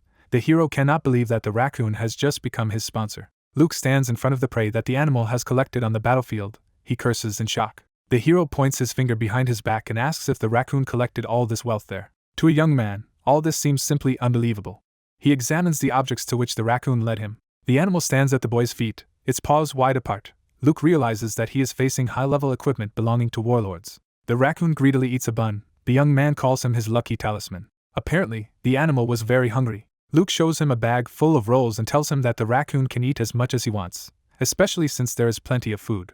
The animal looks greedily at food. Luke says that while the raccoon is filling his stomach, he will leave for a while. The guy thinks that the Damien Territory team has already occupied 5 fortresses, and he doesn't care what happens to the Calm Territory squad, but it still doesn't hurt to experience something. The guy frowns at something. An exclamation is heard that the poisoner has appeared again. Luke realizes that now is the perfect time to test his ability. Poisonous rain pours down on the fighters. They shout loudly that they need an antidote, while the young man, meanwhile, wonders if he can absorb the poison with the help of essence of poison. The hero approaches the soldiers lying on the ground.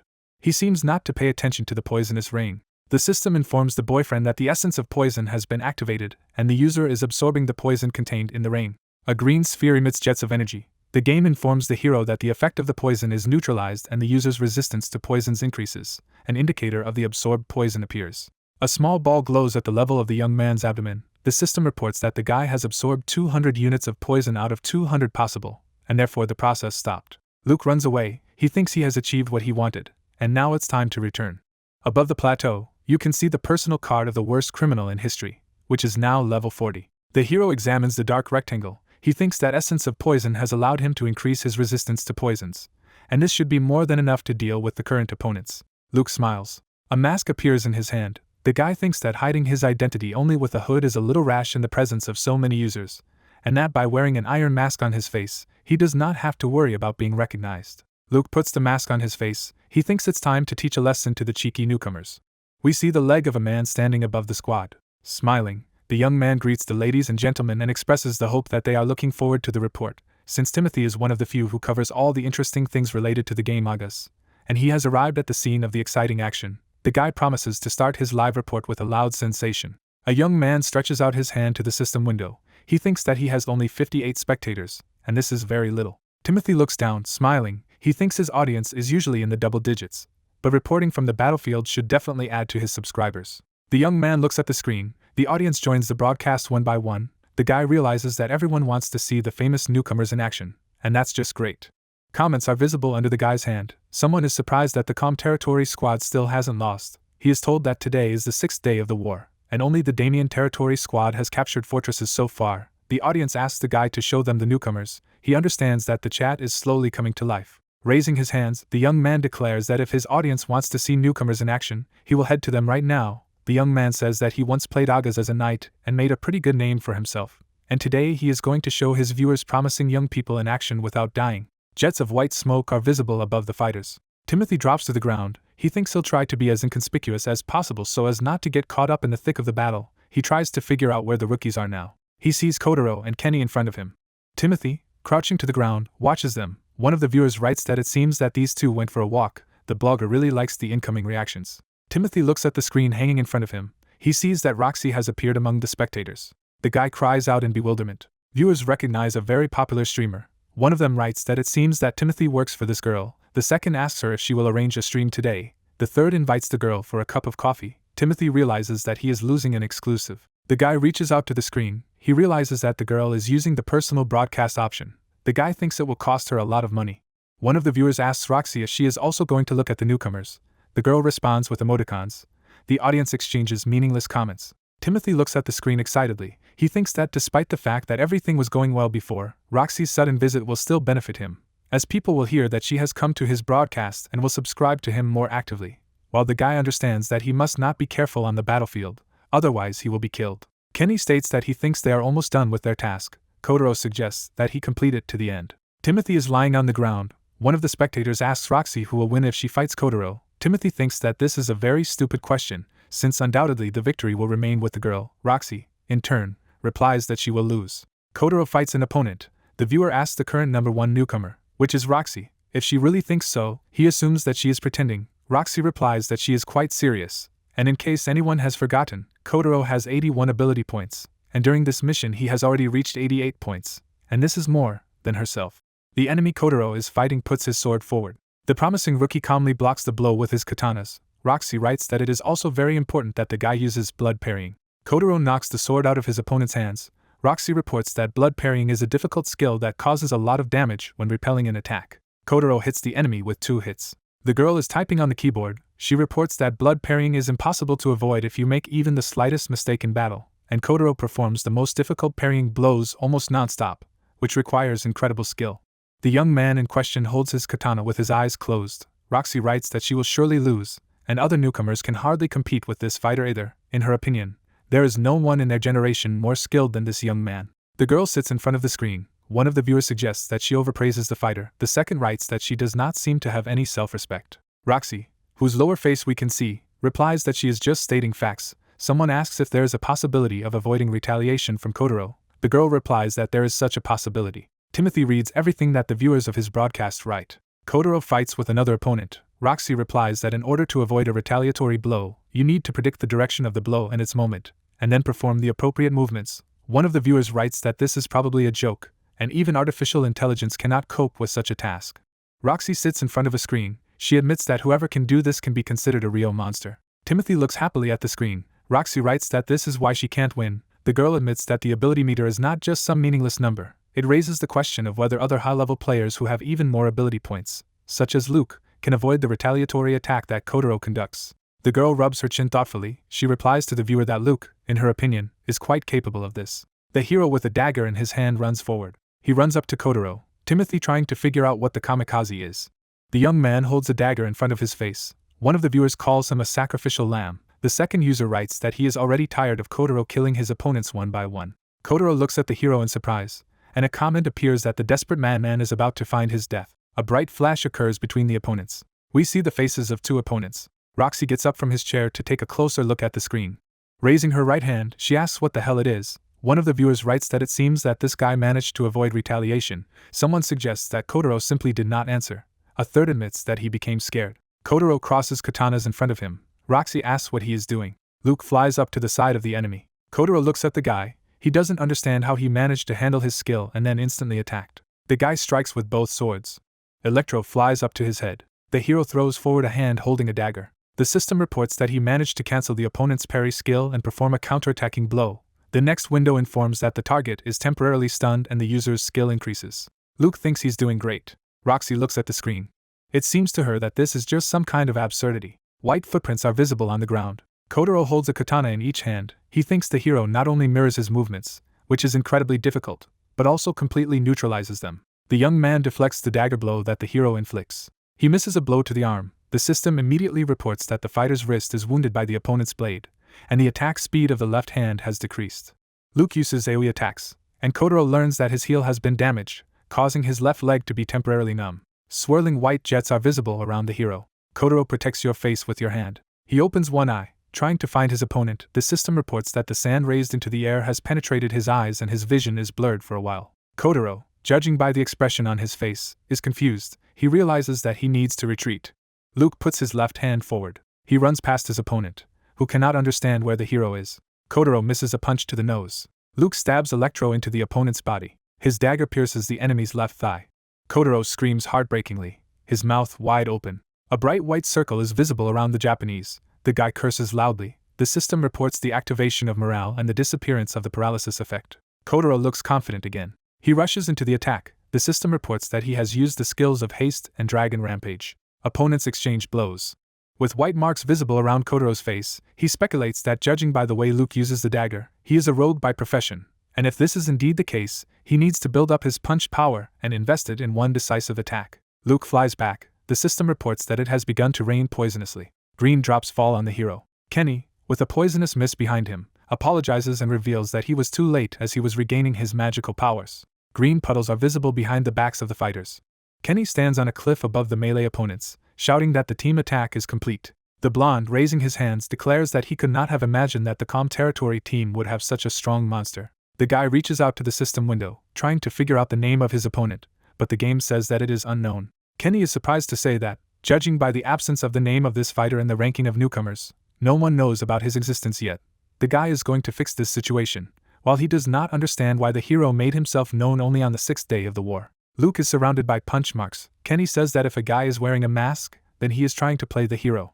The blonde touches his finger to his temple. He declares that the opponent clearly underestimated his opponents, that the skill of the young man is worthy of all praise, but it is clearly not enough to defeat 2 enemies. Luke leans back. Roxy looks sadly at the monitor screen. She thinks that a young man she does not know, who entered into battle with promising newcomers, overestimated his strength. The girl looks at the mask, trying to understand who is hiding under it. She guesses that in front of her is an experienced warrior who is able to neutralize the blood-parrying skill that Kotaro possesses, while she does not understand at all why the guy does not use his own skills. Anxiety appears on the girl's face when she realizes that the guy may simply not have skills. The hero puts his right hand forward. Roxy thinks that trying to deal with 2 strong opponents at the same time is too reckless. The girl looks at the screen anxiously. Luke holds a dagger in his hand. Roxy thinks that the guy has been exposed to the poison for 2 minutes, and his dagger cannot cope with the 2 katanas that Kotaro wields. The girl puts her hand on the mouse, thinking that this is definitely the end. The cursor is next to the window closure cross, at which point Timothy screams that he sees real madness. Luke charges again. Roxy's mouth wide open. She realizes that Kotaro is now using a double buff, boosting his attack speed with haste and dual swords. The hero makes active movements with his hands. Roxy realizes that the guy calculates his movements and angles of blows to the millisecond. She assumes that he manages to do this thanks to an iron mask. Timothy is shocked to watch what is happening. It seems to him that the hero has managed to hold on so far only thanks to a happy accident. The battle continues. Next to the hero's face, a trace of a blow is visible. Kotaro grits his teeth. Enemies exchange attacks in close combat. Roxy looks at the screen. She realizes that there is no accident here, and the guy once again adapted to the speed of his opponent, as if he received all the necessary information about his movements right during the fight. The girl looks at the screen in shock. She cannot believe that all this is really happening. Kenny watches the fight from a cliff. He holds his hands in front of him, trying to understand why the hero is still fine, although it has been several minutes since he used the poison, the effect of which, by the way, should soon end. Electric discharges sparkle around the hero. Kenny is just furious. He asks why his poison doesn't work. Kotaro grits his teeth in anger. He thinks that everyone should be affected by the poison except for the members of his squad, and he doesn't understand why the toxin his ally is using doesn't work. The hero's face is hidden by a mask. Kotaro, missing another blow, flies back. Darts appear in the hero's hand. The system reports that they are covered with ordinary poison, and when hit, they will cause additional damage. Luke sends the darts flying. They stick into his opponent. Kotaro falls to his knees. The hero approaches him with a dagger in his hand. The Japanese thinks that it seems that they could not win this battle in the first place. Kotaro disappears. Kenny looks at the action from the cliff. Luke stares menacingly at his second enemy. He trembles with fear, realizing that he is unlikely to be able to escape from the monster, which moves even faster than Kotaro. Kenny bursts out laughing madly and yells for the hero to stop playing pranks on him. Luke jumps from where the blonde man just saw him. He finds himself behind the opponent's back. We see a white flash. Next to the guy in a white shirt sits a man with a microphone. The young man puts his hand to his mouth and apologizes for the fact that the broadcast was postponed for a short time due to a sudden disconnection. He promises to resume the interview, but for now he apologizes for the inconvenience. A man in a black sweater asks to repeat the question. The guy reminds that he asked who would win if a high-level player and Luke faced off in a fight. The man declares that Luke may lose. The guy asks in surprise. His interlocutor immediately adds that, nevertheless, no one can kill the hero. The interviewer hums in surprise. The man states that there is a common misconception among the public that winning a fight and killing is the same thing. He says that high-ranking players are well aware that Luke often disappears during battle, regardless of whether he wins or loses. We see the hero running away. The young man asks if this means that many players have defeated this character at one time. Smiling faintly, the man says that everything is exactly so, since they are now talking about real monsters. We see the players that the man is referring to now. He asks if anyone really thinks that the world of apex predators can be conquered by just one character, even if it is Luke. He immediately answers his own question, stating that it would be simply absurd. The guy raises his hand and asks why, in this case, all these apex predators avoid fighting the hero. The man replies that this is due to the fact that they cannot kill him. Then he informs that Luke never gets involved in a fight in which he can lose, and acts, carefully thinking through all the details, including the retreat. Luke fights Kotaro again. The man says that the main goal of the hero is to get information from opponents, since by acquiring new data, he evolves in real time as a deadly weapon. The young man continues to fight Kotaro. Bright traces of blows are visible between the opponents. The man who gives the interview states that nothing should be shown in front of this guy, because the second he notices something new, he remembers the information and puts it together in his head. Kotaro misses a powerful punch. He thinks that his opponent reads his movements even faster than during their first fight. he realizes that he has been defeated again. Green puddles are visible in front of Kenny. The hero appears behind the enemy's back. The blonde man turns around frightened. The man says that if someone becomes the target of the hero, he must give up everything at all. Kenny, defeated, vanishes into thin air. He shouts loudly that it's just some kind of nonsense. White clouds float over the plateau. The man declares that Luke will most likely play with his opponent for a few days, and then achieve his goal anyway. Dead warriors lie on the ground. The young man who interviews thanks the interlocutor for the information provided. He states that if there is any news about Luke, he will definitely inform his viewers. Timothy stares in amazement at the screen hanging in front of his face. He can't believe that Kotaro and Kenny were easily defeated by the iron-masked fighter. Kenny vanishes into thin air again. The system reports that he has died, and his squad has been disbanded. Timothy stares at the screen. He realizes that the one-sided beating is repeated over and over again, and the promising newcomers must have taken a heavy psychological hit. The guy doesn't see how they can defeat their opponent. Kotaro is on his knees, wondering how many days have passed. The hero approaches him with a dagger in his hand. Kotaro has a doomed expression on his face. The young man thinks that the hero is becoming more skilled every day, and he is not affected by the poison that Kenny uses, nor the fast and very precise movements that he uses himself. Luke brings in Electro for a punch. Blood splatters upwards. Kotaro thinks that this is not a defeat at all, but just a hunt where he and his comrade are helpless prey. Kotaro vanishes into thin air. He realizes that his team is now losing this war. The guy is only reassured that the hero will finally leave him behind. Luke, who has a mask on his face, looks at his opponent. Clouds float above the jubilant fighters. The system reports that the Army of Calm Territory has successfully captured the 7th fortress, and the victory conditions of the occupation regime have been met, and therefore the war ends. White footprints are visible on the ground. The game announces the victory of the Calm Territory team. There is a screen in front of Timothy that informs Timothy that his side has lost the war. To a young man lying on the ground, all this seems just madness. Roxy looks at the screen, thinking that no one could have predicted such an outcome of this conflict. The girl is simply shocked. She understands that some newcomer has dealt with all the opponents that he did not even know before. Luke hits the two enemies in turn. Roxy thinks that whenever the two respawned, he would destroy them and seem to remember everything they did in battle. The girl's hand is on the mouse. She thinks that crushing two elite rookies in such a short time and single-handedly bringing victory to her team in the war is quite a feat. Roxy closes the window. She is glad that she watched the broadcast to the end. The screen goes dark. The members of the Calm Territory squad, standing in front of the magnificent castle, rejoice. They cannot believe that they have won, as they believe they were doomed to defeat. The fighters happily talk to each other. One of them declares that it would be great to have such a master in his guild. He offers to send a friend request at the award ceremony. Another young man says that his interlocutor may not even dream of it, since the Iron Mask can already be considered to have joined his guild. Luke thinks that if these guys are talking about awards now, then he has already received them. In front of us is a gray-haired old man. The hero thinks that the Lord's son understood that the guy would receive great attention, so he prudently took care of everything. Luke looks out over the city at his feet. Putting his hands on his belt, he realizes that it's time to say goodbye to this place as well. The young man is relieved to take off his mask. He looks at the Shadow King gloves with a joyful expression, realizing that he has finally received them. We see this artifact up close. Luke looks at his trophy, and the system reports absorbing the Shadow King energy stored in the item.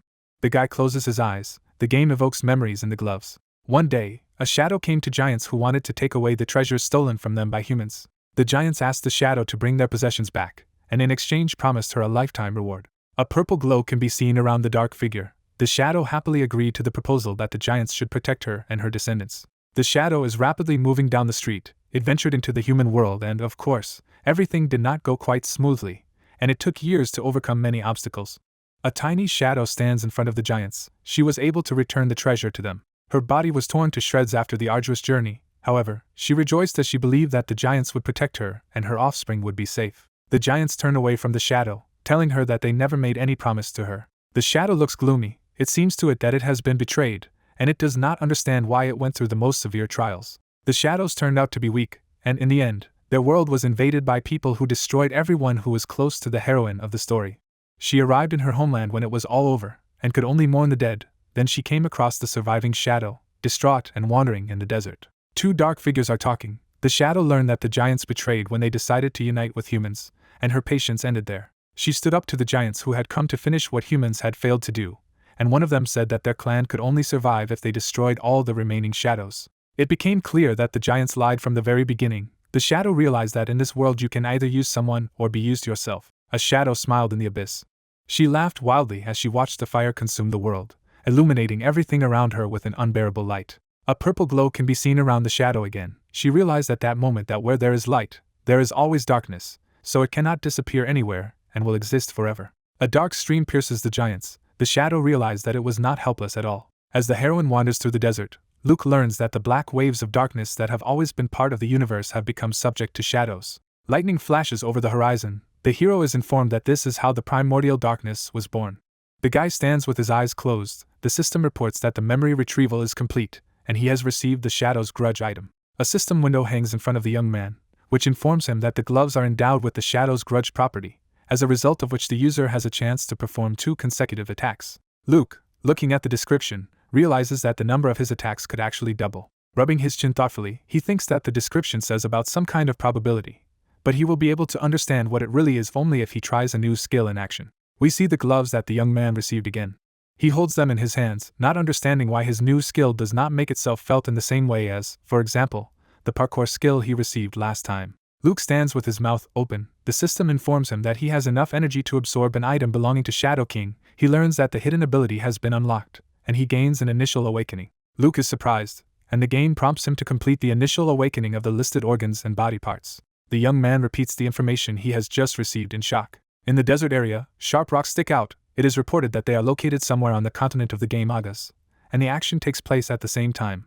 The fighter brandishes his sword. It is surrounded by streams of pink energy. The young man stabs with his sword. His opponent's weapons are still in their scabbards. 2 blades collide. The guy, gritting his teeth, says that it seems that his opponent used reverse parrying, after which he declares that it simply cannot be. The young man puts his foot on his toes. Looking at his opponent with wide eyes, he declares that this is simply impossible, and he does not believe that this is happening to him. His opponent, looking the guy straight in the face, declares that he is right and it should not work like this. He strikes and cuts the young man in half. The dismembered body disappears. The fighter, yawning, covers his mouth. He says that this is already beginning to irritate. Here is Gu Wai. He asks if his opponent can't concentrate better. Looking up, he states that he was very tired and was forced to do so. He calls out to Gyo Yeohu and admits that he was wrong. The defeated fighter stares down with lifeless eyes. Gu Wai asks if he can get someone stronger. The young man, who is apparently Gyo Yeohu, states that the defeated fighter claimed that he represented some kind of strong guild. Gu Wai has his hand on his sword. Going deep into the desert, he asks not to be found fault with. The hero approaches Horn Mountain. He thinks that this is the key to the secret scenario that he managed to steal from the house of the village elder.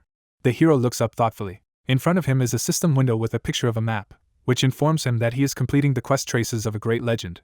Luke realizes that he has gone about halfway through, and he still has about half a day to go up. A raccoon appears behind him. The hero looks around in surprise. He asks if the animal is going to continue to follow him. The cute creature looks at the hero questioningly. He declares that he does not mind such a company at all. He understands that the raccoon has helped him before, and he can continue to at least collect useful items for him.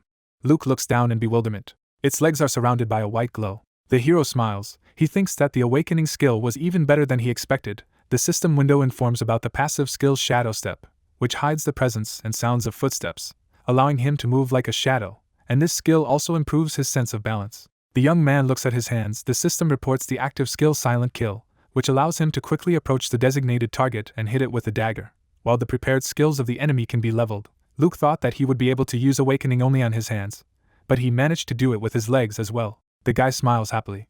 Luke, looking at the raccoon, mentally praises him for keeping up with him. The hero pours some water into the lid and offers the animal a drink. He tells it not to be afraid and comes up to him. The raccoon quenches his thirst. The hero does not understand why this creature always appears next to him. The young man strokes the raccoon and says that he, probably, also had a very difficult time in life. The striped animal trembles. The guy understands that it is not trying to move away from his hand. When the raccoon closes its eyes, it makes strange noises similar to Poco. Luke interrogatively repeats the sounds he heard. The animal makes them again. The guy wonders if all raccoons make such sounds. Smiling happily, the hero declares that from now on he will call the raccoon Poco. Luke looks up in surprise. The system informs him that this is the first time he has interacted with a spirit. He learns that he has achieved the corresponding achievement. Poco looks at the hero with loyal eyes. The system window informs that the hero has given a name to the spirit, and the favor of this entity has exceeded a certain limit, as a result of which the hero can view the Poco status window from that moment on. Opening his mouth in surprise, the young man thinks that he needs to open the status window and check his achievements. Luke reaches out to the raccoon and brings up the status window. In it, he sees information about his pet and its characteristics. The young man is surprised by a magic score of 147 and luck of 104 at the second level. The hero squats with his mouth half open. He understands that the raccoon has not only the ability to magic, but also intelligence, which is quite comparable to that of a human. We see a lot of objects around the raccoon. Luke thinks that the pocket dimension that Poco possesses allows you to store anything, and its capacity is many times greater than the user's inventory.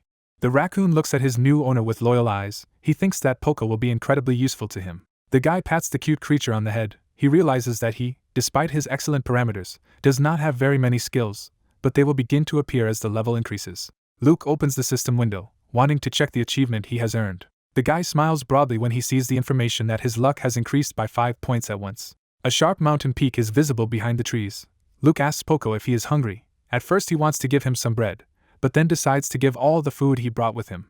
The hero clings to the edge of the cliff with his hand. Breathing heavily, he climbs upstairs, and declares that they arrived at the scene earlier than he expected. Poco climbs up after the owner. The guy says that now they must find something that has to do with the secret scenario. Luke holds the tired raccoon by the scruff of the neck. He tells him to get up faster next time. Poco lies on the ground, making sounds that sound exactly the same as his name. The young man works with the system window. He says that the mark on the map must be somewhere here, at the top. The guy looks around and sees only a desert with large boulders. The hero walks forward, deciding to inspect everything a little more closely. He tells his pet to report if he notices anything interesting. Poco makes it clear that he understands the order. Evening comes. Luke and the raccoon sink to the ground exhausted. The hero thinks that he has not found anything, and besides, it is already dark. He does not understand why there is nothing on the mountain and cannot believe that the map is deceiving him.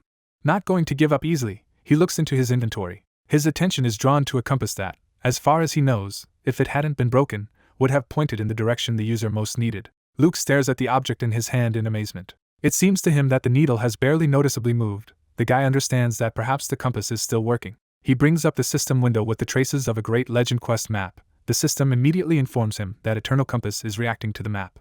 The device emits a bright glow. The game informs that the current target has been determined. The state of the Eternal Compass has changed, and its arrow has begun to move. The hero stares intently at the glowing device. The system reports that the Eternal Compass is pointing to the target. Luke and Poco stand in front of the megaliths. The young man realizes that nothing like this has ever happened in this place before. He sees a staircase going down in front of him. The game informs him that the entrance to the hidden dungeon is open. A man and an animal stand above the stairs.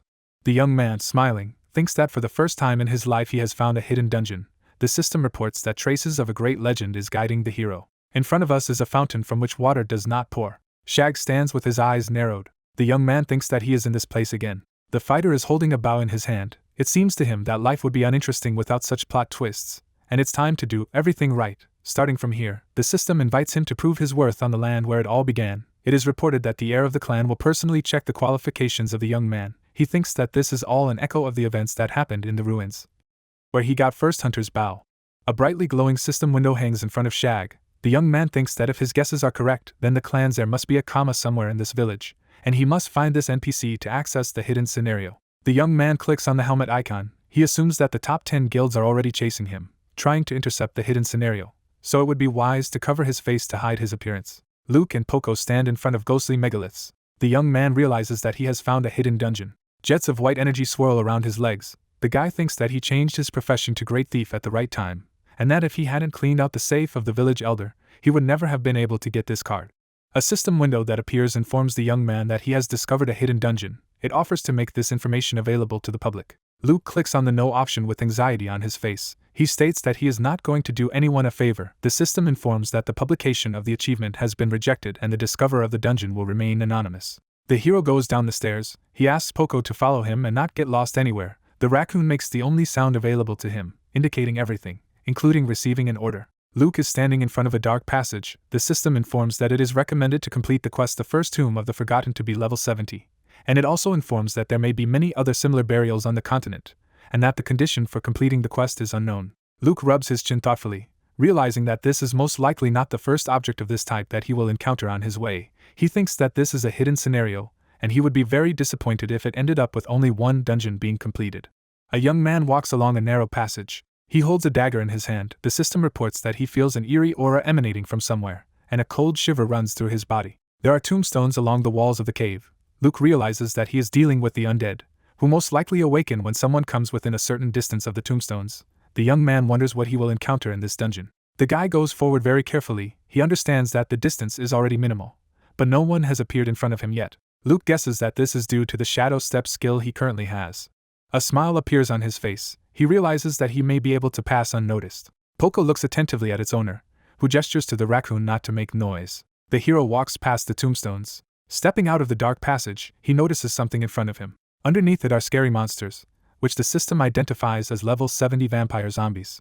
There are a lot of these creatures below, and the young man understands that he will die instantly if he goes down there. Luke sees that the distance to the stairs on the other side of the spacious underground hall is quite long, but it seems to him that there must be some way to get there. Looking down at the green monsters, he realizes that he can use his parkour skill. With a trembling hand, the young man touches the mark on the rock. He climbs up. The hero walks along a very narrow ledge, realizing that for the first time in his life he is overcoming such a dungeon. He approaches a hole visible in the wall of the hall. This entrance seems very suspicious to the guy. Luke squeezes between the rocks, wondering what lies ahead. The hero looks down. He realizes that the passage is very narrow, but it is still possible to pass through it. Luke wearily sits down next to the rock, sighing heavily. He says that it was very difficult, the raccoon making sounds indicating that he agrees with his owner. The guy looks around, realizing that you can usually find something very useful in such places. In front of him are two large treasure chests. Poco gives his name with a questioning intonation. Luke replies that he himself is quite pleasantly surprised. Grinning happily, the guy asks which of the chests to open first, as if Poco is trying to warn him about something. The guy's hand hangs over one of the chests. He says that he will probably start with the left. A huge tongue is visible under the lid. Poco looks frightened at the chest, which turns out to be nothing more than another monster. The toothy monster closes its mouth. The system informs that the hero is using the silent kill skill. Luke, dagger in hand, flies away from the monster that released him. The guy, looking at the chest in annoyance, states that he thought he was lucky, but in fact it turned out to be a trap. The second chest also swings wide open. It is reported that the hero has a level 62 dungeon mimic in front of him. The hero delivers powerful blows. He declares that these creatures completely ruined his mood. The electro in the guy's hand glows. The system reports that the level of the young man has increased. He has gained ability points and increased the skill of wielding the dagger, as a result of which the level of the corresponding skill has increased to the second. Luke and Poco stand in front of a chest from which a giant tongue has fallen out. The hero is disappointed that both boxes turned out to be monsters and did not contain anything useful. Sighing heavily, the young man thinks that the only consolation is to increase his skill with the dagger. He tells the raccoon to stop staring at monsters and quickly follow him. Poco looks at his owner in bewilderment. The hero realizes that this may mean something. He notices cave paintings, trying and wondering who could have thought of doing such art in such a place. Then the hero realizes that he sees human figures as well. Luke looks at the images. The system reports that the guy has found ancient cave paintings, and his skill has increased. Luke thinks that the skill related to archaeology is not really necessary for him. He pays attention to one of the elements of the image and realizes that it is a huge tidal wave. The guy remembers that he has already seen something similar somewhere. A huge shadow pops up in the guy's imagination. He looks down a little frightened. He is tormented by bad premonitions. Poco looks at his master, who wonders what the secret of this secret dungeon could be. Sounds come from the dark crevice. The hero, next to whom Poco is walking, states that he barely managed to get out and the road took a long time. Luke notices red rays and sharp peaks in front of him. The young man smiles, realizing that he can turn into another representative of the undead. He comes close to the crossed red rays, thinking about the fact that there are always a huge number of traps in such places. The guy asks that his pet stay in place and just watch his owner. Luke climbs over the dangerous beams, thinking that there must be a trap defusal button somewhere. But in order to get to it, you usually need to overcome all the dangers. The guy plans not to rush anywhere, but to disable the traps one by one as he progresses. The hero's leg is surrounded by red rays. The system reports that he managed to avoid the trap, as a result of which his skill increased. In front of the young man's face you can see a pike jumping out of the ground. Luke looks at her nervously, realizing that he almost died. The system informs the guy that if his health drops below 70%, he will die instantly, falling into a trap of this type. The hero thinks that now that he has seen how it all works, his ability score, which is 97 points, as well as previous experience will allow him to easily overcome such traps, if, of course, he maintains full concentration. Luke easily bypasses red rays. He presses the luminous panel. The boy manages to defuse the beams, and Poco runs up to him. The system informs the hero that he has passed the first hunter test and will be given a special reward, and an improvement in agility is also reported. Luke looks up in surprise. He can't believe that his stats have been boosted as a reward. The guy happily looks at his personal card. He thinks that if he can find and pass all 15 tests of this type, his parameters will increase by a total of 29 points, and this will be equivalent to increasing his level by the same number of points. The young man's eyes shine with joy. He thinks that the hidden dungeon, or rather, even the entire hidden scenario, is worth going through. The hero approaches the door. He looks at the strange cylinder, and it seems to him that he must somehow engage it. A text is seen in front of the guy, according to which whoever gets to this place can use the device on the pillar to cause an illusion. The guy learns that he will have to go through 20 combat stages to get to the end. Luke grits his teeth in anger. Such a number of fights seems to him clearly excessive. Poco looks inquiringly somewhere. Luke, looking at the door in front of him, thinks it's much easier to find his way out of the room. He draws attention to the keyhole. The system informs that the large iron gate of the hunter is closed.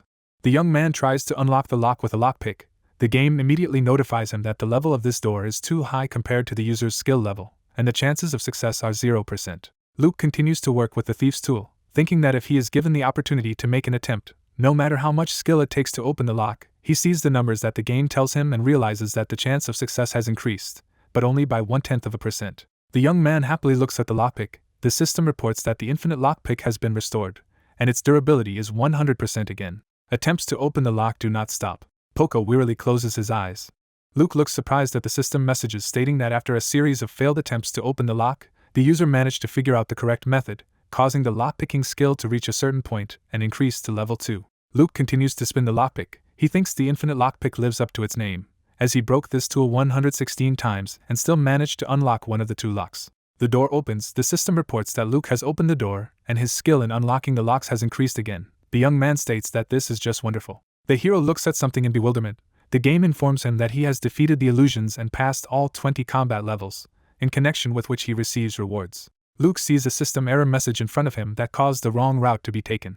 We have a black and red ribbon in front of us. The system calculates the degree of error, tries to correct it, but fails to do so. The young man is surrounded by alarm system windows. The guy is trying to figure out what the hell is going on, and is it really impossible to leave the room just by unlocking the door from it? Luke looks anxiously in front of him. The system informs him that Agas will make its own decision.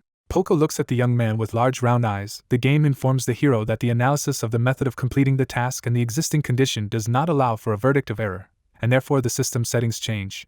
Luke thinks that he seems to have avoided the worst-case scenario. A white glow appears around the hero. He sees several messages about leveling up. Luke realizes that his rank has jumped by a total of 5 points, and he also sees a notification that he has received a special reward, which is a key. A strange cylinder behind the guy's back is glowing.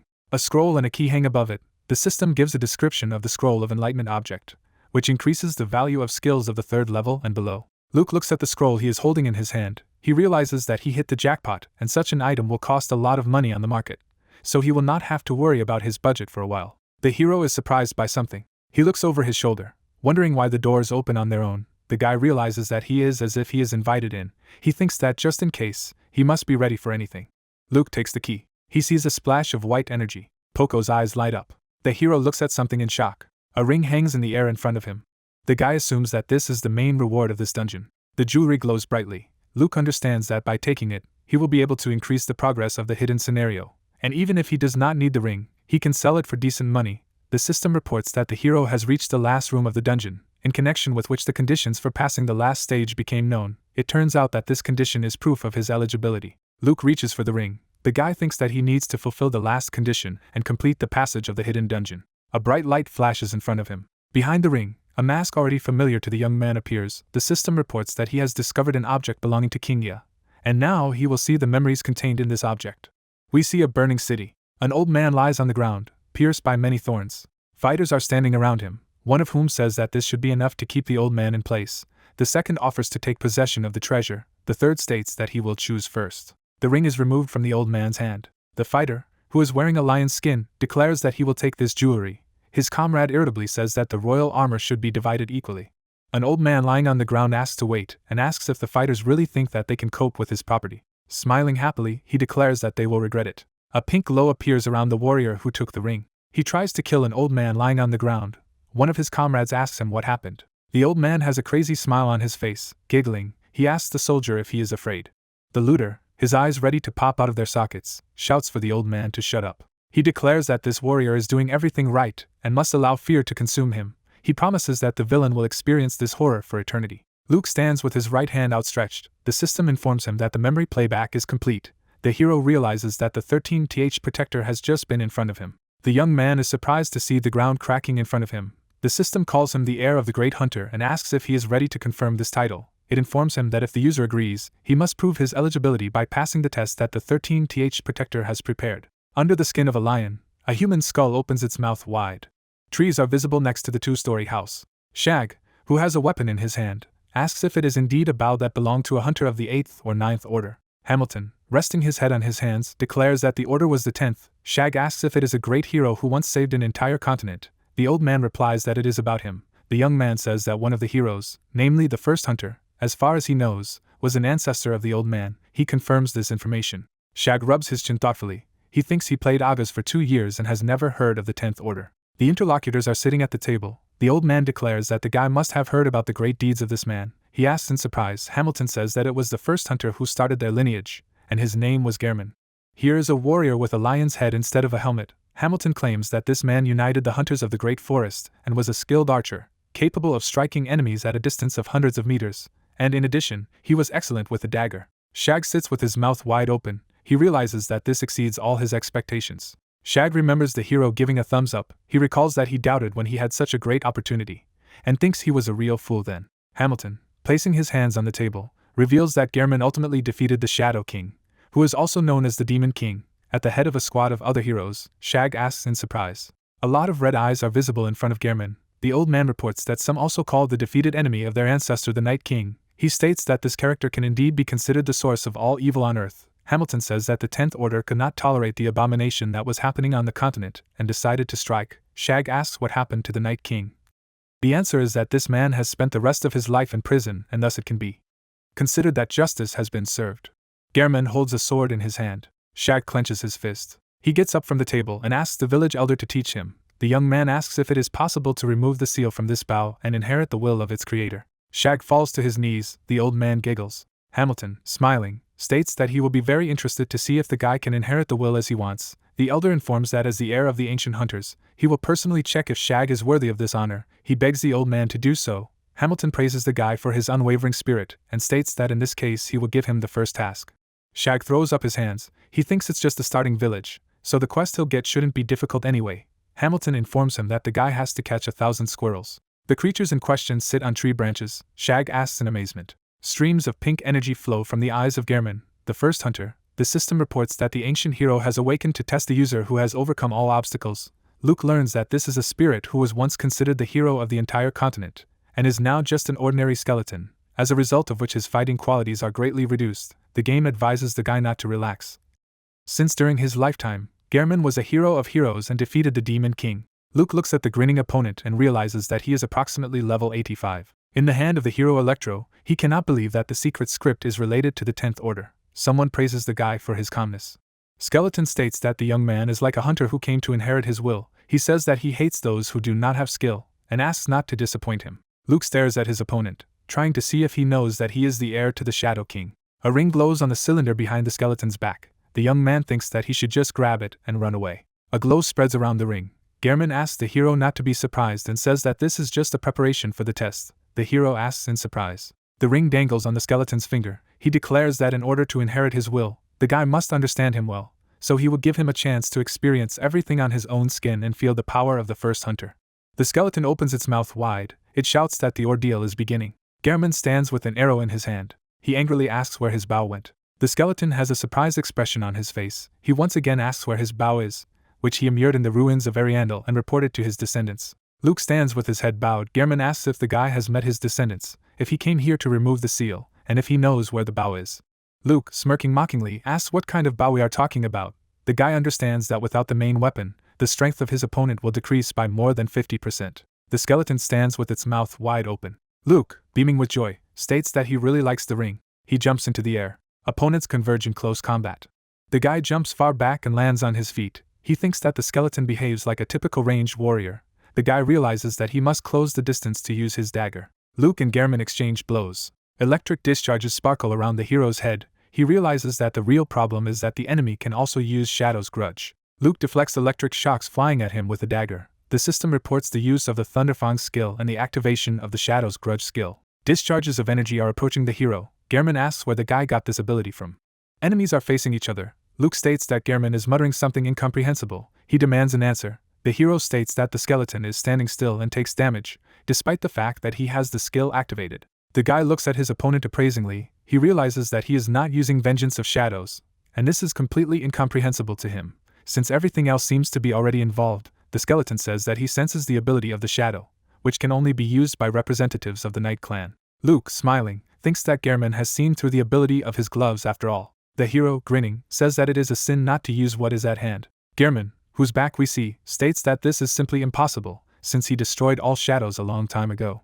The skeleton emits a pink glow. It demands that the hero stop joking. Luke, his eyes bulging, stares at the enemy. Next to the guy you can see the traces of many blows. He understands that an advanced hunter skill is being used against him. Gehrman puts his hands in front of him. He shouts that he is just a ghost from his past, and he sees nothing more than an illusion. The skeleton promises to chop the young man to pieces and prove once again that the Night Clan has been completely exterminated from Earth. In front of us are the limbs of the hero. The system reports that he is wounded in the right wrist, as well as in the leg, as a result of which the sense of balance weakens.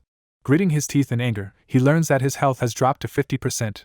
Luke cannot understand how the skeleton manages to hit him without good dagger skills. Darts appear in the hero's hand. The system reports that they are covered in poison.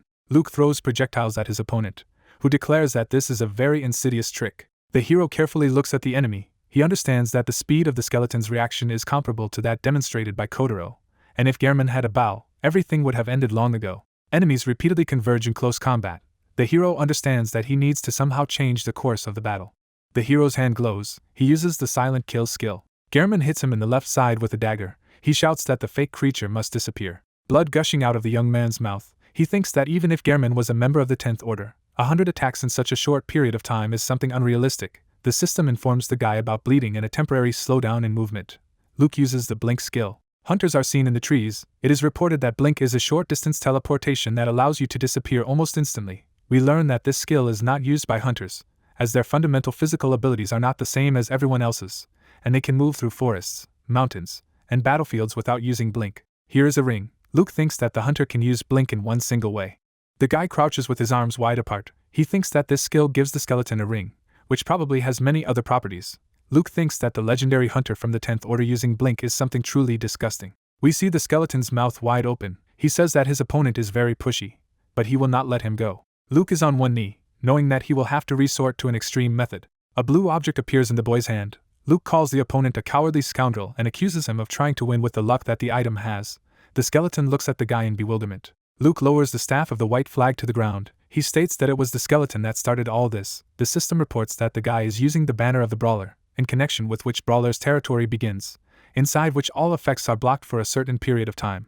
Luke, smirking, calls his opponent a son of a bitch, and says that their fight will be much fairer now. This is banner of the brawler, which blocks all effects within a certain radius for a certain period of time, and can only be used once. Various objects are visible above the young man's head. It is reported that items, passive and active skills, and all kinds of effects cease to work, so the consequences can be very serious not only for the enemy, but also for the one who uses banner of the brawler. Two fists collide. It is reported that the only method of confrontation after using this item is fist fighting, while the range of banner of the brawler is not very long, and if the target is outside of it, it is not affected. Concentric circles are visible in front of the hero. He thinks that usually at a difference of 30 levels or more, this item does not work. Luke learns that his health has dropped below 20% and the bleeding has not stopped. The hero gets down on one knee. The skeleton raises his fist, on which the ring is visible. The young man thinks that, fortunately, the difference in levels is not so big, and since the room he is in is very small, there will be no problems with the radius. He understands that banner of the brawler does not last long, but believes that he will have enough time. The hero smiles. He intends to use his main weapon from now on. Skeleton looks at his ring in surprise. He realizes that it has stopped working. Luke asks if the opponent liked his gift. Smiling, the young man declares that he prepared it especially for his enemy. Gehrman, opening his mouth, looks at the hero. He says that his equipment has stopped working, but this effect will probably last very short. Blood flows from the corner of the hero's mouth. Luke pays tribute to his opponent, who remains calm even after his main power has ceased to work, while the young man realizes that everything is too late for the skeleton. Gehrman and Luke stand opposite each other. The system informs them that the item used has blocked all effects and skills for a period of time. The heroes ask the skeleton why he feels out of place. He states that the undead, of course, were not afraid, but now they are just a pile of fragile bones, although they were once a hero from the 10th Order or some other celebrity. The skeleton whose head we see continues to hear insults from the guy. Luke says that his opponent does not have a bow, but he can use a dagger, albeit without the blink skill. Luke asks if the hero from the 10th Order cannot surpass some green rookie in the use of melee weapons. Putting the dagger forward, the guy declares that it seems that he is not a real hunter at all. Jets of blue energy swirl in the air. Luke realizes that he cannot allow the skeleton to wait for the end of banner of the brawler, and he must provoke him further. The hero states that Gehrman is very wise to wait for the end of banner of the brawler, as otherwise he will lose shamefully. Luke defiantly taunts the skeleton. He realizes that he needs to tease his opponent. The young man smiles, realizing that he has achieved his goal. Gehrman puts his hand on the lion's head. He declares that he now sees that he is not an illusion or a ghost from the past. Two columns are visible between the opponents. The skeleton states that the guy is just a fake designed to deceive him. Gehrman puts his foot on the ground. He declares that this place will be the grave of the guy. The skeleton opens its mouth wide and rushes forward. Luke thrusts his dagger forward. He realizes that his ruse has worked, and the skeleton is now just furious. Gehrman strikes, but the hero manages to dodge. The skeleton chases the guy around the hall. Luke bounces off his opponent and slows down with his legs. He thrusts his sword forward. Gehrman looks at him in bewilderment. Electro leaves a bright trail in the air. In the chest of the skeleton, bare bones are visible. Luke rushes forward. Gehrman holds out a dagger in front of him. He asks why the guy is moving faster than him. The hero looks menacingly at his opponent, who thinks that just recently this young man was on the verge of life and death. The guy's weapon leaves a white mark behind it. A jet of white energy rises above the skeleton. He tries to understand what kind of opponent is in front of him, and how he has become stronger than he was just a few minutes ago. Gehrman suspects that the guy is getting stronger by the moment. The skeleton looks at the enemy with empty eye sockets. He imagines a snake strangling a rat, and realizes that if things go on like this, they will simply be swallowed alive. Gehrman jumps into the air. He thinks he can't let the guy continue to read his attacks. Luke rushes after the enemy, wondering where the fake hero is going. The young man's hand is visible inside the eye socket of the skull. The skeleton understands that each of the young man's blows is unpredictable. Gehrman puts up a block. Luke incredibly annoys him, because a second ago he was hit in the air, although he expected that the guy would attack on the ground. The skeleton crouches with his arms apart. He thinks that the hunters know the importance of strength and balance.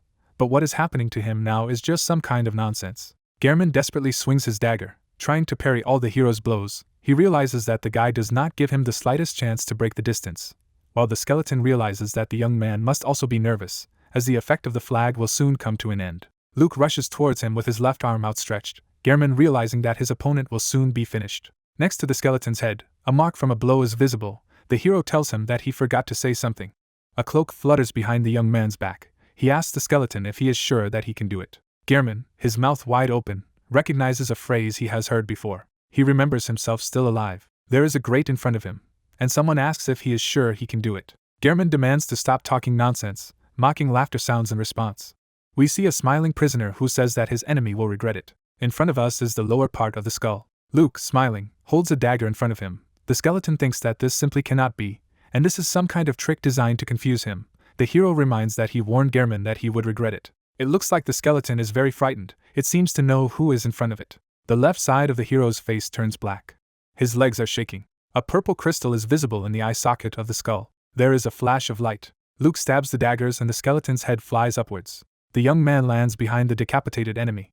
The head rolls on the ground. The system reports that the hero's blade has cut the neck of the enemy and the user managed to decapitate the hero of the 10th order by dealing a critical hit. The guy also learns that he continues to bleed, and his health has dropped below 5%. He is offered to restore health by applying a bandage or some other method until the penalty in the form of death comes. Electro glows in the young man's hand. He thinks that if he had hesitated just a little, he would have bled to death. Gehrman falls to his knees. Luke, looking up, thinks he brought the flag just in case, and is very glad he did, as otherwise the result would have been terrible. The system informs the discouraged guy that his levels are rising. The guy laughs happily. He says that it's time to pay back the debt. Luke approaches the decapitated opponent. He is very happy that he has increased his level by 3 points, but wants to get something much more important, namely Blink. The hero squats in front of a defeated skeleton. He says that he needs Blink so badly that he would refuse to even go through the secret script. The guy reaches for the ring. Gehrman shouts deafeningly, demanding that the young man not touch his property with his dirty hands. Luke silently stares at the enemy's head raging nearby.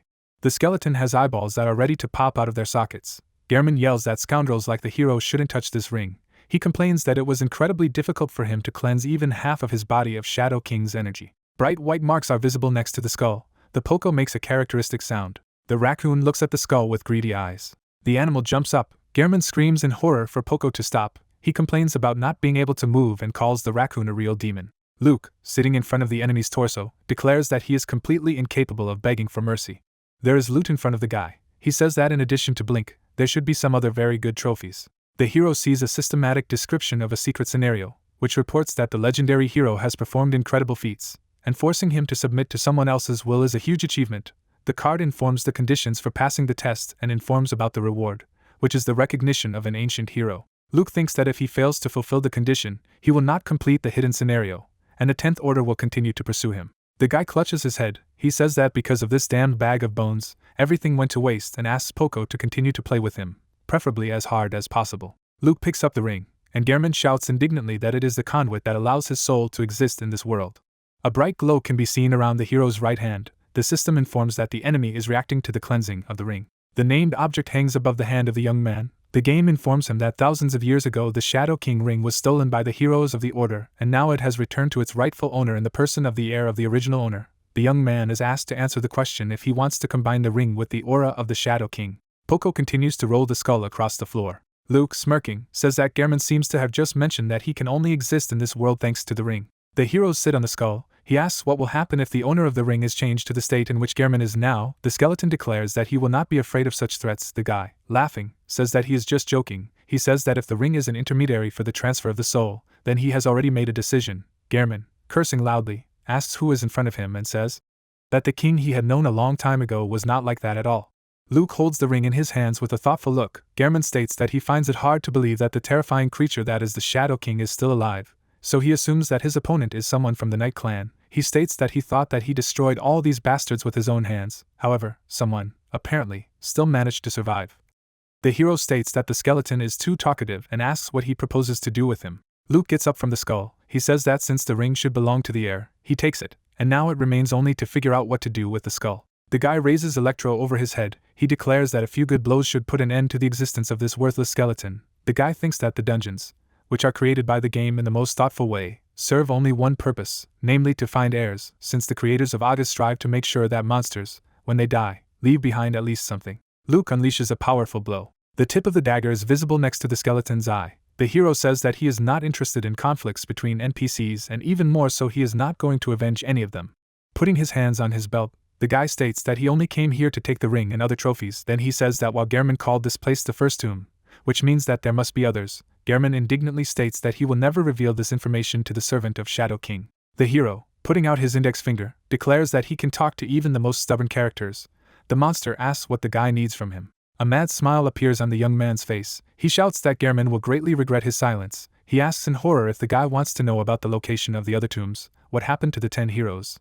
Or maybe he needs information about other items that Shadow King possessed. The young man demands to tell him everything. Gehrman asks in fright. The skeleton's mouth is wide open. The guy asks his opponent if he wants to live. Luke raises the dagger again to strike. He states that he tried to be a gentleman, but his noble impulses were not appreciated. He demands that the skeleton tell him about the other tombs. Gehrman screams in horror that he will tell everything he knows if the guy promises not to destroy his soul. With his arms folded on his chest, the guy sits in front of the skull. He declares that, as far as he now understands, there are tombs in the world belonging to one or another of the 10 heroes, and on the continent where he is located, there are only 5 tombs, while the skeleton knows about only 2 of them, since they were built by his heirs. Gehrman replies that everything is exactly so. The young man realizes that the rest of the heroes are now waiting for their heirs, unless, of course, he gets to the tombs first. The guy declares that he has one last question. The skeleton calls him a shameless bastard. Luke asks the monster not to worry and assures that the question will be simple. Smiling, the guy holds the enemy's head in his hands. He asks if he admits his defeat. With his mouth wide open, Gehrman asks what the young man is getting at. He asks just to answer the question. The skeleton shouts loudly that this is some kind of childishness. Luke states that, as far as he understands, the monster is not going to admit that he has lost. The guy, smiling, clenches his fist. Gehrman shouts that it was the hero who lost. Luke asks again. The skeleton tries to repeat his statement. The hero asks him to think carefully. Looking at his opponent in horror, Gehrman asks why he would do this.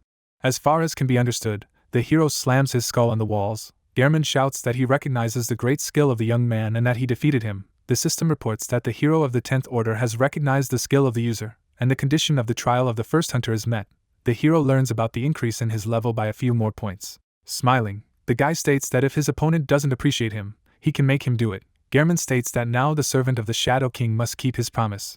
Luke asks what it is about. The skeleton demands that the hero bring him a ring and put it right in front of his head. The skeleton's eyes are ready to fall out of their sockets. Luke, who holds his opponent's head in his hand, states that in order to keep Gehrman's soul safe and sound, he will have to part with this ring. The monster shouts that this is the way it is, and the guy must do it very quickly, as the dungeon begins to collapse and they risk being buried here. The skull is missing several upper teeth. Luke states that Gehrman will not wait for anything in this case. He indignantly demands that the guy repeat his words. The hero states that he promised not to destroy the soul of the skeleton, but did not say anything about the fact that he will have to save it if it is doomed to disappear by natural causes. Gehrman shouts that this is just some unthinkable nonsense. Smiling broadly, Luke states that, in other words, he didn't promise the skeleton to return the ring. Pieces break off from the skull. Gehrman yells that the young man deceived him, and he will never forgive him. The skeleton rudely insults the hero and promises to tear him to pieces. Smiling, the guy raises his hands. He says that he has not deceived anyone and has never even lied. An explosion occurs inside the skull. Gehrman screams heart-rendingly. A fire is burning on the ground. Luke asks a raccoon standing next to him if this strange fire needs to be extinguished. The animal responds with the only combination of sounds he knows.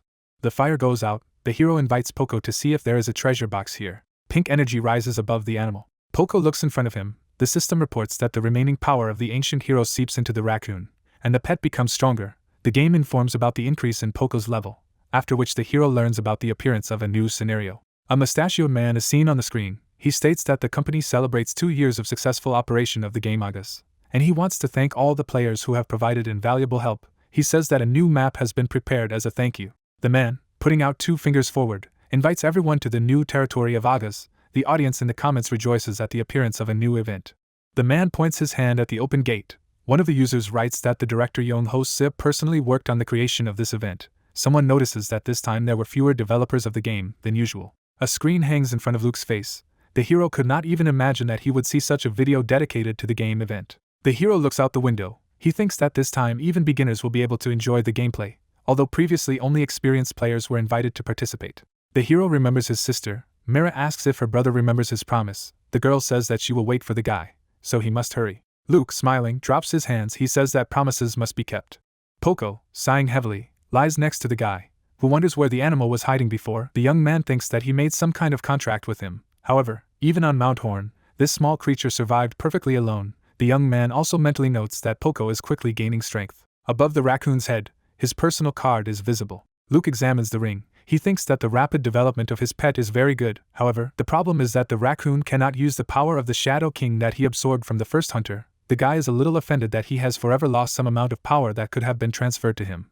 For example, through the ring. The young man looks displeased somewhere. He thinks that another problem is that the purpose of the hidden dungeon was to find the heir. In front of him is the hidden scenario card of the death of 10th Order Ancient Hero. It says that the will and hope of the deceased ancient heroes, as well as the treasures contained in the tombs, are passed on to the heirs. While the heirs of other ancient heroes can also claim to fulfill the will of the fallen, the system invites the young man to take this opportunity to nip potential enemies in the bud.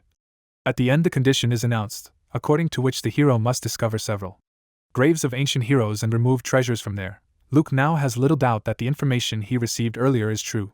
A carriage is driving along the road. Luke thinks that the strangest thing in all this is that this quest does not have a reward, although it promises to be extremely difficult. The guy understands that he will have to do a lot of work just to find tombs, and he will only receive incomprehensible trophies. The hero decides to focus on the event dedicated to the 2nd anniversary of the release of the game August. The young man looks out the window, thinking that he needs to calm down a little. The hero wearily puts his head on his hands. He thinks that he can no longer look out of the window, and he wants to walk, despite the fact that he has paid the fare. We see the wheels of the carriage. The hero is very annoyed that it goes so slowly, and also stops to take new passengers. Luke wonders what kind of fool decided to get into the carriage in this place. The guy frowns out the window. We see someone's leg. Its owner greets the hero. Kotaro appears in the doorway. He asks how the guy is doing. Kotaro stands with his sword on his shoulder. He thinks that he has not set any goals since the beginning of his time in the game. The words of other players are heard around him. Someone asks if this guy is really that strong. The second user says that this player has 81 points according to the ability score. A young man cuts off the head of an opponent. He thinks that he started playing Agas as a very ordinary user, and never thought that he would have any talent, but immediately earned the title of a promising beginner. Kotaro sits wearily on the ground. It seems to him that a huge responsibility has immediately fallen on him. Kenny, smiling, declares that the guy has incredible skill, after which he reveals his name. Looking at Kotaro over his shoulder, the blonde promises that they will make great partners, and no one will be afraid of them. The young man thinks that after he began to cooperate with Kenny, his confidence in his abilities began to grow, and the weight that he felt on his shoulders seemed to disappear. The guy destroys another group of enemies. He thinks that he is strong, so it is quite natural to demand recognition of his abilities. Kotaro recalls that then it seemed to him that the era of his greatness was just around the corner. Luke, who has a mask on his face, holds out a dagger in front of him. Kotaro remembers the words he heard after being defeated by this character. Someone shouts that the man in the iron mask crushed 2 newcomers. Another player states that he did not expect Calm Territory to win. A third calls the hero a real monster and asks who can be hiding under this iron mask. Kotaro is standing in a beam of light. There is an opinion that he is strong, but he is no match for a guy in a mask. Another player exclaims that the 2 newcomers must be very ashamed now, and most likely they will not be back in the game soon. Kotaro thinks that after facing that opponent and being defeated, he lost a lot, if not all. Kenny slams his fist on the table and, cursing, says that the hero most likely had a very high resistance to poisons. He states that he must create a more powerful poison and then he will surely kill this villain. The guy apologizes to Kotaro and says that they need to break up, after which he thanks his friend for everything they went through together. Kotaro sadly wanders through the forest. He thinks that even the Kenny he trusted so much has left him. The young man is completely devastated. A carriage passes in front of the guy. He thinks that it will probably be better if he goes somewhere. Kotaro and Luke are seated opposite each other. The new passenger states that this may seem unexpected and inappropriate, but he wants to tell his story. The hero, whose back we see, is silent. Kotaro, with his hands on his knees, states that his travel companion doesn't have to answer and can just listen. He reports that he recently ran into a wall that he couldn't overcome. The carriage continues on its way. Kotaro says that he just didn't see a way out of the situation he was in. As he thought he was a magnitude and deserved recognition, he states that in reality he turned out to be just a frog inside a well. And when he realized this, he felt completely lost. The guy's face is sad. He says that a man who got into a carriage and suddenly began to pour out his soul probably looks very funny. Opening his eyes, the young man looks at the hero. He asks if he can also tell his story. Luke's mouth is dripping with saliva. The hero sleeps with his mouth wide open. The guy stretches sweetly. He thinks that he was dying of boredom, but now that he has slept, everything seems to have fallen into place, and the hero did not expect to meet his former opponent in such a place at all. Luke puts his foot on the ground. He thinks he doesn't have to calm down the guy trying to comprehend the purpose of his time in the game. The coachman, looking at the guy, wishes him a safe trip. Luke thinks that even if he is in a hurry somewhere, he will never get into this old man's carriage again. The vehicle continues its journey. Poco pulls on the hero's clothes. Luke lowers his gaze and says that he has completely forgotten about his pet. The raccoon makes characteristic sounds. Folding his arms on his chest, the guy looks at the animal. He tries to understand what to do with it. The idea comes to him that he can rent a room in a hotel and settle the raccoon there for a while. Luke squats down next to Poco and says that he will need to leave for a while. The raccoon hits his owner. He points to his left, and the guy guesses that Poco wants to hide there. Luke, looking at the bushes, asks the raccoon if he wants to climb there. The animal pronounces the only sound available to him with an affirmative intonation. The hero pats Poco on the head. He calls him stubborn and asks that the raccoon not show himself to anyone until he returns. Then he adds that you should also not take food from anyone if it is offered. In front of us is the lower part of the body of a young man. He arrived in a city called Zarumi. Other people are visible next to the hero. He looks up, thinking that the meeting is scheduled for the fountain. A dark figure is visible behind the guy's back. He thinks that he should add his sister as a friend when they meet. A hand rests on the young man's shoulder. Luke imagines a muscular man, feeling the pressure of the limb on his shoulder heavy and cold, like that of a typical fighter. The guy looks around frightened. Mira happily greets her brother. The system says that he is a level 30 fighter with the nickname Deer. The girl, pointing at her brother, asks why he made the two girls wait. The guy apologizes guiltily. Mira states that thankfully, he arrived before the in-game event began. Hano hides behind her friend. The system reports that she is a level 31 warrior with the nickname Rabbit.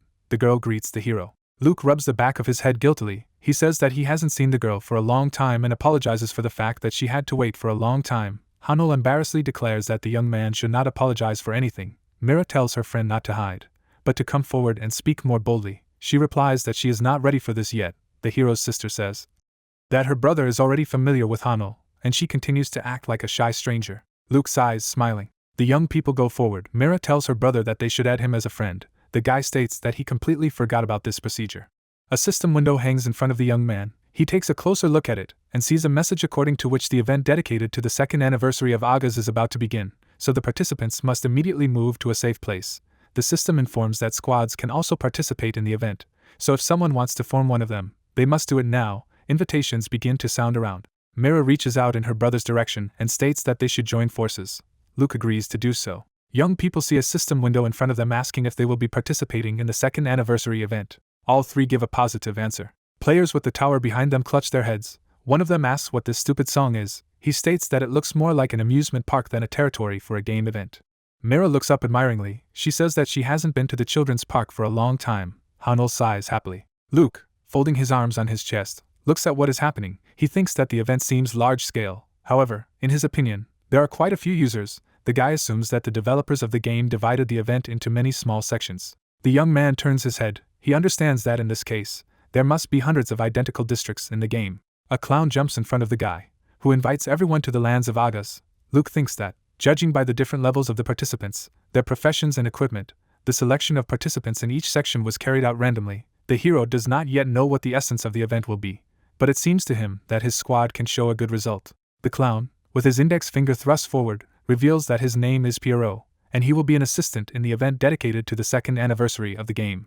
The clown jumps high into the air again. He complains about the fact that, unfortunately, he is only the creation of the developers, so he asks for forgiveness for everything. Then he states that he will now inform the participants about the area they are in. Luke realizes that he is an NPC, but a cold shiver still runs through his body. Players see another, this time sad clown. Pierrot shouts that users are in the F-43 area, and there are 10,000 of them in total. The clown says that, as many have probably already guessed, there are a lot of such areas. Someone asks if it is possible to ask a question. Pierrot states that he is listening carefully. The young man, raising his hands, asks if the awards will be given according to the places taken. Pierrot shouts that this is a completely correct assumption. Players talk to each other anxiously. They doubt that they will be able to achieve high results, and they are also afraid that the first places and the best rewards will go to high-ranking fighters. Luke stands with his arms folded on his chest. He sees how everyone's mood has changed at once, and the guy also thinks about the fact that for each of the letters of the alphabet there must be dozens of game districts, and you can stumble upon really strong fighters only if someone is very unlucky. Luke looks around in surprise when he hears someone say that he was very unlucky to meet his interlocutor here. Behind the young man's back, two dark figures are visible. The one to whom the previous phrase was addressed agrees with her. We see players fighting. The hero thinks that over the past 2 years, countless stars have flashed and disappeared in Agas. New users sign up for the game every day, and some of them shine brightly for a while. However, very few manage to prolong their success for a long time, but they are the ones who become high-level players with talent, money, luck, fame, and power. In front of us are the characters in question. The hero thinks that the creator of the game Agas, Young-ho Sip, somehow spoke about them. In front of us is an unpleasant young man with a cigarette. He states that each of the high-level users can be considered a real army, as he has incredible strength and is on a completely different level compared to ordinary players. A tough fighter standing on a mountain of corpses, Young-ho Sip says the best players can, if they want, demolish entire cities, and they don't do so just because they fear serious consequences. Young-ho Sip, still smiling, states that the most sensible solution is not to provoke high-level players. The hero thinks that the man's assessments may have seemed rude and caused mixed reactions, but they actually turned out to be a compliment. Before us are Dorothy, Witch of the Heatwave, and Leon, Iron-Blooded Monarch. The girl asks why she should feel this unbearable stench again. The guy replies that he is asking the same question. They are standing next to each other. Dorothy says that her opponent is still very boring, pretentious, and has remained a loser. He asks if the girl really thinks that putting on stupid costumes increases her price. Ordinary users recognize two celebrities. One of them says that it is just unbelievable that they are both here. Luke is standing in a crowd of users of the game. Someone nearby asks how he managed to be in the same zone with these two characters, after which he declares that Agas is real shit. The hero thinks that the atmosphere around him has become oppressive, and not only because of Dorothy and Leon. Luke is looking to his right. He pays attention to the other fighters and realizes that there are other high-level players around him. The guy tries to understand why they are all gathered in this zone. Mira, looking at her brother, says that she seems to have seen many of these people in Aga's broadcasts, and they play so well that they are in the top 100 users of the game. Luke replies that that's exactly what they are. He thinks they're just incredible fighters, and they've caused serious trouble even for himself. The hero, remembering the killed opponents, thinks that he managed to finish off Dorothy and Leon in the end. The guy pays attention to the scandalous elite fighters. He understands that the weapons and items they took with them have become much better. However, he knows that he is now able to deal with the two of them in just 1 second. The young man's eyes emit a pink glow. He thinks that there is no need to shed blood unnecessarily, and he has other methods. Dorothy turns away from the players who show attention to her. She asks not to ask her questions and states that she participates in the event only for fun. The hero thinks that the girl is always surrounded by fans, so it is not too handy to contact her now. Leon stands with his arms crossed over his chest.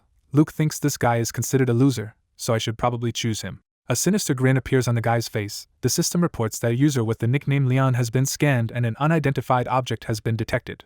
The hero is surprised by the information received. He sees that in fact the young man has several items at once that cannot be identified. Luke starts the evaluation process, sees that it is working, and gets frustrated that everything is too slow. The hero, looking at Dorothy, decides to repeat the procedures in relation to the same thing.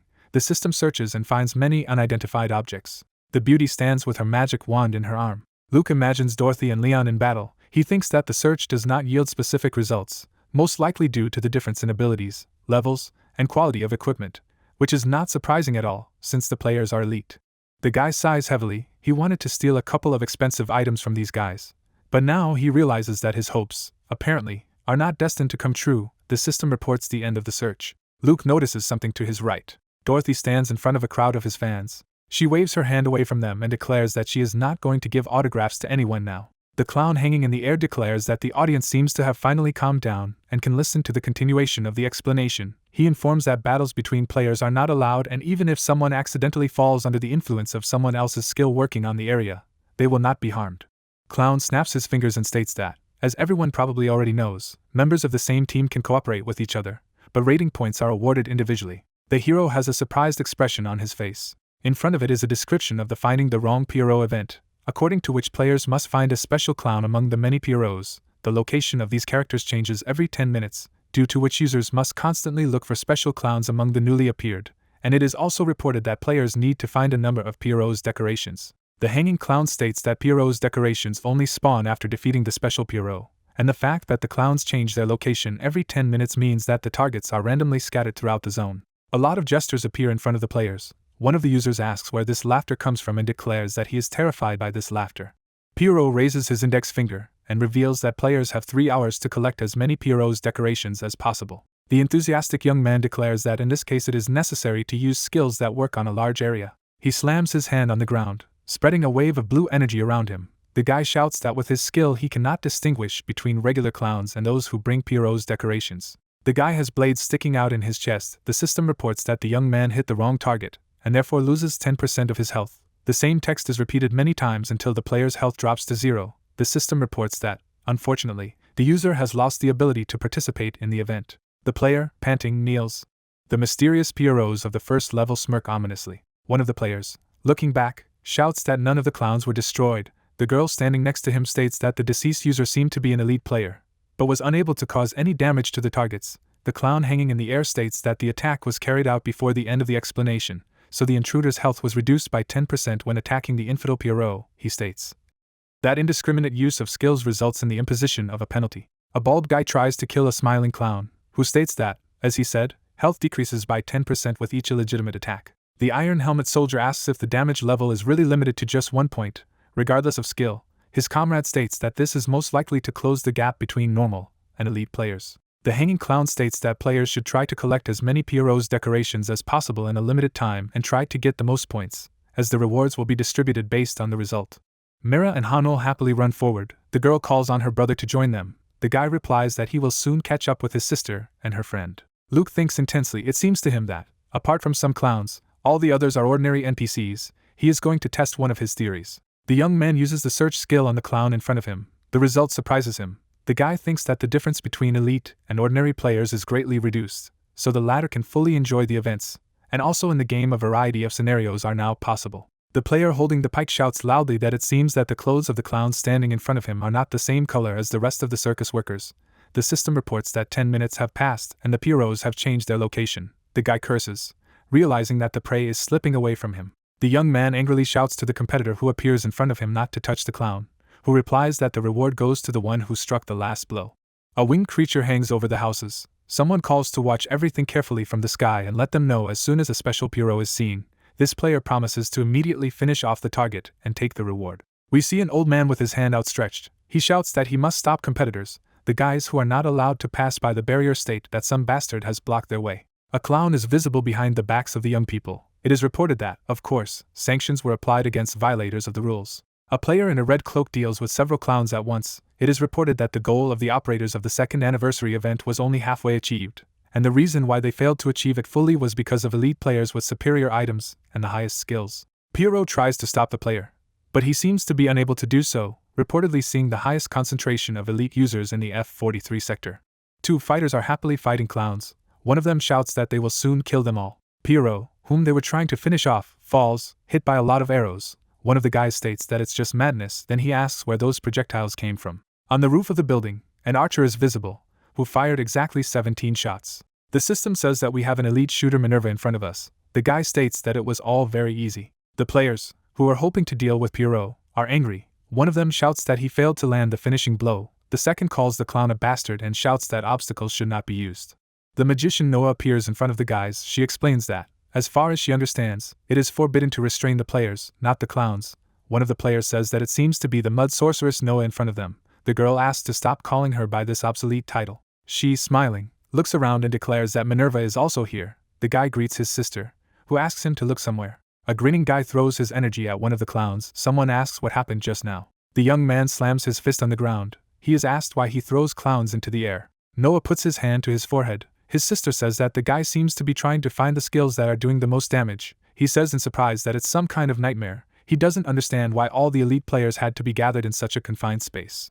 Noah, looking at the guy, states that the biggest headache will be from these two. It becomes clear that she is referring to Dorothy and Leon. The girl says that everyone understands that when they get down to business, no one will get anything, so users are now trying to get as many Pierrot's decorations as possible. Noah rushes forward, advising his brother not to hesitate either, who says that he must act carefully. Luke looks at the clown in surprise. Something seems very strange to him. He says that it looks like Pierrot just put all their decorations aside. We have a very unpleasant clown in front of us. Luke recalls that he was supposedly told that Pierrot's decorations would only be on special representatives of this circus profession, but he sees them on a regular Pierrot.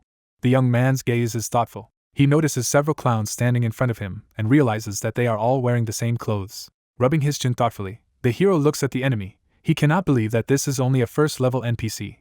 While the search skill works and even shows the percentage of the probability of successful theft, the players rush to attack. The young man thinks that since there is a huge number of users here, the probability that there are thieves is quite high, although after the announcement made before the start of the event, hardly anyone would guess that the loot can simply be stolen. The young man could not even think that the developers of the game Mangas would do something like this. Pierrot raises his hand and yells that Pierrot's decorations can only be obtained by destroying special clowns.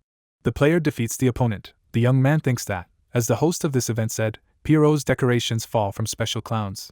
In front of us is a visual diagram of the relationship between players and NPCs.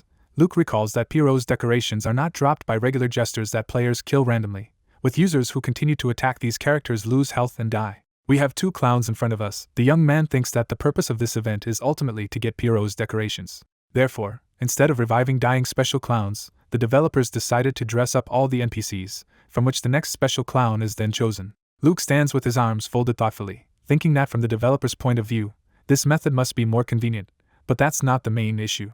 In front of us is a figure in a robe raising his hand. Luke thinks that he is the heir to Shadow King, and the organizers of the event made a giant mistake by overlooking that such a character could be present in Mangas. Folding his hands in front of him, the guy sums up his thoughts and asks himself if he will be disqualified if he just steals Pierrot's decorations. The guy clutches his head. He is trying to understand what will happen if the developers do not know about their mistake now, but they understand that it exists based on the results of the past event. Mira and Hano look at the elite fighters flying over the rooftops. One of the regular players yells that he missed again. The second asks why the elite users are so fast. The hero's sister states that it's just some kind of madness. Looking at her competitors with displeasure, she asks if they don't get tired at all and why they are so strong. Jets of white energy rise in front of the magician. The girl says that these characters have great endurance, but they, in addition to this, also use very powerful potions. Hano, raising her right hand, says that she assumed that the difference in levels would not matter much in this event. However, apparently she was wrong. Her friend states that they are not able to compete with elite users. The hero looks back. He thinks that such a reaction is quite natural where so many strong fighters have gathered, and the girls are not the only ones who do not like all this. We see two frustrated fighters. One of them asks how many skills these guys have. The second says that they can't compete with such monsters, and this is very unfair. A guy with a strange hairstyle easily deals with clowns. One of the regular fighters says that if the player uses a wide sword, he should be slow, and not swing it like a dagger. A half-naked guy drinks one potion after another. An offended player complains that this is some kind of fraud. The hero thinks that the gap between elite and regular players is gradually getting bigger. The guy looks to his right. Two dark figures are visible in the sky. The hero, looking at them, thinks that when they are watching everything, he cannot act freely. Dorothy frowns down. A fiery whirlwind swirls around her. On the streets of the city, players fight clowns. Luke, looking up admiringly, states that the players he is looking at have the highest quality equipment. The young man sees a magic rod of the highest level, which doubles the effect of the spell used. The sky is blazing around Dorothy. The disgruntled player, looking back, asks what it is and if the sun has risen for the second time today. Young people look up in fear. It also seems to them that the sun is shining brightly in the sky. Dorothy puts his right hand forward. The entire space around her is flooded with powerful jets of yellow energy. Someone says that it can't be a simple skill. Another player wonders how the girl can control it. A third wonders if all the other clowns besides those that have already burned will be destroyed. A fourth shouts that this is a skill that works over a huge area, and asks if Dorothy will be fined. There is a very bright flash. Someone says that this is just some kind of nonsense. The enraged player, looking to his right, asks how many clowns Dorothy has killed with her skill alone. He demands that the girl be forcibly weakened. Hundreds of daggers are visible under the Leon. The bald player, looking up, asks if Leon is really going to use his main attack in this situation. The young man, frowning down, Uses the infinite sword/skill. White daggers rush down. The hero covers his face with his hand. He thinks that he is facing elite players whose striking power and accuracy are simply incredible. And if everything goes on like this, these two will get first places in this event. The young man's left eye emits a glow. Luke thinks that since the participants in this event may not reveal their identity, he should no longer hesitate. He decides to act as a thief should. A smiling clown approaches the young man. Luke plans to rob all NPCs of this type. Luke rushes past Pierrot. The system reports that he tried to commit a theft, and it turned out to be successful. The guy finds out that he got Pierrot's decoration, increased his level and experience. The hero frowns ahead, trying to determine the reaction of the surrounding players. A clown hanging in the sky declares that no one can leave the designated area until the end of the event. The hero realizes that no one has noticed anything. The guy rushes past a lot of jesters. The system reports every time that the theft was successful. The hero thinks that he should not sit idly by. The archer aims at the back of the fleeing clown. He shouts that he almost hit. The player wearing an ancient Roman helmet states that he must find a few more special clowns before someone else takes them. The user with a hammer in his hand says that he has staked out a clown behind him. The player with a strange hairstyle steals the loot right from under his nose, stating that reservation does not work here. The hero thinks that if you delay even for a moment, then you will have nothing left, no matter how strong you are. In front of him is a whole scattering of system windows reporting a successful theft. Luke smiles happily. He likes this game. The guy thinks that the event, which was arranged for the second anniversary of the release of August, turned out to be just gorgeous. With his mouth wide open, the guy glorifies the creator of this wonderful game. The young man looks at the system window hanging above him, designed to show the position of the participants after 2 hours of the event. He thinks that if he steals too many Pierrot's decorations, it will look suspicious, so he should only be slightly ahead of the other participants. Pierrot says that 1 hour and 40 minutes have passed, and the clowns will be shuffled once again. He states that the current lineup of the participants will be revealed in 20 minutes, and the participants will have an hour to climb the rankings. Bright sparks are visible above the hero's hand. He is looking forward to the award, although until recently he doubted that it was necessary to participate in all this. The young man looks at the scoreboard, which shows the results of the event after 2 hours. The clown states that the performance of the top 5 players is displayed here. Users of the game look up in shock. One of them asks how the top 3 managed to surpass the mark of 200 Pierrot's decorations. The second complains that he did not even get 40 trophies. The players are talking dissatisfied. One of them suggests that Dorothy is in the first place. The answer is that it is most likely Leon, who used an incredibly powerful attack. The hero, standing behind everyone, understands that he is in the first place. Dorothy and Leon look at the results in amazement. The girl is surprised that she is only in second place. The guy is not satisfied with his third place. They surreptitiously look at each other, assuming that this sworn enemy is in the first place. The eyes of elite fighters are filled with determination. They think that they simply have to take first place. A huge ball hangs in the sky. White blades fall down from there. The system reports the receipt of Pierrot's decorations. The count of one of the participants reaches 230. The system gives the next results. Dorothy is breathing heavily. Leon, his mouth wide open, shouts loudly. The battle for first place continues. The elite fighters can't figure out why they can't climb to the top of the rankings. Pierrot, who acts as the host of the event, reports that there are 5 minutes left.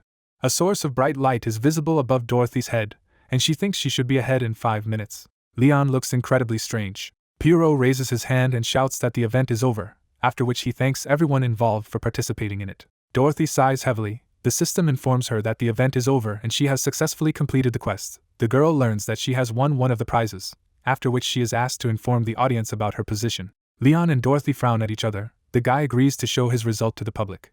The system shows results. Among the characters we are familiar with, we see Minerva in 7th place and Noah in 5th. Further reported that with a score of 294 Pierrot's decorations, Leon is in 3rd place, and Dorothy is in 2nd, who has 1 point more. The girl is amazed. She realizes that someone has outstripped her and her sworn opponent. The system reports that in 1st place with a score of 300 points is the player who chose not to disclose his name. Leon is just furious. He can't understand what a moral freak you have to be in order not to give out your name after taking 1st place. Luke, smiling, stretches his index finger forward.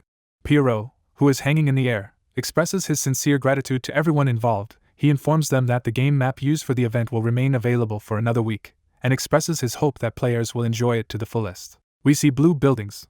One of the players writes in the comments that the amusement park was like real. The second expresses regret that it will be available for only 1 more week. We see another chat window. There is a question about what happened in the F43 area, followed by the answer that Dorothy and Leon took only 2nd and 3rd place, and the first went to the player who scored 300 points but did not reveal his name. It is reported that the hero's victory over the strongest elite players in the F43 area was the most talked about news in the game.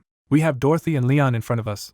One of the users writes that defeating 2 such monsters is a real feat. The question is who could have overtaken these fighters at all. Luke, who has a mask on his face, is smiling. The players continue to find out who this mysterious player is who swept across the game's horizon like a bright comet. The hero covers his mouth with his hand. There is an opinion that the winner in the F-43 sector can become a real legend. But the winner himself is faced with a very unpleasant situation. He hears his sister calling him, offering to ride several more attractions.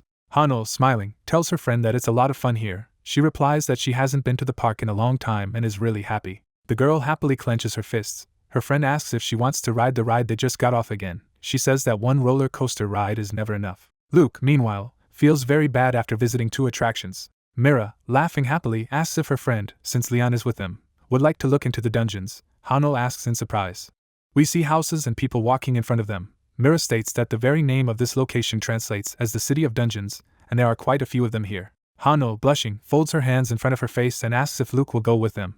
Hano replies that of course the guy is not going anywhere. She suggests that her brother go to the dungeon. He, pouring vomit from himself, agrees to accompany the girls. Luke sees system windows that tell him that he has entered the city of Gibbelin, also known as Dungeon City. It is reported that this location will be open for another 7 days, and during this period of time, the guy can come here at any time. Luke happily falls to his knees, thanking fate that they finally got out of the amusement park. The guy remembers himself in the recent past. He thinks that even when he jumped on the walls of tall buildings, using the parkour skill, he did not experience anything like this. He does not understand why now he has the feeling that he almost died, like the last dog. The young man looks down in surprise. The system informs him that he got 300 Pierrot's decorations and took first place in the past event. He learns that his name was not revealed to the public, as he refused to register, as well as that soon awards will be given to the participants who won prizes. The young man realizes that he has achieved his goal. Looking at the system windows, the guy laughs happily. Mira and Hano run up to the young man. The sister shouts that she has finally found him. Her friend asks how long the young man had to wait. Luke replies that he has just come here. He asks if the girls are going to go to the dungeon and encourages them to go with him, as he can work as a guide. Hano asks the young man if he has been to this place before, as it seems to her that he is familiar with this city. Luke, raising his index finger, states that he is actually leveling up his second character, after which he offers to go. Hano agrees to do so, after which he asks if this is really the guy's second character. She suggests that this is why he does not remember her from the mission. When they accompanied the wagon, the hero, meanwhile, says what he learned about the city of Gibbelin from the video dedicated to the game. The girls follow the young man, who thinks that his excuse seems to have worked. The hero and his companions approach the bridge. One of the girls asks where they are going. The guy replies that they are going to a place where there are many dungeons, and his companions will understand everything when they see everything with their own eyes. In front of us are unpleasant monsters with glowing eyes. Young people pass behind the backs of 2 players. One of them says that they need to try again today. His friend replies that yesterday they only got to the first floor, and today they need to try to get to the second floor. The girls look around in surprise. Mira says that there are a lot of players around them. Hano states that she thinks there are even more people here than in the city center. Luke asks the girls to wait for a while. The hero stamps his foot and asks someone to come out of the bushes. From there, Poco appears, looking happily at his master. The girls are delighted. They say that the animal is incredibly cute. Poco presses its muzzle against its owner's raincoat. The girls notice that the raccoon looks like a plush toy. The hero tries to apologize for being too late, but receives a powerful blow to the face. Holding on to his bloody nose, the guy gives a thumbs up and says that the raccoon has become much stronger. He asks if he got better after taking out his anger on his owner. Poco shows with his whole appearance how dissatisfied he is. Mira, raising her left hand, asks why her brother didn't take this cute creature with him to the past game event. He replies that he is still making contact with Poco, and the animal could run away from him if he didn't like something. Mira, smiling, looks at her brother. She states that it all looks very suspicious, since the guy she knows is not used to caring about anyone. Luke replies that her sister is talking some nonsense. Hano enthusiastically says that the hero is just a wonderful older brother. It seems to her that the raccoon appreciated this, and that is why he follows this young man everywhere. There are fighters in front of the young people. Mira asks where the entrance to the dungeon is.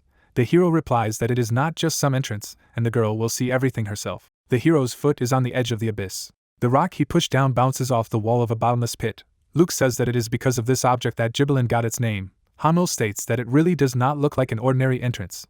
The hero reports that they ended up next to a demon cave. Looking down, the young man says that this object goes down 6 levels. It looks like one large dungeon, but each floor is a separate object. Mira, looking back at the young man, asks if they will need to clear all the dungeons to get to the lowest one. The guy confirms this assumption. The girl, looking down, says that as far as she understands, it will be very difficult to complete this entire complex. Luke replies that this is why beginners are usually limited to only the first and second levels. Smiling, the young man suggests that the girls also start from the first floor and reach the second. They happily agree. The young people find themselves in a cave. The system reports that they have arrived at the first level of the demon cave. The players learn that one day a mysterious dungeon appeared near Gibelin for an unknown reason, and to complete its first level, you need to kill 100 monsters. Mira asks if they are alone here. Luke informs that they entered here as a squad, so the other players cannot prevent them from completing the task. Mira folds her arms in front of her chest. She declares that she is satisfied with everything. The system informs about the gathering of squad members. The game shows the nicknames of the squad members and their level, with Mira stating that the monsters that are here can already be considered dead. Luke looks warily to his left. He says that determining the composition of the squad went without any problems, but he finds it a little strange that Poco was also added there. The raccoon looks up. The hero recalls his communication with the animal, which took place before entering the dungeon. The system reports that Poco also sent a request to be added to the squad. Luke, meanwhile, thinks that it is impossible to include a pet in the squad that has not signed a summoning contract. Mira looks over her brother's shoulder. She asks if he is really a thief in his class. The guy confirms this. The girl asks what the guy's level is in this case. She says that she did not see the relevant information in the squad system window. Luke replies that his level is only slightly higher than hers. Mira looks at the guy with huge eyes. Her brother promises her to stand up and protect the girls if they are in danger. Mira drops her mouth open. Clenching her fists, she takes a fighting stance and declares that she doesn't need help, and her brother shouldn't underestimate his allies. The hero, smiling, declares that he will be incredibly happy if the girls prove themselves worthily in business. Hano looks frightened. The hero cannot understand what she is afraid of. We see the trace of the jump. Mira happily rushes forward. Her friend asks her not to rush. Luke looks at his sister in bewilderment. The girl excitedly fights with the yellow monster. The hero realizes that she is just waving her arms in vain. Mira freezes in a very strange pose. She falls off her feet.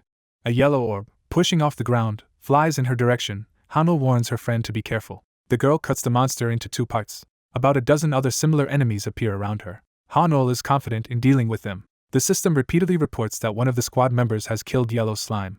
Luke looks at Hano in surprise, realizing that her skill has increased from the last time he saw her in battle. The hero looks at his sister sitting on the floor of the cave. He asks if she is okay. The girl states that she also wanted to show her best side. The guy calms her down, stating that she did well for the first time. He asks her to concentrate and watch how to hunt these monsters. Hano stands with his sword draped over his shoulder. Luke telling his sister that she must get used to the movements of her opponents so that she can easily defeat them. Mira watches her friend destroy monsters. She says that she will watch carefully and learn. The girl takes a deep breath.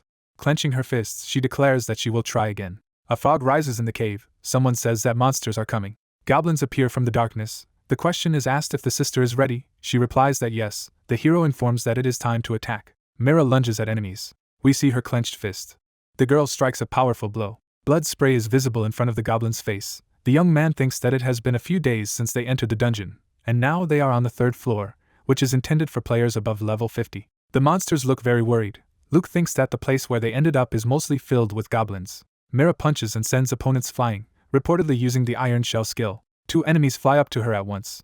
The girl puts the block above her head. She stands with her legs wide apart. Another punch follows. The hero says thoughtfully that it seems that his lessons were not in vain. Hano is quite impressed. She says that memorizing the theory is one thing, and applying the knowledge in real combat is completely different, but Mira does a great job. Over the girl's head, another goblin is seen having received a powerful blow. Hano asks how her friend manages to do all this. Before us are Wu and Mira in childhood. The hero says that the girl learned everything very quickly from a very early age, and when one thing was explained to her, she learned 2 things at once. The goblins surround the girl. She asks her brother what she should do in this situation. The guy replies that this time his sister is diligently repeating what he explained to her. Hano puts her hand on her friend's shoulder. The system reports that the 3rd floor has been cleared and all enemies have been destroyed. The girl asks if Mira is ready to move on. The game informs that the party has chosen not to go further and returns to the entrance to the 3rd floor. There are a large number of players in the cave. Someone declares that this is a safe area of the dungeon. Another player is looking for allies to go down to the 4th level. An announcement sounds about the search for a healer to pass the 3rd floor. The hero looks dissatisfied. He does not like the fact that it is so crowded and it is difficult to breathe. The sister asks the guy how long this dungeon has been here. He replies that, as far as he knows, a very long time ago. The girl reminds that Luke told her that this object came as if from nowhere. A very steep staircase leads down. Mira states that the dungeon looks like it was built on purpose. The young man rubs his chin thoughtfully. He agrees with his sister, stating that now this dungeon also seems strange to him, because even the NPCs say that the stairs and safe zones seem to have always existed. The hero and his companions are approached by a player in robes, who asks if they need a member of the party. Hano asks for clarification. The young man, smiling, offers to join forces for a further descent. He says that several members of his squad have left, and those who remain are clearly not enough. The hero, whom no one pays attention to, watches how his companions talk to young people. Obviously, this is very unpleasant for the guy. Luke notices the bracelet on the young man's arm. He thinks that the guys who approach the girls are doing their best to hide their intentions, but he sees through them and realizes that they are going to get close to the newcomers in order to lure them into something unpleasant. Luke suddenly realizes that he sees an image of a black mask on the boy's arm. Shag, who is holding a bow, thinks he was first asked to catch 1,000 squirrels, but he wasn't going to give up. Hamilton, sitting at the table, tells the young man that he did a great job, and now he has to get 1,000 deer. Shag calls the interlocutor an old son of a bitch. He recalls that then there were foxes, pigs, wolves, and so on. Holding out his hands in front of him, the guy says that none of the named animals live in the area.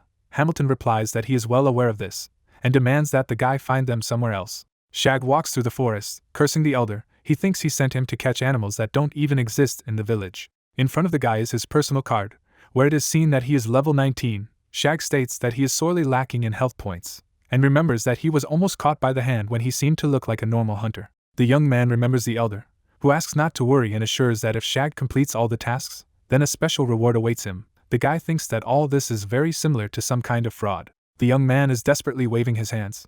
He sees boars in front of him, realizing that he has come across a place where monsters are reborn. Shag draws the bowstring. He is going to do his job quickly, especially since it seems that he has already mastered the profession of an archer quite well. The guy clamps the arrow with his fingers, choosing the first target. Shag pays attention to an angry boar. A girl appears in front of him with a huge sword resembling a cross. Her weapon stabs the boar. Shag looks in shock at the girl who deals with monsters very quickly. The guy tries to understand what kind of profession she has that involves using the cross as a weapon. The bloody tip is lowered to the ground. The girl exhales heavily. Yellow stars are visible around her, and Shag realizes that she appears to be a healer. The girl pays attention to a guy standing on a rock. She angrily asks him what he is looking at and if he has never seen how a real hunt takes place. She looks at the young man, assuming that he is some kind of eccentric who feels omnipotent and omniscient. Young people are fiercely arguing about something. The computer room worker is clearly dissatisfied with something. She thinks that she seems to have to find another place to hunt. The hero asks her to prepare a place for him. The girl says that polite people say hello first. Luke does not take her eyes off the phone. The girl, looking at him, thinks that this guy spends his whole life in a capsule. She does not understand why her boss treats this guy as a very valuable client. Folding her arms over her chest, the girl wonders why she pays attention to this man at all.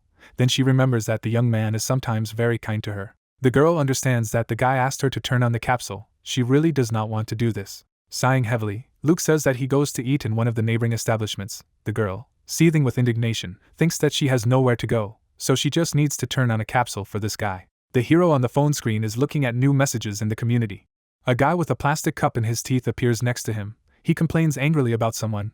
The hero asks what is happening. The young man, looking at the hero, reports that he could not defeat the boss, as he had to interrupt the raid in the dungeon. Wu smiles when he hears from the guy that as soon as Luke disappeared, there was hope for a normal game, but the other players immediately spread their wings, filling the empty niche. The young man says that Wu should also be careful. The hero replies that there are indeed a lot of different idiots and chatterboxes around him lately. We see three dark figures. The hero thinks that the criminal guild Luke at has recently been created, the members of which consider themselves followers of Luke, and to a particular extent 3 villains from the blacklist stand out in it, and it was with them that the hero met yesterday in the dungeon. The young man, raising his hand, offers to gather in the same place tomorrow.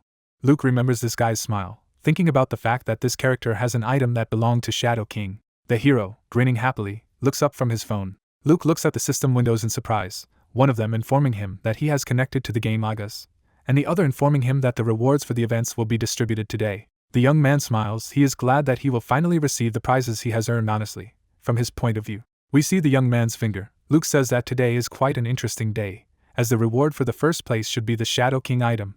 The young man thinks it should be something wonderful. A raccoon appears behind the guy's back. The hero, looking at his pet, asks how long he has been waiting for him. The guy, petting the cute animal, says that he is very glad that he will also go with them. He asks where Poco slept when the owner was not around. Luke realizes that he can no longer leave the raccoon unattended like last time. The hero imagines a guild building. He wonders if Poco can become a member of this organization if he can already be added to the squad. The guy understands that in this case the raccoon can be left in the guild when he himself is resting from expeditions. The young man decides to find the answer to this question a little later. Mira and Hanul approach the hero. The sister greets her brother, and her friend also greets him. Looking into his sister's eyes, the young man asks if the girls are ready to go to the 4th floor today. Mira replies that she is ready, but she is worried about something. Luke asks what exactly. The girl replies that they seem to be doing well on their own. But yesterday they met strangers and took them to the team. It seems to her that all this is a little unexpected. Looking at his sister, Luke says that in order to clear the 4th floor, they still need help. The girl tries to object. The guy tells her that their strength is only enough to deal with the monsters of the 3rd floor. Mira, looking at her friend, asks if she's okay. She thinks Hanul is too excited. She replies that she's worried about having to work with people she didn't know before. Then she says that probably the more people, the easier and more fun it is to do such tasks. The hero smiles happily. He thinks that everything is ready on their part, and now he just needs to wait for the prey. Behind his back there is an apology for being late and a question about how long the young people had to wait. Luke approaches his new allies. He declares that they have just arrived. The guy with a sword on his back asks not to worry about completing the dungeon. He promises that he and his comrades will help his new allies do everything right.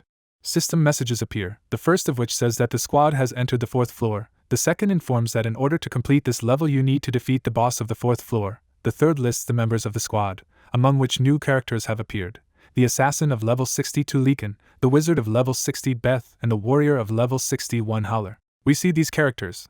Luke thinks that 3 players above the 60th level help users whose average level is less than the 40th level. It seems to him that their new allies really believe that they will be taken for some kind of altruists. A guy with a bloodstain on his chest looking to his left. Luke thinks that, in addition to the high level, it is striking that these people have different professions. The hero pays attention to the smiling young man and realizes that he is most likely the main one among his 3 new acquaintances.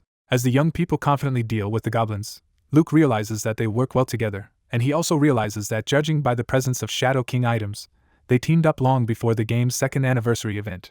We see 2 disgruntled young men. Luke speculates that the Shadow King symbol on the items is visible due to their level. The guy clutches his head. He thinks that he needs to think about a lot. The hero and his sister are talking to one of their new acquaintances. They are discussing the structure of the dungeon, and when the girl asks if it is possible to take something out of here, the guy replies that it will not work in any way. The girl, smiling, tells her brother that everything around her seems just amazing. He replies that the girl's feelings are easily understood. A friendly young man asks if the hero is the girl's older brother.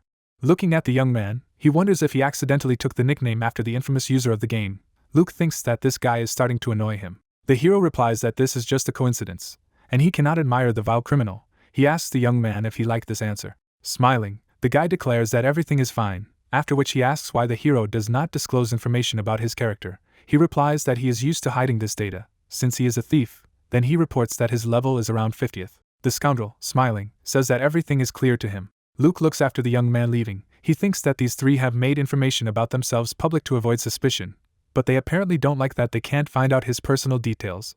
The hero thinks that these 3 now seem to believe that they managed to mislead him. However, he is not a beginner at all and can easily recognize criminals.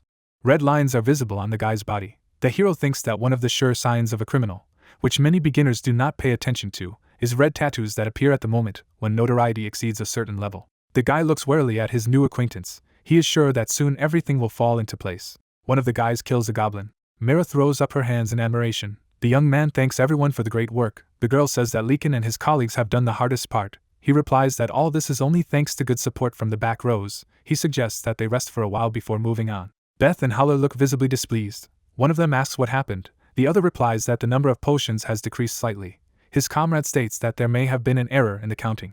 Skulls are visible on the floor next to the guys. One of them suggests that they finish the preparations as soon as possible, as the squad will soon approach the entrance to the boss's room. His comrade says that he will do everything right. Leekin, smiling, asks if everyone is ready to move on. The squad is standing in front of a magnificent gate. Someone declares that they have finally arrived at the boss room, and as soon as the gate opens, the battle with the main monster of this level will immediately begin. White marks are visible next to the hero's head, as well as in front of the faces of his companions. Mira is amazed at the size of the gate, as well as the fact that she is about to see the boss. The girls fall helplessly to the ground. The system informs them that they are paralyzed and will not be able to move for some time. The villain, who has a bloody blade in his hands, declares that he almost died of boredom. He asks if the young people know how long he had to wait for this moment. Leekin states that he has incredible admiration for Luke and considers it a real sacrilege that his favorite hero is insulted by some idiots. The young man, his mouth wide open, shouts that the hero has insulted his god with his dirty mouth. Although he is not worthy to lick the dust off his boots, the system reports that Leekin has attacked members of his squad. His notoriety has increased, and the victims are stricken with a paralyzing poison. Beth and Howler, standing behind Leekin, discuss their rampaging comrade, one of them saying that the commander is too excited again. The second states that in this state he looks like a complete moron. Mira is frightened and asks what is going on. Leekin wonders if the girl really doesn't understand what situation she is in. He says that she seems to have been very inattentive during her passage through the dungeon. Putting his hand on his face, the bastard promises to explain everything in the simplest possible terms. He states that he stabbed the members of his squad in the back with a poisonous dagger, and now they are poisoned. Mira says that when they walked here, Leekin killed monsters with another dagger. He, demonstrating 2 blades, declares that the girl in this case showed excellent intelligence. The bastard laughs like crazy. He shouts that he deceived these idiots like some kind of children. The hero declares that Leekin is just crazy. He approaches the guy and asks him to repeat his words. He reminds that the young man called his idol a disgusting criminal. Grinning, the scoundrel asks how he can now forgive his offender. Then he wonders if the hero feels ashamed in front of his sister and girlfriend. He assumes that the poison has paralyzed the hero's tongue, and he cannot express all the humiliation that he is feeling now.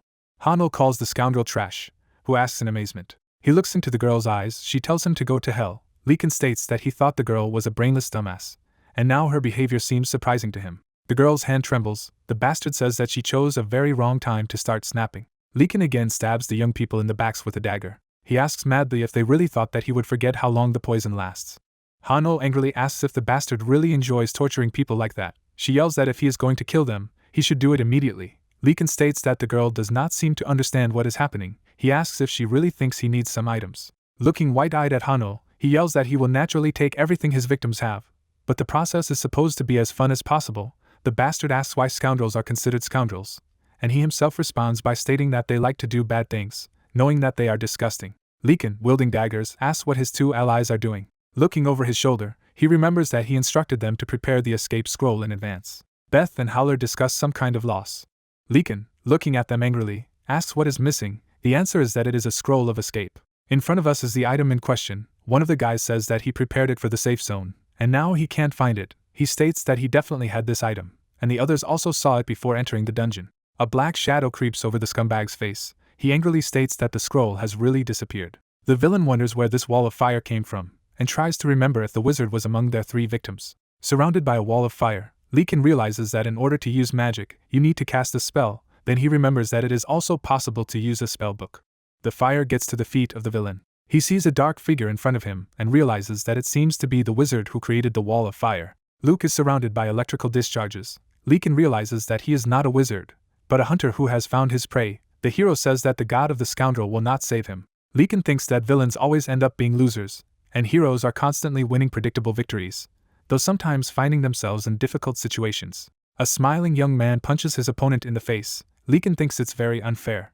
The guy passes by the portrait of the hero hanging on the wall. He thinks that he has been annoyed by these sugary stories since childhood. He tries to understand why the villains are doomed to defeat, despite the fact that they are clearly stronger. It seems to him that they are more honest in their desires and 1,000 times cooler than the heroes, and people simply do not understand this. Leekin looks at the phone screen. He remembers that one day his dissatisfaction reached a point, and he decided to put in their place all the hypocrites who pretend to be good and kind guys all their lives. Leekin walks down the street. He doesn't understand why his favorite character is considered the worst criminal, and he completely disagrees with this opinion. A waiter passes by a young man. Leekin admires the fact that his idol has done his next trick in front of almost everyone. It seems to him that this is just a great feat. He thinks that this player is distinguished by versatility, the ability to overcome any obstacles, talent and skill, and he is the personification of evil. A joyful smile appears on the guy's face. He understands that his idol is very lively and natural, and deserves all respect. In front of us is an emblem with horns. Leekin recalls that this is how he came up with the idea to create a guild of criminals, which he called Luke God, whose members eventually began to worship their idol as a real deity. Leekin looks at the hero approaching him. Luke, who is surrounded by flames, states that his opponent's god has turned his back on him. Leekin asks in bewilderment. The hero's eyes emit an eerie glow. He declares that this is indeed the case, and he wants to see what the bastard in front of him will do now.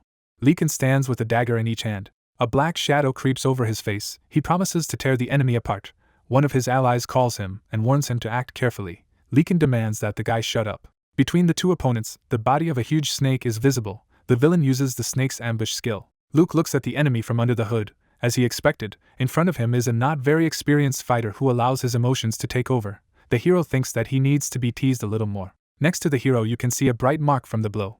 Armed with a dagger, he deflects several of his opponent's attacks and shouts that he is acting too predictably. He asks if this is all that the Luke God member is capable of. Blood gushes out of Leekin's mouth. The scoundrel demands that the enemy close his dirty mouth. He rushes into another attack, but Luke simply jumps away. The scumbag's weapon flies past the enemy. Leekin receives a powerful punch to the face. He falls to the ground in front of the hero, who declares that if he were his enemies, he would not bother himself with such nonsense. The bastard's face is contorted with anger. Luke is surprised that he hasn't finished off this guy yet. The hero strikes with his fist, holding his opponent by the t-shirt. He declares that Lekin seems to have already graduated from school, but continues to idolize his idol, like some enthusiastic 8th grader. Beth and Howler shudder upon hearing this insult. Lekin, looking at the hero, calls him a dirty dog. He asks in surprise. The villain demands that the guy shut up and begins to threaten him. The next moment, he receives a blow to the eye and breaks off the monologue in mid-sentence. Luke, looking at his opponent flying away, asks what he is looking at. Lekin, trying to get back on his feet, states that it is simply impossible and that he seems to have just been poisoned. Luke, smirking, says that the bastard needs another dose. Howler rushes to attack, calling the hero a damn son of a bitch. Luke has darts in his hand, thinking that even if all 3 scumbags attack him at the same time, they won't succeed. Howler approaches the guy with a huge sword in his hand. His 2 allies are paralyzed by poison and simply do not believe what is happening. Luke, peeking out from under his hood, states that his poison is very effective and he realized this near the boss's room. The hero looks back. The system reports the activation of essence of poison, the absorption of the paralyzing poison, the removal of all its effects, and the acquisition of the said toxin. The next system window describes the types of poisons that the hero has at his disposal. It turns out that there are 2 of them, ordinary and paralyzing. Howler flies up to the guy, preparing to strike. He plans to end this whole show spectacularly. A huge sword is lowered next to Luke. The young man thinks that his opponent has made a mistake even when choosing his equipment. Howler, his mouth open, looks at the enemy, who thinks that the warrior should maintain a balance between dealing damage and absorbing it. However, by brandishing such a weapon, he significantly reduces his attack speed. Howler strikes again. He doesn't understand why his tactics don't work at all. Lekin, whose face is turned into a bloody mess, demands that Howler kill the scum. Luke stands in front of an opponent approaching him. The enemies are in close proximity to each other. Luke asks if Howler really thinks his armor will protect him. A bright flash occurs. Lightning flashes around the armored fighter. Luke says he knows how to deal with such characters. Howler collapses in front of a shocked Lekin, who asks how all this could have happened. The hero, who has a dagger in his hand, says that his opponents have taught him a lot. Lekin holds his head in horror. He continues to claim that all this is impossible, and he does not understand how he, a follower of a deity, could lose to such a non-entity. Luke demands that the villain stop whining about some supernatural entities. He points his weapon at the enemy and declares that he has completely lost patience. Smiling, the guy says that he will now conduct a test for the correct perception of reality. Behind the young man's back, defeated opponents are visible. The system reports a victory over them and that the hero's notoriety has not exceeded the threshold, since penalties are not applied after defeating heinous criminals. Luke opens the inventory window to see what he has dropped from these enemies. He learns that he has received Orc wrist guards and Vihar Empire's great sword. Luke imagines a knight in shiny armor. He had little doubt that he would receive Vihar Empire's great sword, an elite weapon that is characterized by great durability, sharpness, and even a power-up effect. The guy imagines a mountain of gold coins and remembers that the sword can be sold well at auction. He examines the Orc wrist guards, thinking that this is the item he was actually aiming for. The system reports the discovery of an item belonging to the Shadow King. The game reports that the user senses the Shadow King's aura and absorbs it. Luke smiles. He gains a skill tied to the class. The system informs him about retrieving the memories present in the item. We see burning buildings. Someone thinks that they have no choice but to survive, and they, a vagabond, have no other way to earn a living. The blonde devours human flesh. He thinks that there is no time for hesitation, and he must even stoop to robbing the corpses left on the battlefields. A man devours meat with disgust. He thinks that he must survive, because if he dies, he will not be able to tell anyone anything. A knight in magnificent armor sits on a horse. The character, hiding among the corpses, realizes that the soldiers have come to look for survivors, and he almost gets caught. The man hears the conversations of the enemies. One of them says that the war continues, and the Saharlan kingdom puts up a fiercer resistance than expected. The knight states that they have provided support, but have not been able to take possession of even a small town. His interlocutor states that nevertheless Baskerville is planned to be captured within the allotted time. The knight states that it would be very nice to do this, since otherwise everything will be very bad. He is offered to make even more effort this time. The blonde, looking out from under the corpses, tries to understand what exactly is being said. He realizes that the warriors are talking as if they are some kind of third party to the conflict. Dark figures are seen on the surrounding cliffs. The knights continue their conversation, one of them saying that with the fall of the Decker regime, various forces, including the 9 alliances, the 7 Sins clans, the Zodiacs, the Round Table Council, the 4 warriors, and the 8 lords, have begun to rise rapidly, and in order to break through this fortified line, the Baskerville must be captured. His interlocutor replies that he understands this very well. In front of us is the silhouette of a sword. The knight says that the artifact from the Black and White era is somewhere in Baskerville, and once they get it, they will be able to successfully carry out their plan. The answer is that in this case they will be able to fulfill the will of the prince. The knight takes off his mask. He says that everything is not like that at all.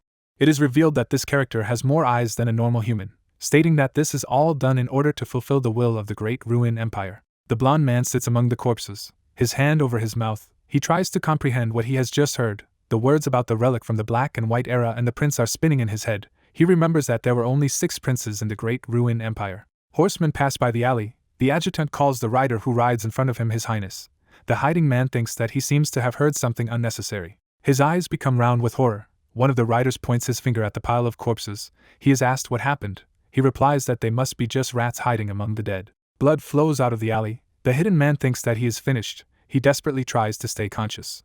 Luke stands in the middle of the fire. The system informs him that the replay of memories is finished, and he has gained a new skill. The young man looks puzzled. He could not even imagine that information about the Great Ruin Empire would pop up here. In addition, his attention was attracted by the mention of Baskerville, which is now the capital of the Saharlan Kingdom, which is located in the east. In front of us is a map of the area. Luke knows that Baskerville was not captured. However, in the memories he saw, this city was on the verge of being captured by the armies of Anil Kingdom. The hero recalls that now the name Anil Kingdom has disappeared from the face of the continent, and the Saharlan Kingdom still exists. The young man remembers the character he saw in the silhouette of the sword. He wonders if the mentioned relics from the Black and White era can remain in this city if the conquest mentioned in the memories ended in failure. We see a warrior holding a sword.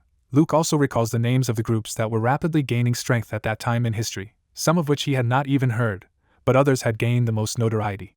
His allies run up to the young man. The sister asks if her brother is okay and if he is wounded. The hero assures the girl that she does not have to worry. Mira angrily asks how she doesn't worry if some crazy bastards threaten them. She says that Wu could have waited for them, and instead he just left them and jumped into the fire, putting on a robe she's never seen before. The hero laughs. The young man looks away. He realizes that the situation in which the paralyzed Mira and Hano found themselves was really very unpleasant for them. Luke hides in the fire. He promises to solve everything quickly and asks the girls to wait for him. Mira asks her brother where he went. Now, having come to her senses, she asks to answer what happened to the bad guys. The girl says that she heard some terrible screams. The hero, pointing at himself with his thumb, declares that justice has triumphed. Mira wonders why. If her brother is so strong, he has been hiding behind the backs of the girls all this time.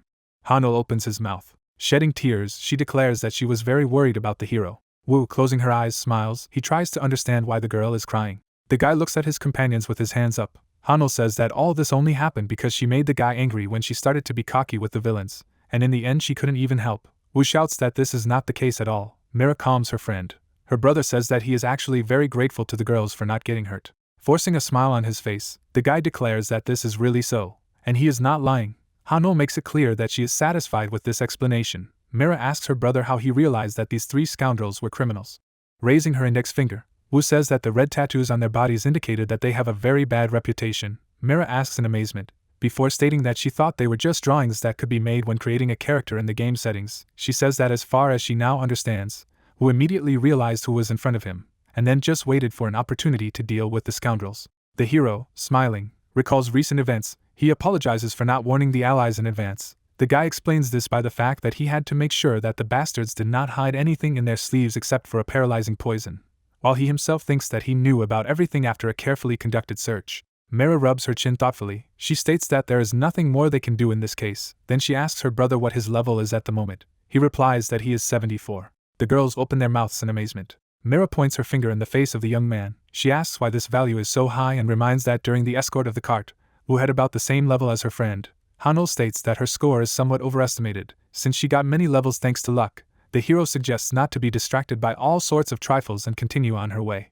Animal skulls are impaled on the stakes. The hero says that now they only have to go through the boss's room. The young people are standing in front of a huge gate. Mira asks her brother if he is sure that everything will be fine. The guy replies that he has no doubt about it. He says that they will need a little time, but in general the task is not so difficult. The girls agree to trust their ally. Luke smiles happily. The system informs him that he has reached the room of the boss of the 4th floor, which has the 70th level. The guy learns about the appearance of Goblin Shaman and the 60th level warriors in large numbers. Green torches are burning on the walls of the cave. The hero thinks that they met mainly goblins on this floor, but he could not even think that the boss would be a creature of the same race. In front of us is a rather ugly creature. Luke draws attention to the fact that it is a representative of the shaman class.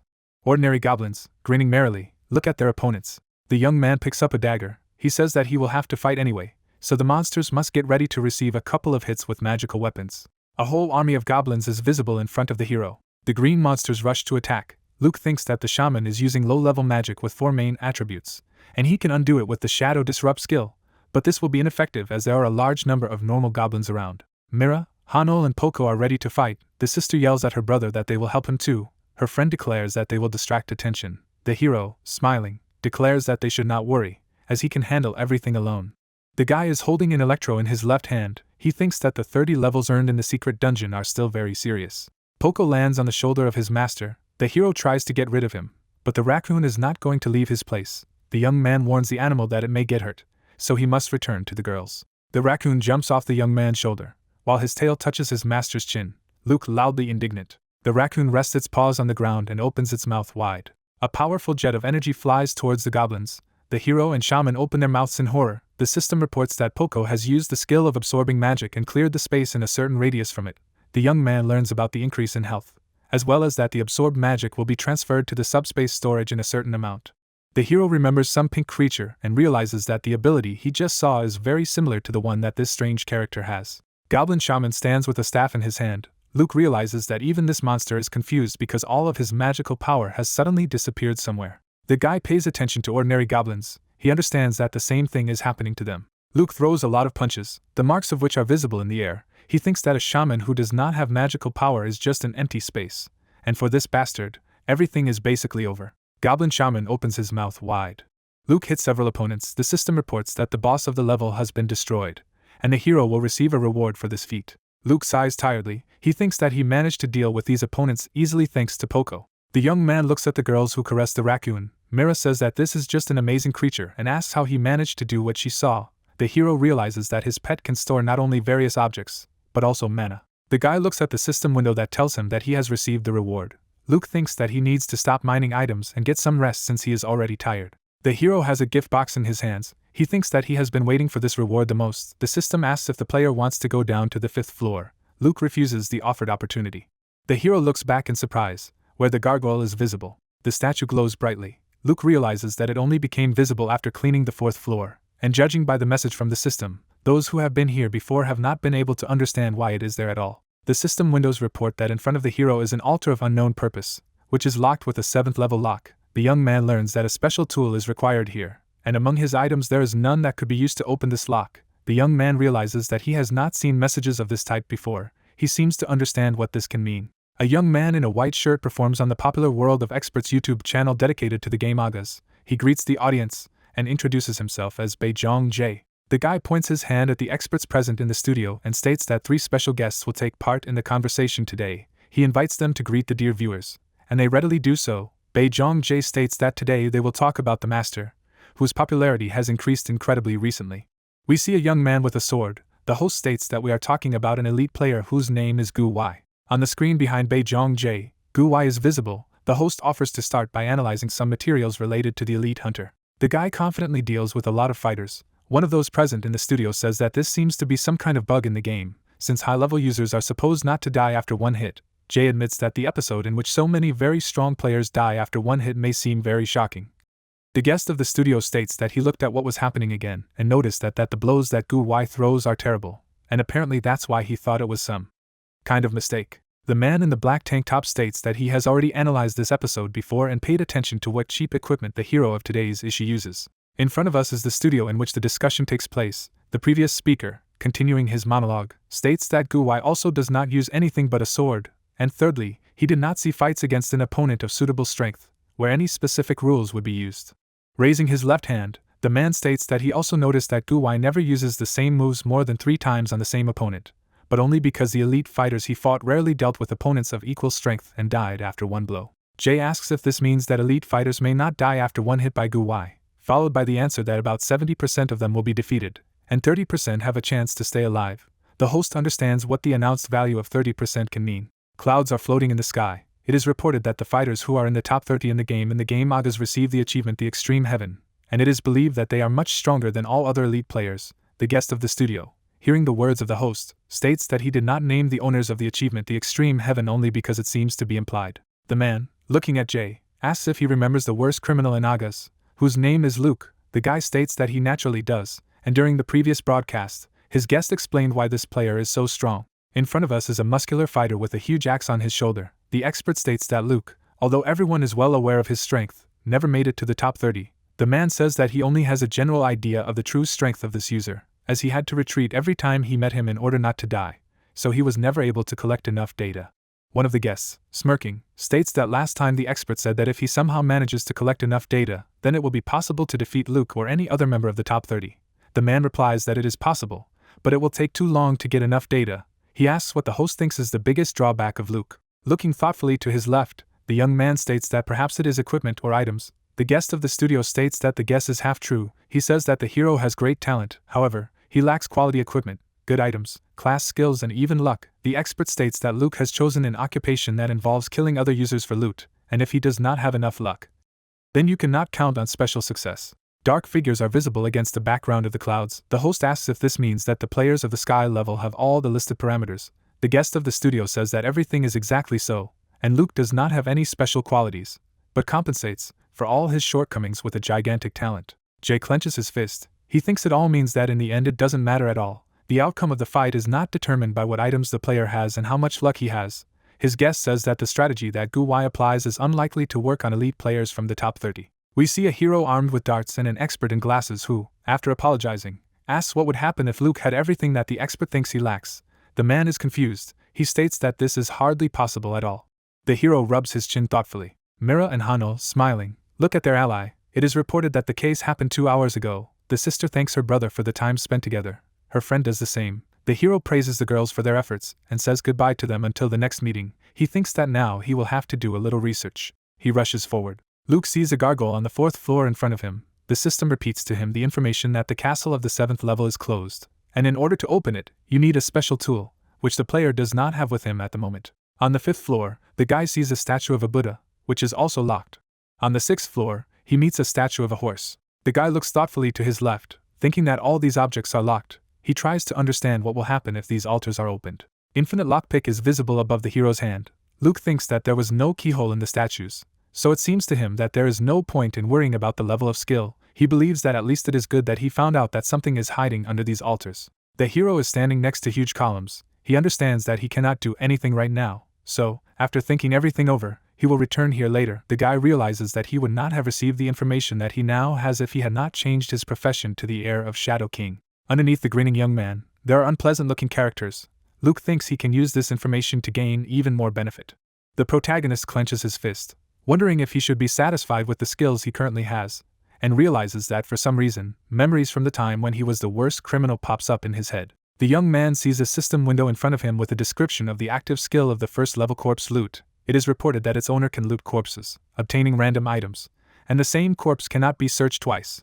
Luke thinks that he can use this skill on monsters and NPCs. Poco lies on his back and makes his characteristic sounds. The hero asks him to distract himself for a second. A gift box is visible under the young man's hand. He tells the raccoon that he is going to check what he received as a prize for winning the game event. The system says that this box contains at least a guaranteed prize or a rare rank, but if the player is lucky, he will get an item of a higher level. The gift box glows brightly. The hero thinks that the developers of the game Mangas have scattered 10,000 participants in different sectors to give them prizes, the quality of which depends on luck. Luke sobs bitterly. He remembers that in his previous incarnation he was a complete loser, and there is no reason to count on anything good now. Then he listens to the sounds that his pet makes. Looking at the animal, the young man thinks that Poco has parameters of magic and luck much higher than 100. Luke smiles happily as he tries to see if the raccoon can open the prize boxes. The hero places the prize next to Poco and asks him to take a look at it. Inside the box, something glows brightly. The system reports that Poco has opened the first prize box, and taking into account the high luck indicator, he receives a reward of a higher level. Luke, smiling happily, shouts that his idea worked. The item in the package glows brightly. The hero jumps. He begs to be given a rare blue item. There is a bright flash. The young man continues to ask fate to be favorable to him. Tears flow from the young man's eyes. He cries out loudly. A vortex bursts out of the box. Luke enthusiastically shouts that it's one level more than he wanted, and a unique purple item falls out to him. The hero realizes that fate has finally turned its face to him. The hero, hugging the raccoon to himself, thanks him. A purple whirlwind rises behind the guy. Luke asks why the raccoon, his lucky mascot, has been hiding somewhere for so long. He allows the animal to hit him in the face at least every day. The guy notices something behind his back and can't believe his eyes. People are visible in front of the university building in Seoul. Hano looks up thoughtfully. It is reported that this third-year student is in serious trouble right now, as she can't stop thinking about her best friend's older brother. The young man puts his hand on the shoulder of another guy and demands that the bastard step aside. It is reported that the girl's first impression of Wu was a bit unpleasant, and he was not at all as gallant as in the game. However, then she began to like him more and more, and recently, when they started entering August together, her feelings became even stronger. Flowers are visible around the hero. He promises to take care of everything right now. Luke seems to the girl to be the perfect kind prince, because he has repeatedly protected her from danger and all sorts of scoundrels. Hano remembers how gallant the young man was and that he always finds kind words. She realizes that she seems to have fallen in love. Hano sighs with her eyes closed, her head filled with thoughts that confuse her. Students look at a girl sitting at the table. One of them asks what she is worried about now, the second asks if she has found a boyfriend with whom she is dating, the third says that she needs to be asked directly about it at least once. Mira asks her friend why she's sitting in the audience if the lecture is already over. Hano is surprised to recognize her friend. She apologizes and explains that she's just daydreaming. Then she states that Mira is irresistible today and her face is glowing, even though she's not wearing any makeup. The girl, smiling, says that her friend seems to be thinking about Wu, who replies that this is not true. Mira claims that it is written on Hano's face. The girl looks at her friend in shock. She states that she didn't think about Suk Wu's older brother, and there is nothing between them at all. Hano covers her mouth with her hand. She realizes that she called the guy something special. Mira, raising her finger, laughs. She declares that she was absolutely right. Hano covers her face with her hands in embarrassment. Her friend asks her not to worry and promises to fully support her. The girl continues to deny that she thinks about Wu. Standing next to her friend, Mira says that she can invite her brother's best friend, whose name is Du-shik, to play with them. According to her, this guy may seem a little scary, but in fact he is very good. The students standing nearby are trying to understand what the hell they are, one of them clenching his fists, dreaming of dealing with both. In front of us is the entrance to the cafe. It is reported that the case is happening at the same time. The young man stares up with empty eyes. We see another guy with the exact same expression on his face. The cafe customer standing behind him trying to figure out what the two are doing and assuming that they have lost a lot of money. Tears pour from the guy's eyes. One of them asks if his comrade has the same situation. He confirms this and says that it was all in vain. Young people, sitting at a table, complain about their fate. The hero is sitting on the bed. The system reports that he has joined the game Agas. Luke states that his friend, whose name is Du-shik, is having a very difficult time, and he promises to treat him to a drink a little later. The young man looks up, wondering if Du-shik is out of the hotel game. Luke looks at the raccoon lying on the bed, thinking about how his pet's belly is still strangely swollen. The hero sees an hourglass. The system reports that it is Diamis's hourglass, which is imbued with the power of Diamis. Luke looks at this object in bewilderment, wondering what the hell can be done with it. He doesn't understand why an item that no one knows anything about was given to him for winning the event. Especially the guy is interested in the question of who the hell is this Diamis. He imagines a vague figure, guessing that he will meet this character later.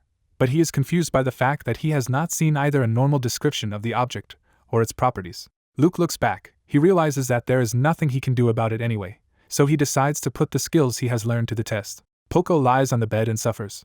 The hero leans over to his pet, calls him a joker and asks if what the raccoon swallowed is well digested. The animal spews a powerful stream of vomit into its owner. The system reports that Poco has partially digested and absorbed the magical power, due to which its own power has increased. We see a mage with a wand in his hand. Luke thinks that normally absorbing magic power involves taking mana from the opponent and turning it into his own mana, and the amount absorbed is minimal and the effect lasts very short, so mages end up using potions anyway. The young man looks at the raccoon. He realizes that a process is taking place inside his pet, the level of which is many times higher than what ordinary magicians do, and in addition, the magical power of his pet increases after absorbing mana. A system window with a description of Poco appears in front of the hero. Looking at him, the young man pays attention to the indicators of magical power and luck. He understands that these parameters of the raccoon are simply incredible, and cannot believe that they have grown so much after a couple of joint missions. Poco hangs in the air above the hero. Luke thinks that if the animal continues to gain strength at such a speed, it will very soon become stronger than its owner. The guy asks the raccoon who he is. Poco, without opening his eyes, continues to make his characteristic sounds, this time with a painful intonation. The animal rises to its feet. Then it falls back on the bed, which surprises the hero. Smiling, the young man strokes his pet. He declares that in this state the raccoon cannot accompany him. He tries to object.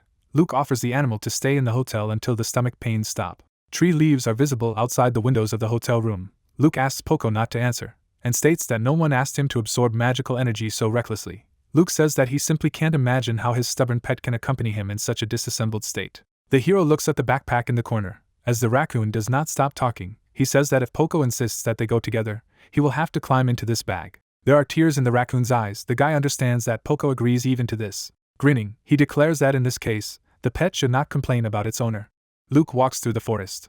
A growl comes from the backpack. The raccoon, half falling out of the backpack, the young man calls him the devil and reminds him that Poco agreed to any method of transportation. Luke says that if a raccoon is upset, he should quickly absorb the remaining mana, if he wants to continue to be carried. Above the head of the suffering raccoon, a fighting Luke is visible. The guy thinks that it is in such trials that the pet's attachment to its owner increases.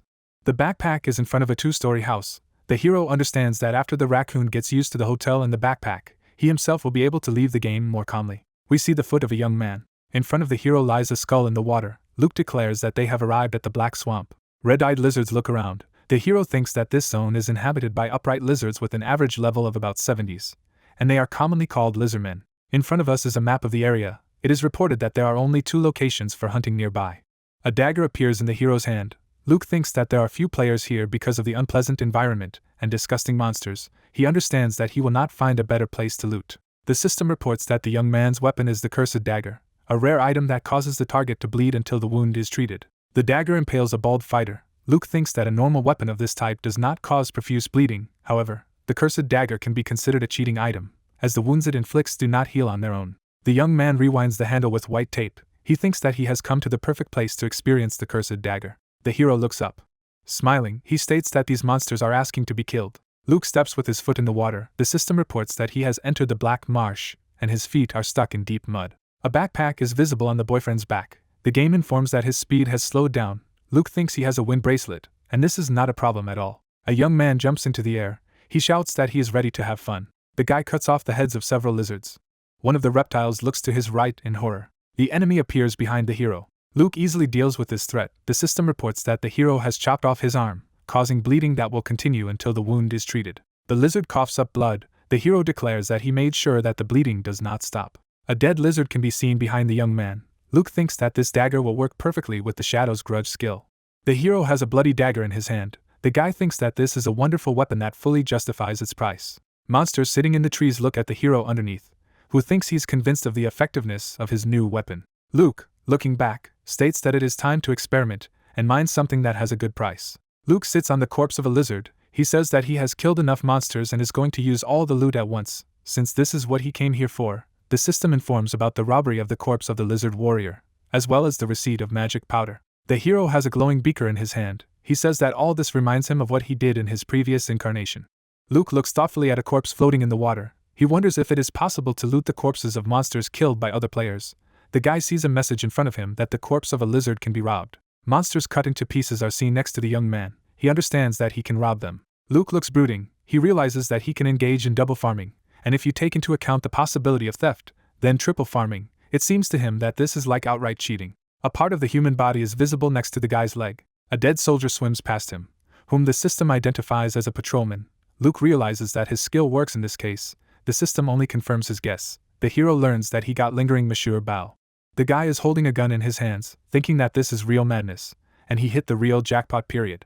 Luke imagines several playable characters. He thinks that his skill works on a wide variety of NPCs and even bosses, all of which means that he can monopolize items that other players simply can't obtain. Dying people can be seen in the alley. Luke thinks that since corpses can often be found inside towns and villages, he will now be able to obtain very unexpected items and, on top of that, increase his skill level. The hero grins happily. He thinks that from now on he will rob all living things, even the dead. Luke finds himself in the dungeon city of Zurumi.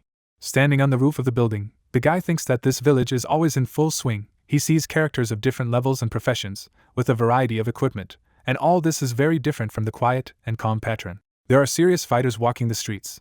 Luke thinks that some of them are in this place. Even after reaching level 80, the hero is also going to buy a couple of levels. The guy, looking at the raccoon, asks him to get something. Hearing the surprised exclamation of the animal, he explains that he means the scroll. The pet makes it clear that he understands the task. Poco pulls a rolled-up paper out of his mouth. He hands it to the young man. Luke tears the scroll into several pieces, stating that he will level up from now on. The system informs him that he uses the Scroll of Enlightenment, which gives the user a real insight and can only be used for skills of the 3rd level and below. Scroll of Enlightenment emits a blue glow. The system informs that it is an item of rare rank that contains the knowledge of a great character. The bearded old man folds his hands in a special way. It is reported that the player using this object is enlightened, increasing the skill level by 1 point. Luke is on one knee. He originally wanted to keep the Scroll of Enlightenment just in case and maybe sell it if he needs money. However, now he thinks it would be better to use it for himself. The only problem is where to apply this item. Poco, breathing heavily, falls out of his backpack. He climbs on his master's shoulder. Luke asks the raccoon what to do. Upon hearing the answer, the young man says that he understands everything. A system window appears describing the scour skill of the second level. It is reported that it allows you to search the target for subsequent theft of items. The raccoon hands the scroll to the young man. He tears him in half, stating that from now on he will start raising his level. Red symbols are in the air. The young man learns that he is gaining the knowledge that the Great One had, and feels real enlightenment, while the level of the scour skill increases to the third. Fighters walk the streets of the city. The hero thinks that now he must check how the enhanced scour skill works. Putting his left hand forward, the hero gives the appropriate command. In Jeremy Square, there is a curly-haired mage with a wand. He asks if they need to repair their equipment before going camping. The guy complains that his robe is completely frayed. Above the two-story building, jets of pink energy are visible. The mage looks up in fright. The young man takes a fighting stance. It seems to him that he has just felt a very strange stabbing look, while the guy admits that this is a game of his imagination.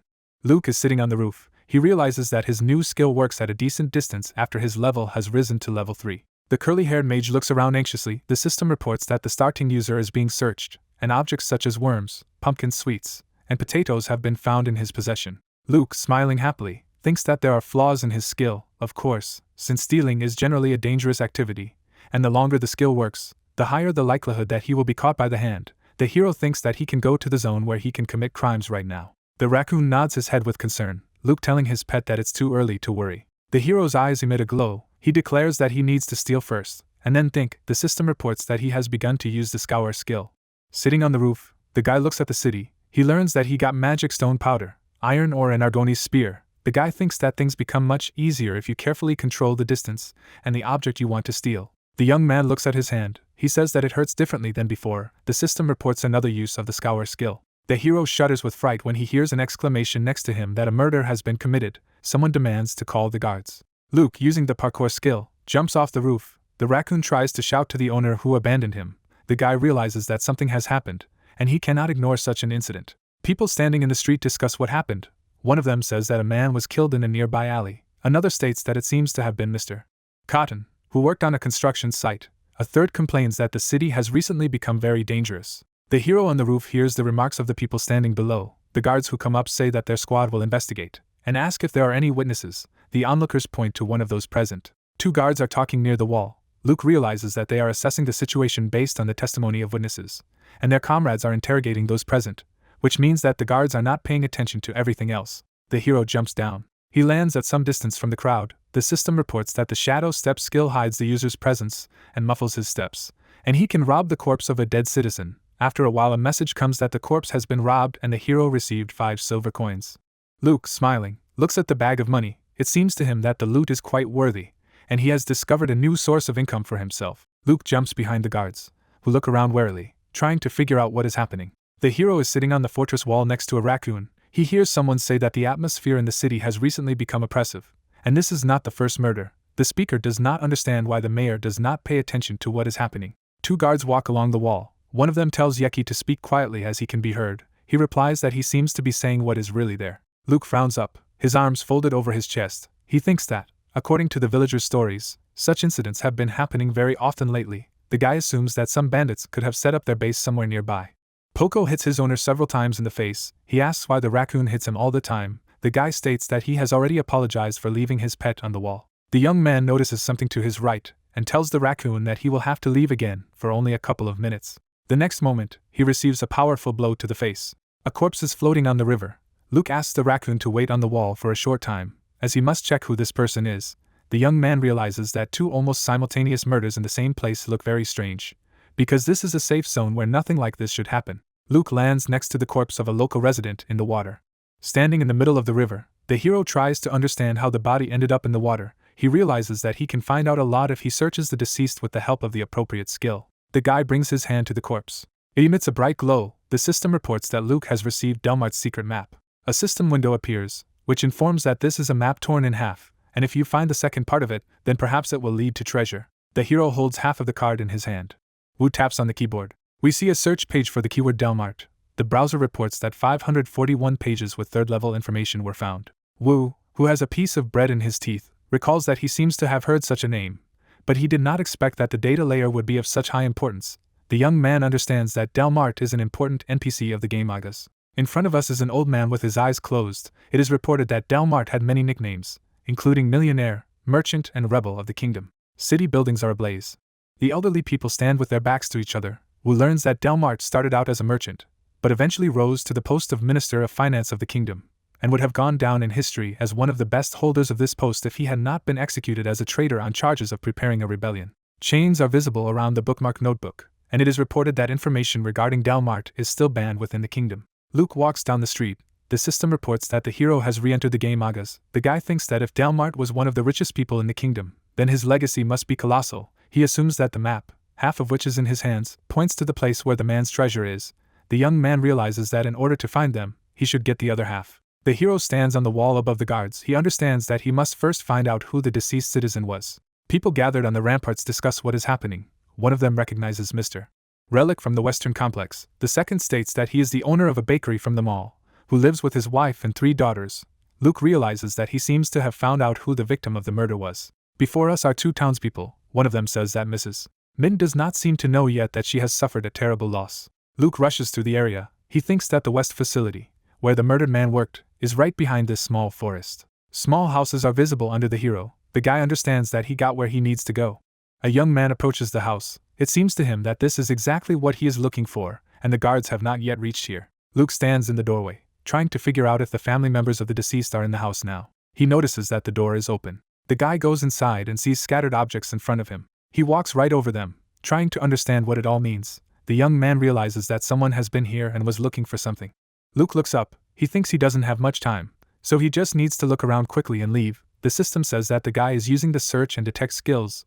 The hero realizes that the guards may come here soon. We see the back of the young man's head. The system reports that he has entered someone else's home and his notoriety increases. While if there are witnesses, there is a high probability that the crime will be reported to the guards.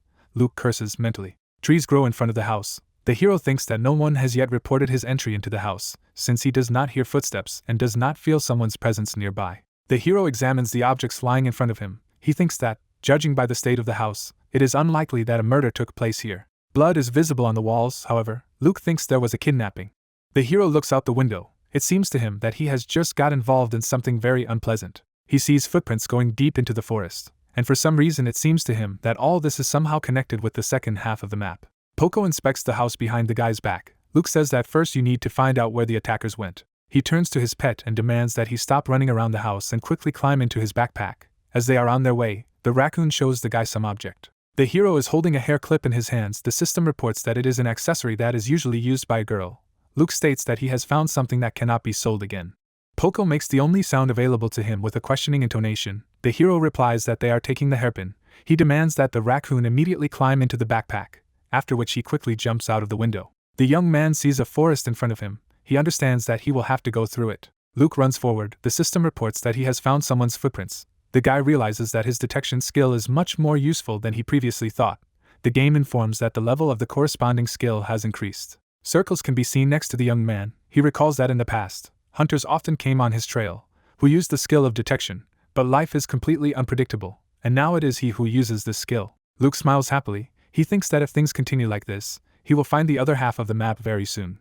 We see the hero's leg. He follows the trail and at some point realizes that he has reached the end of the trail. Luke looks worried. He says in frustration that the culprits don't seem to have completely lost their minds, so he'll have to use a different method. A description of the tracking binder skill appears, which allows you to determine the location with an item belonging to the target, provided that they have possessed it for a certain amount of time. The young man asks the raccoon to give him the hairpin, and Poco hands him the item with a displeased look. Luke opens the book. He throws a hairpin at her, realizing that since the wearer of this accessory most likely wore it all the time, this method will be the most effective. The system reports that the guy used the tracking binder skill on the item.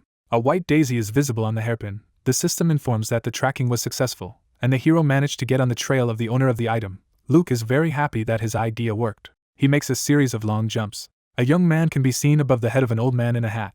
This man says that the atmosphere in these lands has somehow changed recently. His interlocutor agrees. Luke leaves behind bright white marks. One of them is visible against the background of white clouds. A blue cloak flutters behind the young man. Luke notices something. In front of him is a huge mountain that closes the path, but at the same time, the arrow, guided by which he moves, passes directly through this obstacle. A glowing strip leads to the foot of the mountain. The hero realizes that what he is looking for may be on the other side of this wall. Luke puts his ear to the rock. He thinks that maybe there will be some kind of device nearby to help him find his way. The young man hits the stone with his fist. A passage opens in front of him. He enters it, unable to believe that there could be such a gigantic space inside the mountain. The system informs him that he has entered the area where the named NPC is located, resulting in the formation of Thief Field. The young man imagines white silhouettes, not understanding where the named NPCs could come from. The hero sees a stone wall in front of him. He thinks that the kidnappers acted very carelessly when they did their dirty deed in such a territory. The young man examines the wall of the cave, realizing that it has existed here for a long time, and besides, it looks somehow too rough for a secret passage. Luke goes forward. The system reports that he uses the Shadow Step skill to hide his presence from outsiders. The hero realizes that the difficulty of Thief Field is one level higher than in Patron, and since he is now near Gibbelin, the average level of enemies is likely to be higher. Luke sees wooden crates in front of him, and this fact surprises him. The heroes are amazed. He remembers that on the way here, it seems strange to him that he did not meet a single living creature. The system windows inform the guy that he has discovered a temporary mountain camp of a group of bandits, and must be careful, as many strong enemies are waiting for him here. The game advises him not to increase the level of suspicion. And the young man also learns that enemies are patrolling the cave and are constantly looking for strangers. In front of us is a bandit with a sword on his back. Luke is nervous, as he understands that quite strong opponents are waiting for him. A system window hangs in front of the guy. He realizes that he should have prepared better before going to investigate the kidnapping that was committed on the lands ruled by the Viscount. He begins to think about getting out of here, as he is not at all sure that the second half of the map is somewhere here. In front of the guy hangs a description of the quest The Disappearance of Eric's Family, which says that the hero, following in the footsteps of Eric's wife and daughter, came across a passage, at the end of which there was a temporary camp, and that now he assumes that this incident is somehow related to Delmart's secret map. The game informs that in order to complete the quest, you need to find out who the bandits are and establish the reason for which they kidnapped Eric's family. Luke realizes that he must complete this task, as otherwise he will lose too much. The hero runs through the cave. He thinks that he subsequently shuttled between Gibbelin and Mount Bilvar, trying to establish what kind of bandits kidnapped the man's family. The young man hides behind a rock from very unpleasant personalities. He thinks that the level of these bandits was much higher than his, as a result of which he could not relax even for a second. In front of us, according to the system, an unidentified level 100 bandit. Luke wonders what level of caution such a strong character can have. The hero listens to the conversation between the two bandits. The bald scoundrel asks if they will really go back to the city tomorrow. The old man replies that they should go there because they still haven't found any important information. The owners of the Mohawk declare their desire to return to their home base. The answer is that since Draughter is in charge here, there is nothing they can do, and you just need to hold out a little longer. Looking at the bandits retreating, the young man thinks that if they want to return to their home base, it can be assumed that they came here from somewhere else. Luke thinks that he should follow the scoundrels a little longer to understand what they are up to. The bandits walk through the woods with great caution. It is reported that the case takes place a few days later. The command is heard to search everywhere, as what they are looking for must be somewhere in the city. Someone says that the second part of the map was definitely in Eric's possession. The third bandit states that the woman and her daughter did not say a word. Luke, sitting in a tree, looks down. He realizes that given everything he has learned, most likely it was these bandits who killed a man named Eric. The guy guesses that this man's wife and daughter were kidnapped due to the fact that he himself found half of the map on the corpse of a man. The system reports that one of the conditions for completing the quest is met, and the hero has determined the reason for the kidnapping of family members. The bandits observed by the hero continue to talk. The old man states that their plans have changed and they will leave in a few days. He says that Draughter believes that if they stay here longer, they may be discovered. The bald scoundrel asks what they will do with the kidnapped girls. The old man states that they will take them with them to their base. Luke, hiding in the branches of the trees, looks at the bandits. He sees a description of the quest, which is called Those Who Hide Their Whereabouts. It is reported that the group committing various crimes, and the leader of these bandits, Draughter, have finally decided to leave, and if this happens, the second part of the map will be lost. The young man learns that he must save the Rarick family and hear the truth about what happened from its members. The conditions for completing the quest are also reported. The hero must save the wife and daughter of the deceased in 10 days and find out the truth about the incident. The old man stands in front of his subordinates. Luke realizes that the repeated mention of the Rarick family means that she is somehow connected to the map. Trees are visible behind the old man. The hero thinks that the bandits most likely interrogated a woman and a girl to get information about the map, but since nothing could be achieved from them, Draughter is forced to take them with him. We see a clenched fist. Luke smiles, thinking about how these bastards have no idea what's going on and that the second part of the map is in his possession. The guy realizes that getting the half of the map that the bandits have is now more important to him than the rest of the quest. Behind the old man, a thug with a sword can be seen. Luke is almost certain that the second part of the map is in the possession of these scoundrels, as otherwise they would not have left their base, and would not have traveled this way to get here. The thug kills the man by stabbing him in the back. Luke realizes that the thug has approached the unfortunate man to take the card from him. The hero jumps from tree to tree. He thinks that in any case it is important to tie the enemy's hand and foot in order to be able to save the hostages. He understands that if he does not immobilize the bandits, whose level reaches an average of 100, it will be a real suicide. Clouds are floating over the city. The young man does not know what else can await him in the camp, so he plans to wait for a convenient opportunity to get there. People on the street are discussing what is happening. One of them says that the number of bandits has increased again, but he sees no point in putting up search ads. Someone complains that the authorities cannot cope with crime. On the wall there is a notice about the search for a criminal. One of the townspeople states that the number of search parties and guards, as announced, has increased. But for some reason he does not believe that everything will be fine. The second reminds that the authorities have not yet been able to find the townspeople who disappeared last time. Luke sighs heavily. He realizes that people are incredibly disappointed that the people who are supposed to protect them cannot fight crime. A young man runs past the young man. He shouts that a great disaster has happened and the guards have been attacked. People look at this young man in amazement. One of them declares that this is simply unbelievable, and now the bandits are attacking not only the townspeople, but also the guards. Luke looks at the guy who brought the bad news. It seems to him that the bandits are using very rude methods. In front of us are city buildings. Someone asks Collins to wake up and pull himself together. He says that they have a lot of injured and need to notify the priests as soon as possible. The guards listen to what the people are saying. One townsman can't believe that bandits can enter the city so easily. Another declares that he doesn't feel safe at home. A third says that the Viscount shouldn't sit on his ass and just watch what happens. Luke stands in the middle of the crowd. He realizes that the atmosphere around him is depressing, and this may be a mistake that the bandits made. He thinks that the scoundrels use very crude methods, but they hardly wanted to bring everything to this point. The guards carry a man covered with a sheet on a stretcher. The hero understands that now this is no longer a matter of individual crimes, but the realization that the city is under attack. Luke thinks that if the Viscount does not take action, he will lose the support of the locals and jeopardize the reputation of the nobility. So the best way out now is to mobilize the army to counter the bandits in order to restore the trust of the townspeople. While the problem is that the Viscount does not know who is opposing him, the true motives of the bandits, and what powers they have. Luke stands with his arms crossed over his chest. The guy taps his finger on his shoulder. He understands that the forces involved in the liquidation of the crisis will look for bandits in the Bilvar Mountains and most likely will be left empty-handed. The guy understands that he must throw wood on this fire. Luke again sees a system window with a description of the quest. The young man, smiling, declares that he has as much firewood as he wants. Someone hits the table with his fist. The unpleasant man asks the people in front of him why they are not doing anything. He states that several days have passed, and the bandits have not yet been found. After which he asks how many soldiers were sent on this mission. The subordinates apologize and admit that this is a real shame. The man clutches his head. He thinks that the bandits have already begun to attack the guards, and if nothing is done, he can fly out of his place. In front of the Viscount are two bald old men. One of them realizes that his master is beside himself with rage. The second thinks that at first he considered those who commit crimes to be ordinary bandits, and now it turns out that everything is much more serious. The Viscount demands to find the villains. He angrily points his finger at the men standing in front of him and demands that any necessary means be used to fight the criminals. They try to object. Spreading his hands to the sides, the Viscount asks if he is really invited to sit still and watch how everything he has is destroyed. The answer is that all necessary measures are being taken. Next to the old man in pince-nez, an object thrown by the Viscount breaks. The mayor demands to stop chatting and ensure the necessary result. A young man appears in the doorway. He apologizes for being late. The guy kneels down and says that information about suspicious persons has been received, which is currently being verified. The Viscount asks again in amazement.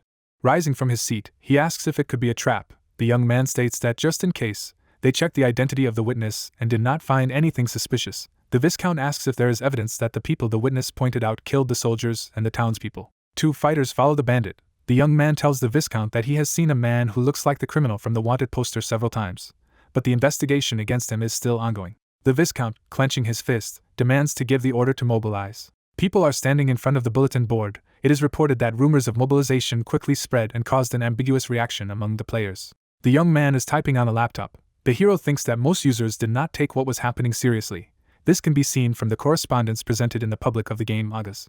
We see the confrontation between soldiers and bandits. It is reported that the players thought that some criminals would not be able to put up a decent resistance to the army led by the Viscount, but the result was exactly the opposite. The opponents are fighting each other. It is reported that the army entered into battle with the bandits, but could not break through the barrier, and was forced to retreat. The bandit stands there, showing great musculature. It is reported that the Viscount sent many soldiers to the southern district. However, they were unable to achieve anything, as a result of which players began to pay attention to these criminals, especially the fact that they have a high level, large numbers, and the ability to get out of the most difficult situations. The young people talk to each other. One of them asks if his interlocutor has heard the news. He replies that of course he has, and asks if the bandits are really that strong. The answer is that they have an average 100th level. It is reported that the interest of players and NPCs in the bandits has increased, and everyone was looking forward to what decision the Viscount would make.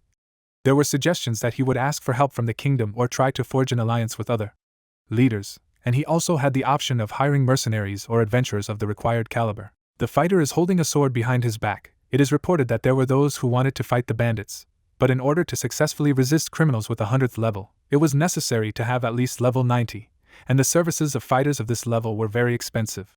We see a hand holding a wallet. It is reported that for the Viscount, the financial aspect was very significant. A large crowd stands in front of the magnificent structure. The case takes place in a few days, and the Viscount has finally made an important decision for himself and announced the start of a large-scale campaign to destroy bandits and an active recruitment of adventurers and mercenaries.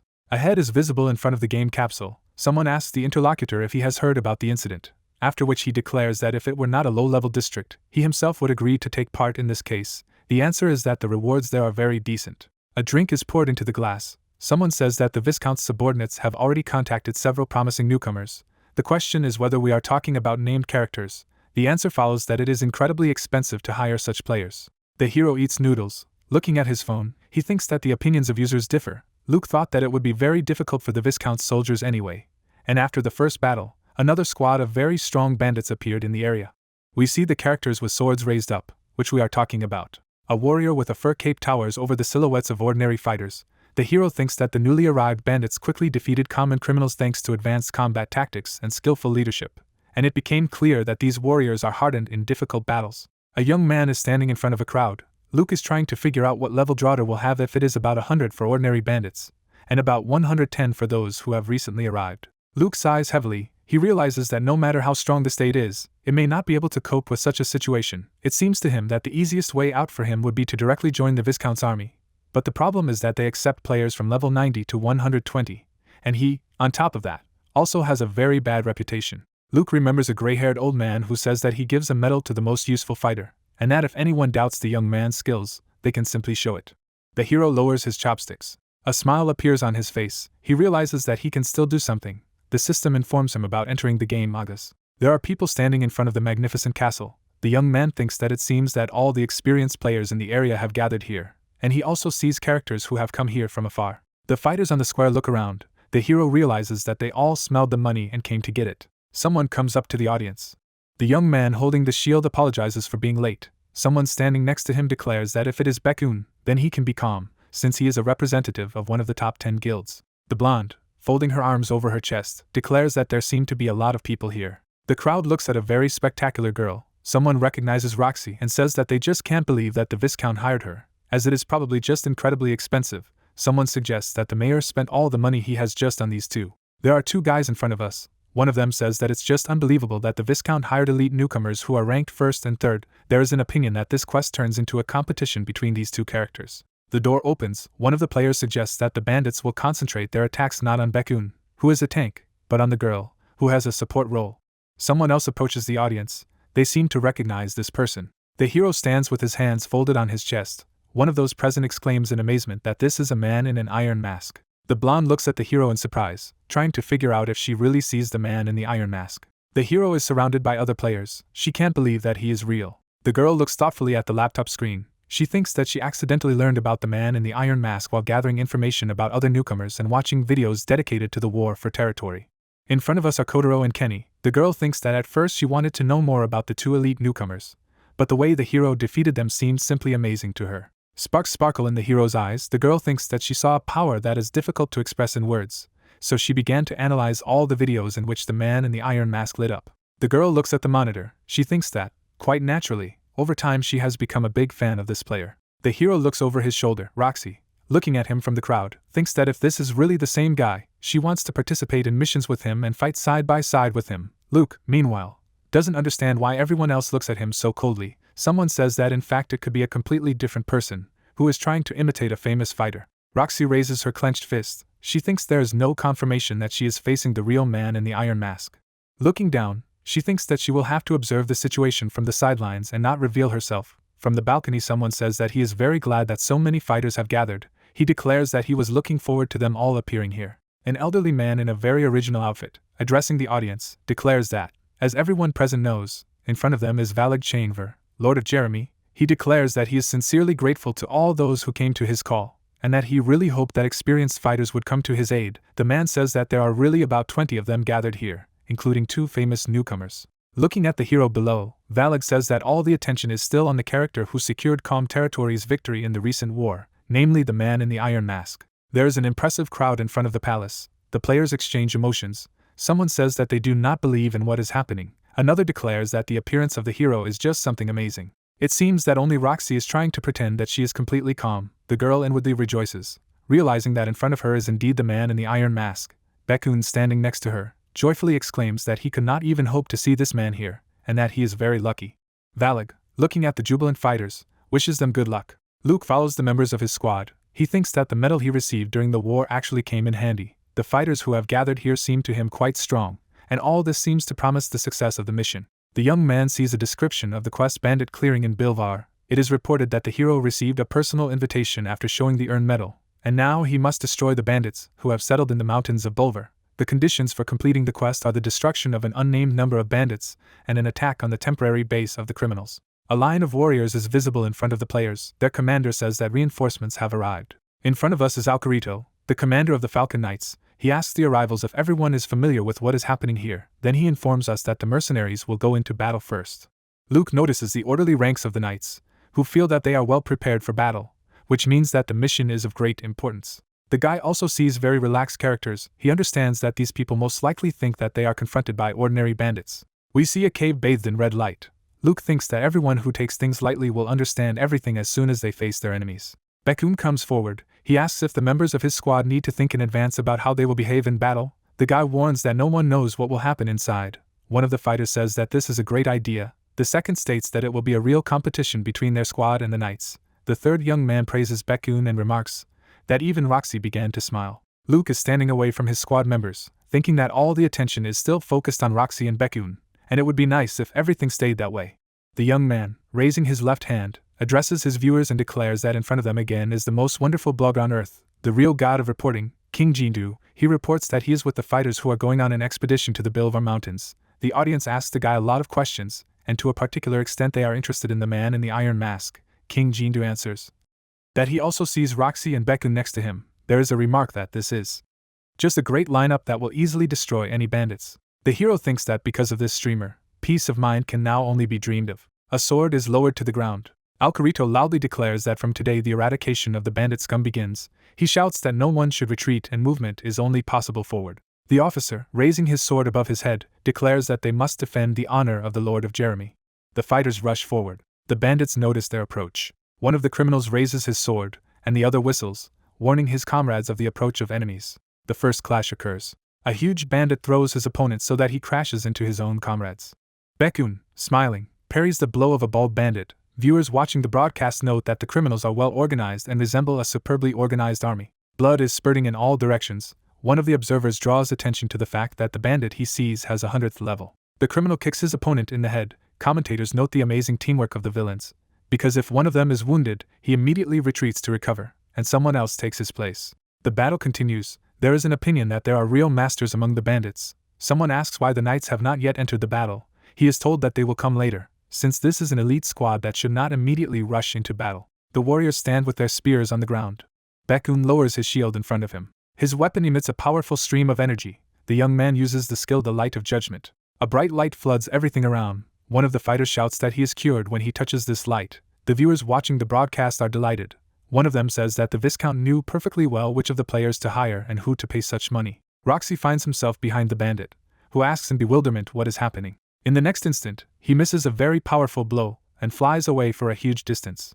The bandits rush after the blonde.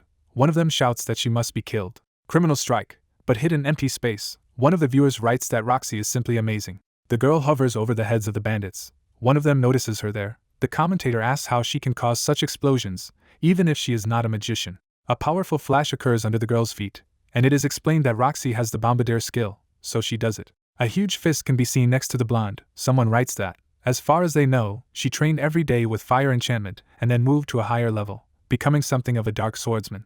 Roxy rushes past the bandits, striking each of them. Baekun, raising his right hand, asks everyone to gather next to him and take advantage of the free buffs. One of the bandits flies far away. Traces of blows are visible next to Baekun. Roxy dodges the enemy's blow and in the next moment unleashes a crushing attack on him. The audience admires these two characters. Someone asks how many opponents the girl has killed, after which he states that he himself has already counted more than 20. The idol squad members think that the two elite rookies are 100% worth their reputation, but they don't understand what the man in the iron mask has been doing all along. Luke sends his darts flying. One of the boy's allies says that he is not an archer, but for some reason prefers to shoot at enemies from afar. An incomprehensible white cloud is visible next to the young man's head. The system reports that the dart-throwing skill has reached the second level. The young man is pleased with this information. The hero, watching the unfolding battle, understands that everything is going very well so far. A muscular fighter holds a sword in his hand. A young guy orders to strengthen the front line. He demands not to retreat. Members of his squad are visible behind the hero's back. The guy smiles, realizing that the time has come. A powerful explosion occurs near the Roxy. The fighters standing behind watch their comrades fight. One of them says that the elite rookies are just amazing, and if they weren't here, everyone else would probably be dead by now. Someone says that compared to the man in the iron mask, who seems to be some kind of troll, the other two look truly excellent. Masks are visible above Roxy's head. The girl just can't believe what is happening. She rushes forward to the next enemy, thinking that she must focus on completing the quest, and when she is done with it, she will personally check who is really hiding under the iron mask. A hand is visible behind Roxy's back. Its owner uses the burning smash skill. A lot of enemies rush at the girl. She realizes that they seem to have been waiting for her in this place. This is a red fist, and Roxy thinks it's the perfect opportunity for her to deal with everyone at once. A powerful fire whirlwind swirls around the blonde. The system reports that the blessing of moonlight skill has been activated. Beauty clenches her fiery fists. The game informs that the powerful energy emitted by sunlight necklace quickly restores mana. The next window notifies about the use of the flame rush skill and that the power of the fire attribute is increased for a certain period of time. A powerful wave of energy runs through the ground. The command to use the first formation sounds. Roxy spots two opponents who don't seem to be intimidated by her power at all. One of them, armed with a sword, swings, and then delivers a powerful blow. Laughing, he shouts that he is about to kill the stupid adventurer. 3 bandits are seen in front of the girl at once. She understands that the villain who has just struck is very strong, and in addition, he cut his subordinate in two without any doubt, who was in front of him. The battle between the enemies continues. The girl thinks that her squad has gained the upper hand. But after the bandit commanders appear, the situation has completely changed. She hears the command not to retreat. One of the fighters shouts that the enemy is using a new tactic that they do not know what to do yet. Roxy thinks that in order to turn the tide of the battle, they need reinforcements in the form of knights. She does not understand why they are still waiting at the entrance and do not join the fight. The muscular bandit, grinning, rushes forward, shouting for everyone else to protect him, even if it means giving up his own lives. Commanders raise their swords. They call to fight for victory. Ordinary fighters rush forward. The bald bandit declares that some idiots are trying to prevent them from fulfilling their noble mission. Under the blonde's feet you can see the mark of a powerful blow. The girl does not understand why everything has changed so unexpectedly. She notices a dart sticking out of the enemy's body. A defeated enemy lies in front of Roxy. The girl tries to figure out where the projectile came from, then she realizes that she doesn't have time to think about such things, and she must get out of here, because if the bandit wakes up, she will be in trouble. One of her allies calls the knights and orders his fighters to attack to defend the honor of Jubilant City. Luke rushes forward. The system reports that the target has been hit by a paralyzing poison. The young man mentally glorifies his essence of poison skill. He thinks that even if the bandit captains are busy repelling the attack, then the guards on the lower level of the camp are now noticeably weaker than before, and he needs to go there to find the other half of the secret map. Poco peeks out of his satchel. The raccoon jumps out of there and rushes forward. The hero shouts for the pet to wait for him. The animal rushes forward. Luke cannot understand why it behaved in such a strange way. Poco makes its characteristic sounds. The hero does not lag behind his pet. He asks how far he is going. Luke takes the raccoon in his arms. Looking around, he tries to understand what is happening around him. In front of him is an iron gate. The guy takes out a lockpick, thinking that he must immediately open this barrier. Behind the door are townspeople named Joran and Belfin, a third man not identified by the system, asking who is in front of them. Luke sees a description of the rescue of kidnapped residents quest in front of him, and learns that if he manages to save the lives of these people, the mayor of Jubilant will reward him handsomely. The protagonist, raising his right hand, says that he is an adventurer who came here since the mayor instructed him to destroy the bandits. He asks the prisoners to remain calm. One of the townspeople thanks the guy. Luke tells his new acquaintances that these are unusual bandits, and they seem to be looking for something in Jubilant.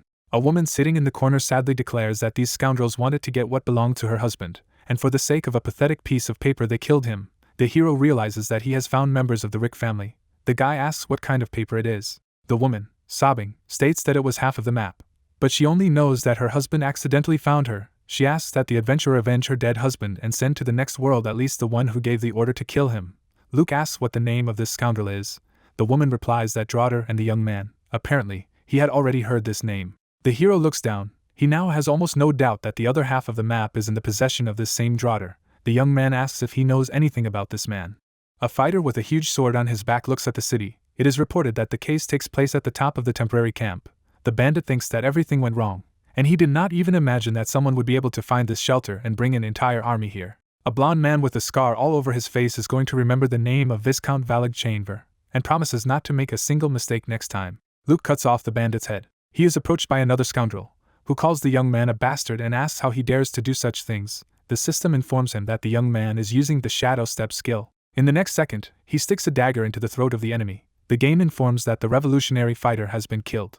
The young man releases the killed enemy. He thinks that these scoundrels should have remained at their posts, but for some reason they came here and forced him to take a sin on his soul. Luke asks the townspeople if they know anything about Draugr. The answer is that the bandits who surrounded the scoundrel claimed that this man was carrying out the will of their master. Someone adds that he recently overheard the conversation to find out who this overlord is.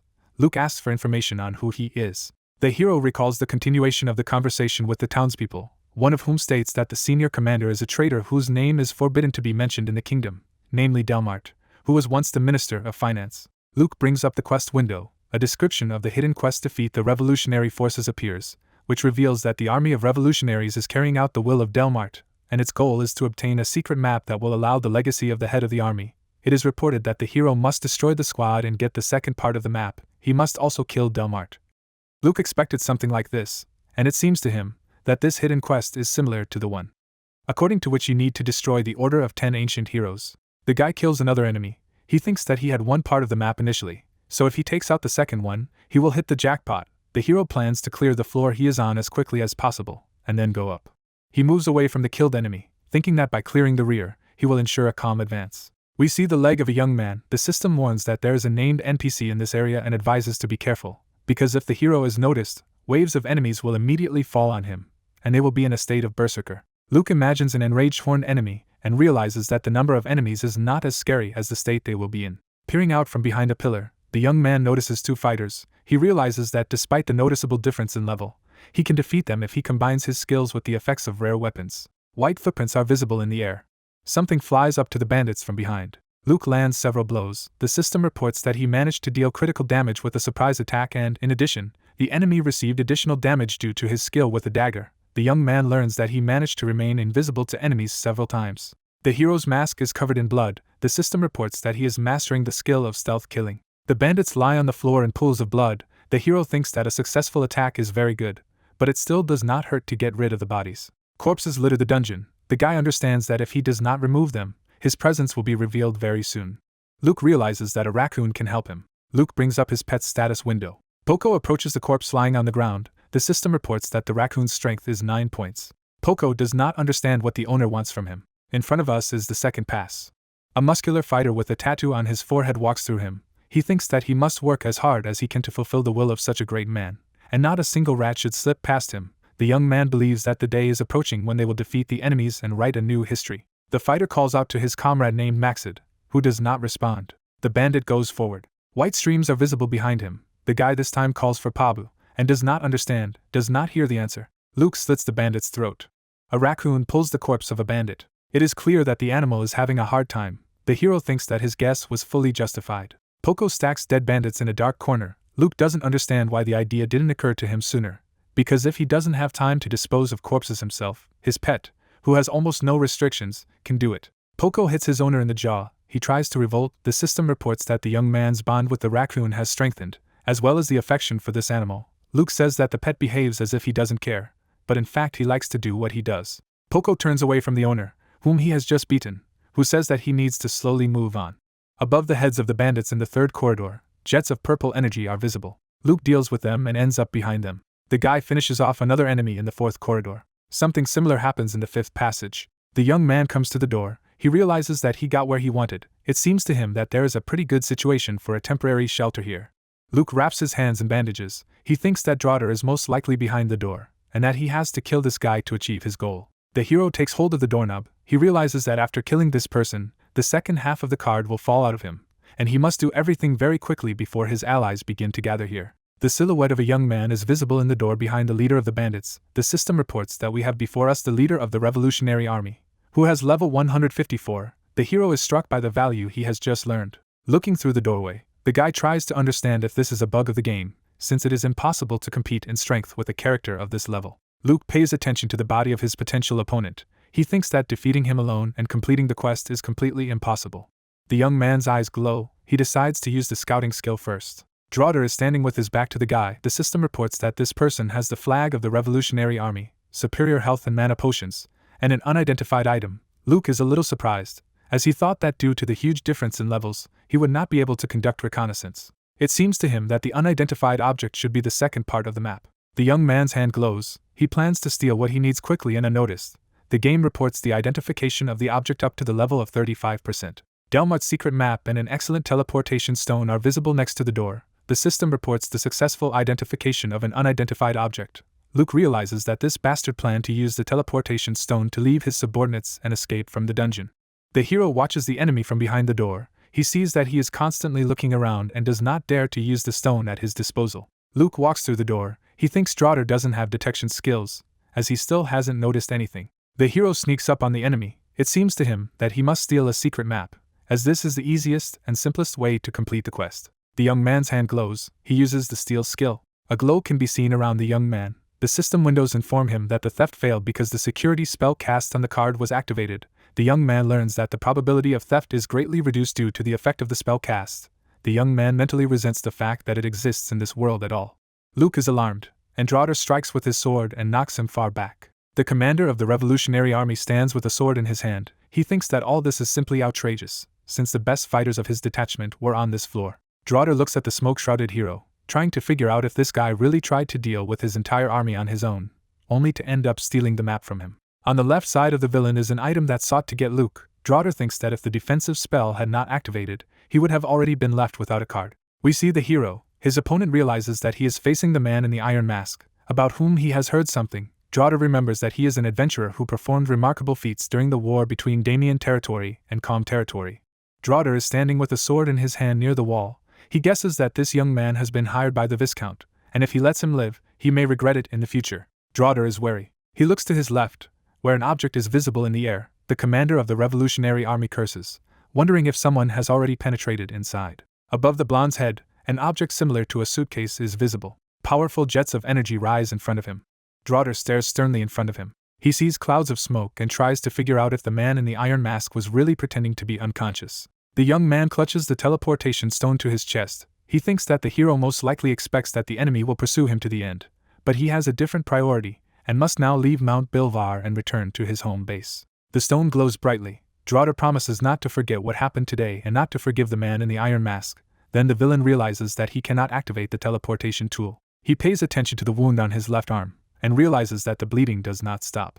Anxiety appears on the young man's face. He thinks that he must quickly treat the wound. Someone tells him that it will not work. Jets of black energy rise up behind Draughter as he curses his opponent, who continues to harass him and prevent him from doing what he needs to do. Luke, standing on one knee, states that, judging by the expression on his face, Draughter is very angry. The guy asks if he is scared that he cannot escape. The system reports that the hero has received a powerful blow and his movements will be clumsy for a certain time, and he also learns that his health has decreased to 20%. Facing each other, Luke realizes that he cannot steal the secret map with the steal skill, and he can only try to kill the enemy to take the item from his corpse.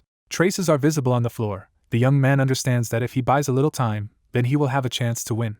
Draughter covers his face with his hand. He states that if the guy throws himself at him so boldly, he seems to have decided to commit suicide. Jets of white energy are visible in the air. Luke jumps high into the air, his opponent asking if he is stalling for time on purpose. Draughter crushes something with his left hand. He tells the hero that everything will not go as he planned. Looking resolutely to his left, the commander of the Revolutionary Army declares that he will stay here and deal with this scoundrel.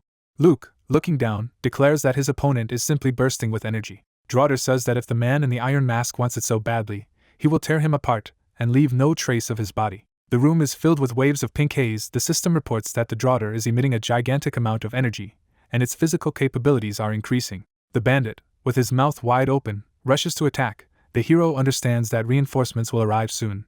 so he must just hold out for a while. Luke does a somersault in midair.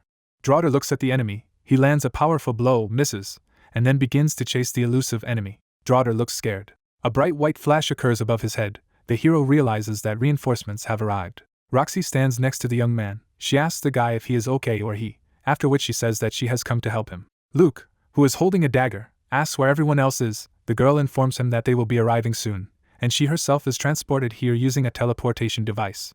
The young men stand in front of their opponent. Roxy is amazed to say that it is Draughter, the commander of the Revolutionary Army, and he has level 154. The hero states that from now on he will help the girl, so she should not worry and can focus on damaging the enemy. Roxy, clenching her fists, declares that she will try to do everything in her power. A bright flash occurs. Roxy rushes forward. Draughter holds a sword in his hand. Jets of white energy rise above him and the girl. The members of the party that the hero is part of are agitated. One of them shouts that Roxy is already on the top floor, and they must go there immediately. Draughter stares at his opponent. He thinks this martial arts competition is starting to annoy him, and the number of opponents has increased to 2. The commander of the Revolutionary Army, with his legs wide apart, prepares to meet his opponent. A bright flash is visible above his head. He thinks that he will deal with the girl later, but in the meantime he will finish off the hero, who is still not fully recovered from the shock. Luke stands on half-bent legs. Draughter realizes that even the appearance of this guy indicates that he has not yet come to his senses. With his mouth wide open, the bandit shouts to the hero that he will destroy him first. White energy streams from his eyes. Fireballs are visible in the air. Draughter finds himself caught between 2 enemies. Gritting his teeth in anger, he tries to understand what is happening. Roxy holds the bandit's sword, who realizes that it is preventing him from stabling. It seems to him that the enemies want to destroy his weapon. Judging by the expression on her face, the girl is holding on with the last of her strength. Draughter spins his sword. He thinks he won't let his enemies stop him. Roxy tries to hold on to his opponent's weapons. The blade is visible near her face. The girl realizes that all this is very dangerous. She flies away and falls to the floor. Luke immediately rushes to attack, having managed to ask her ally if she is okay and if she can get back on her feet. Hearing that the girl is fine, he offers to try again. Draughter fights 2 opponents at once. He deflects the blow that the hero delivers with a dagger, and declares that his opponent is repeated. Roxy punches the bandit in the back of the head with his fiery fist. Jets of white energy swirl around the hero. He rushes forward. Draughter lets out a deafening scream, his mouth wide open. All the muscles on his body are inflated. Gritting his teeth with rage, he admits that his enemies are very good fighters. Other members of the squad appear at the door of the hall where the battle takes place. One of them says that he has found a hero and calls his comrades. Someone asks in surprise if the guy really entered here alone. Luke realizes that help has arrived, and one of the fighters asks if Roxy and the man in the iron mask are really just the 2 of them fighting this huge bandit. Draughter stands with his head down. The young man realizes that his opponent seems to have lost confidence in his abilities due to the approach of reinforcements, and now he behaves much calmer than before. Draughter recalls a conversation with his mother, who says that she is proud of him, and he will be able to establish order in this country. The guy then shouted that he was hurting and begged to let him go. However, the woman asked him not to worry and stated that he should accept the power of the great man. The bandit cannot believe that he failed his mission because of some inexperienced adventurer. Alcarito, showing the warrant, makes an accusation, stating that Draughter, the commander of the Revolutionary Army, not only secretly trained rebel troops, but also invaded the Viscount's territory, where he committed many heinous crimes. The heart in the bandit's chest beats wildly. He wonders if he really has to die here. Draughter realizes that he can't let that happen. Muscles heave on the bandit's back. He thinks that he must fulfill the will of his master at any cost. Alcarito states that crimes cannot be forgiven and cannot be atoned for, so according to the law, the bandit does not allow the night to finish, and declares that he does not intend to die here. Draughter looks down. He says emphatically that it is not he who will die, but his enemies. The body of a young man becomes disproportionately large. The mercenaries open their mouths in amazement. They look up in fear. A giant athlete towers over them. The eyebrows look very strange on the face of the commander of the Revolutionary Army. His opponents panic. Someone suggests that the bandit is using a secret weapon that he has saved for the most extreme case. The second fighter declares that he does not want to die at the hands of this monster. Alcarito bows his head. A stream of black energy flies into it. Luke holds a dagger in his hand. The system informs about the use of the silence skill, then it reports that the impossible has happened, and the target's resistance is so high that its attack cannot be cancelled. The hero curses in his mind. Draughter puffs out his chest. The hero thinks that the game has endowed him with disproportionately great strength. The bandit grows even larger in size. Luke realizes that he is using something like the Berserker skill. The system reports that Draughter is roaring, and the abilities of his opponents caught in the range of this skill are reduced by 30%. Mercenaries cover their ears with their hands. The commander of the Revolutionary Army raises his hands above his head. Luke uses the barrier skill. Draughter emits jets of black energy. A bright flash occurs around it. Clouds of smoke rise into the air. Baekun appears in front of the hero, who, putting a shield in front of him, asks if everything is okay with the guy. Luke thanks his savior. Members of the squad, surrounded by clouds of smoke, discuss what is happening. One of them asks why the bandit's level is not shown. Someone notices that the same applies to the villain's health. The third fighter asks if the creator of the game Young-ho Sip has gone crazy. The fourth curses the entire company that is developing the game. Draughter, who has acquired a gigantic size, rushes forward. Luke thinks that now this monster cannot be destroyed. The guy understands that he must escape, forgetting about the secret quest and everything else. The young man looks at the enemy. He understands that if he dies here, he will end up in Great Sentinel Prison again. The soldiers look up in amazement. They cannot understand what is happening. Electric discharges sparkle in the air. Someone pays attention to the fact that the floor is collapsing. Roxy, Baekun and Luke are horrified. The hero realizes that this seems to be a raid, and mentally curses. Purple pixels are visible next to his figure. The system informs that the boss raid has begun. Luke learns that the boss Draughter, swallowed by darkness, has appeared, and that he cannot leave the raid space until the boss is defeated or killed. The game informs that the young man's goal is to defeat the boss.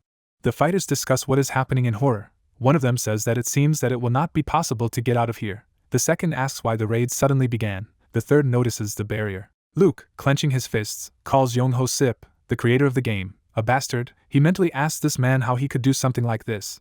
The guy realizes that he may miss an exceptional opportunity that fell to him. Under the iron mask, the guy's face is not visible. He thinks that he is the heir to Shadow King and simply cannot miss the opportunities that open up in front of him, while the guy understands that it is possible to defeat this opponent. A giant boss towers over the mercenaries. Luke realizes that since the raid began unexpectedly, the characteristics of this monster had to be determined taking into account the forces opposing him. The young man holds his dagger in his hand. He cannot believe that he is participating in a raid, as he never planned to do something like this. Roxy, smiling, stretches his fists. She asks if the hero is going to participate in this battle.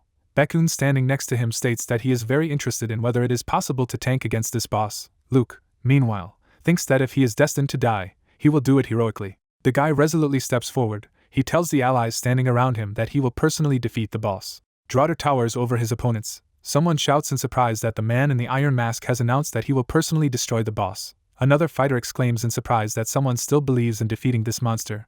Baekun says that if the fighters stand in one place, they will definitely die. Standing behind the boy, he asks who will lead the squad. Luke replies that the commander will be Baekun. The guy asks in surprise if the hero really means him. He replies that Baekun has the most experience participating in raids. The young man agrees that this is true. He opens his mouth wide and resolutely says that he will try to justify the trust. Draughter lets out a deafening scream. The soldiers are preparing to meet him. Baekun orders the tanks to activate the defensive wall. He states that they will now use a joint skill. The bandit raises his hands above him.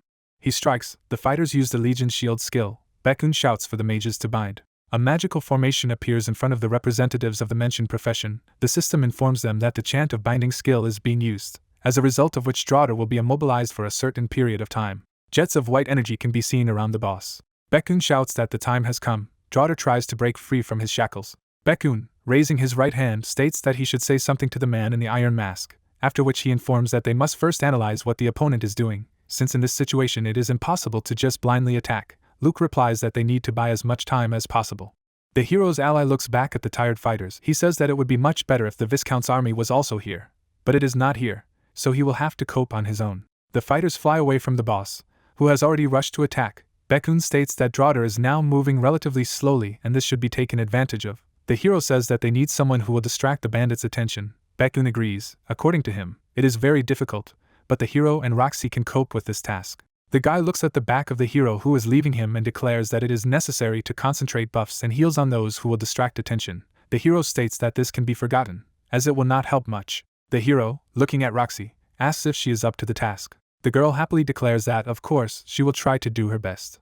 Luke and Roxy charge forward. A fiery car flies into the boss's back. The boss grows new arms. Draughter actively swings his newfound limbs. We see warriors with shields in front of them. The command to attack from the left flank sounds. A wave of black energy is approaching Draughter. A huge reptile is visible above the mage's head. The system reports that the two-headed dragon skill is being used. A bright yellow ball is visible in the dragon's mouth. A powerful fiery stream rushes at the boss. A bright flash occurs. Draughter raises his arms.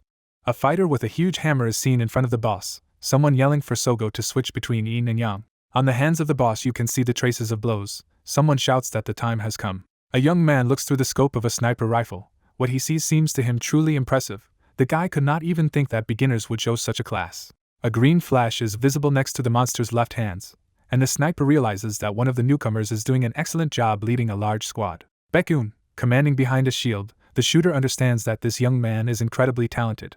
Draughter, waving his arms, tries to defend himself. Baekun thinks that the situation at the moment is very good, and his squad is perfectly holding up against this monster. The guy understands that he needs to thank the hero and Roxy for this. A tiny figure of the girl is seen next to the head of the giant boss. Luke plunges a dagger into the enemy. The system reports that after taking a certain amount of damage, something incomprehensible happens to Draughter's body, and the boss's magic spills out in an instant. The hero, looking at the enemy, tries to understand why this happened. Draughter is surrounded by a dark, translucent sphere. Baekun seems to have a hunch. Something strange is happening to the fighters. Luke raises his left hand. The system reports that the boss's heart is pushing outward, and the darkness that consumed the bandit goes berserk with even greater force. Veins appear on the body of the Draughter. The system finds it difficult to determine the level of this monster. Baekun, hiding behind a shield, orders his fighters not to panic and concentrate their attacks on the heart that has crawled out of the opponent's hand. A bright flash occurs in one of the arms, and Baekun curses and orders him to move on to the second phase and kill Draughter before he becomes even more aggressive. Something flashes in the boss's hand again. Baekun shouts that the heart has exploded and demands to fire at other parts of the body. The system reports that one of the Draughter hearts has been destroyed. The commander orders continuous fire. The game informs that the second and third hearts have been destroyed. Luke silently looks at Baekun, who apologizes and states that it is becoming more difficult for him to command as the fight picks up. The hero, putting his hand to his chest, asks Baekun along with the other members of the squad to protect him. He shouts that the hero should not do what he is going to, as he cannot do it alone. Despite the fact that the boss is already weak, Luke asks the guy not to worry. He rushes forward, stating that Draughter will no longer be able to move.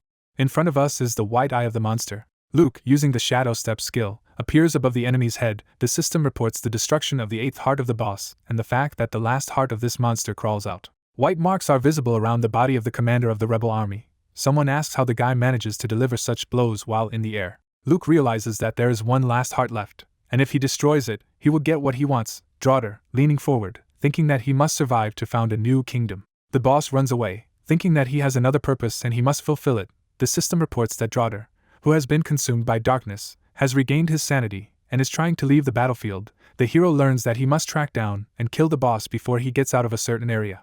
Luke watches after the fleeing bandit. Draughter breaks through the ranks of enemies. Baekun shouts that the fighters must stop this monster at all costs. The commander of the revolutionary army thinks that he has lost his sanity for a while, but now, having received enough damage, he has come to his senses. The bandit's left eye is glowing. Draughter thinks he'll never forget what happened today and destroy all his enemies next time. Blood is visible behind the boss's back. A dagger is held around his neck, and Draughter turns around, trying to figure out who was able to catch up to him. Luke stabs his weapon in the back of his opponent's head. The hero's eyes emit a glow. He says that Draughter died a horrible death. Baekun hears that Draughter is not going to die. He wonders why the boss, who only recently wandered in his own mind, suddenly came to his senses. Then he realizes that this bastard is trying to escape. Draughter rushes past Baekun. The guy does not understand how this monster managed to get here, and orders his fighters to stop him. The commander of the revolutionary army runs away rapidly. Baekun looks at him in shock, realizing that he has covered a gigantic distance in a single jump in a moment. The guy realizes that if they miss the boss, then everything will be in vain. The hero rushes past Baekun, shouting that he needs a barrier. The young man looks after the fleeing ally, who clarifies that the barrier should be horizontal. Baekun shouts that this simply cannot be. The hero replies that it must be done quickly, since he does not have time. Luke calls Roxy. The girl asks in bewilderment what the guy needs. He asks to attack. A black shadow creeps over the girl's face. She sees the hero running away and realizes that his jump is mediocre, so he will never catch up with Draughter. Roxy thinks that the guy needs a push and acceleration that will instantly close the distance to the fugitive. Behind the hero's back you can see the wall of the cave. Luke makes the jump. Roxy thinks that a protective wall that will serve as a support would be quite useful here. We see a jump mark and a blonde woman preparing to strike. The girl understands that a series of explosions that will give acceleration like a jet engine is also quite suitable. Roxy is pushed off the ground. She flies up to her ally and calls out to him. Luke turns around. Smiling, the girl asks him to finish off the boss. The hero flies swiftly backwards. He thinks that he will naturally kill this bastard, because he went through great difficulties to get to this bastard. Luke flies up to the enemy, realizing that he can get the rewards of the secret quest, Delmart's secret map, and a teleportation stone of the highest rank, and he does not intend to miss such loot.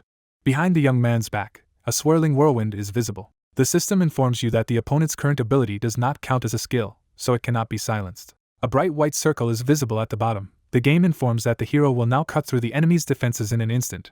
Luke thinks that the jamming attempt, like last time, failed, but now his goal was only the surprise effect that this skill provides. The hero plunges a dagger into the back of the enemy's head. He pierces the torso of the commander of the Revolutionary Army, asking where this bastard is going. Draughter says that it seems that he can die here. The hero replies that it is quite possible, and it must be done with dignity.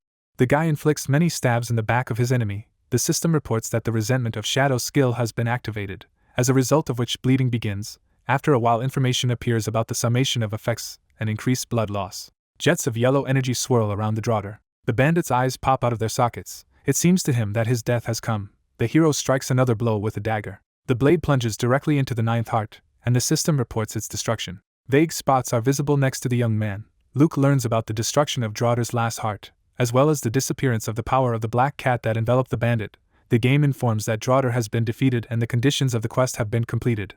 Luke thinks that the task was so difficult that he almost died.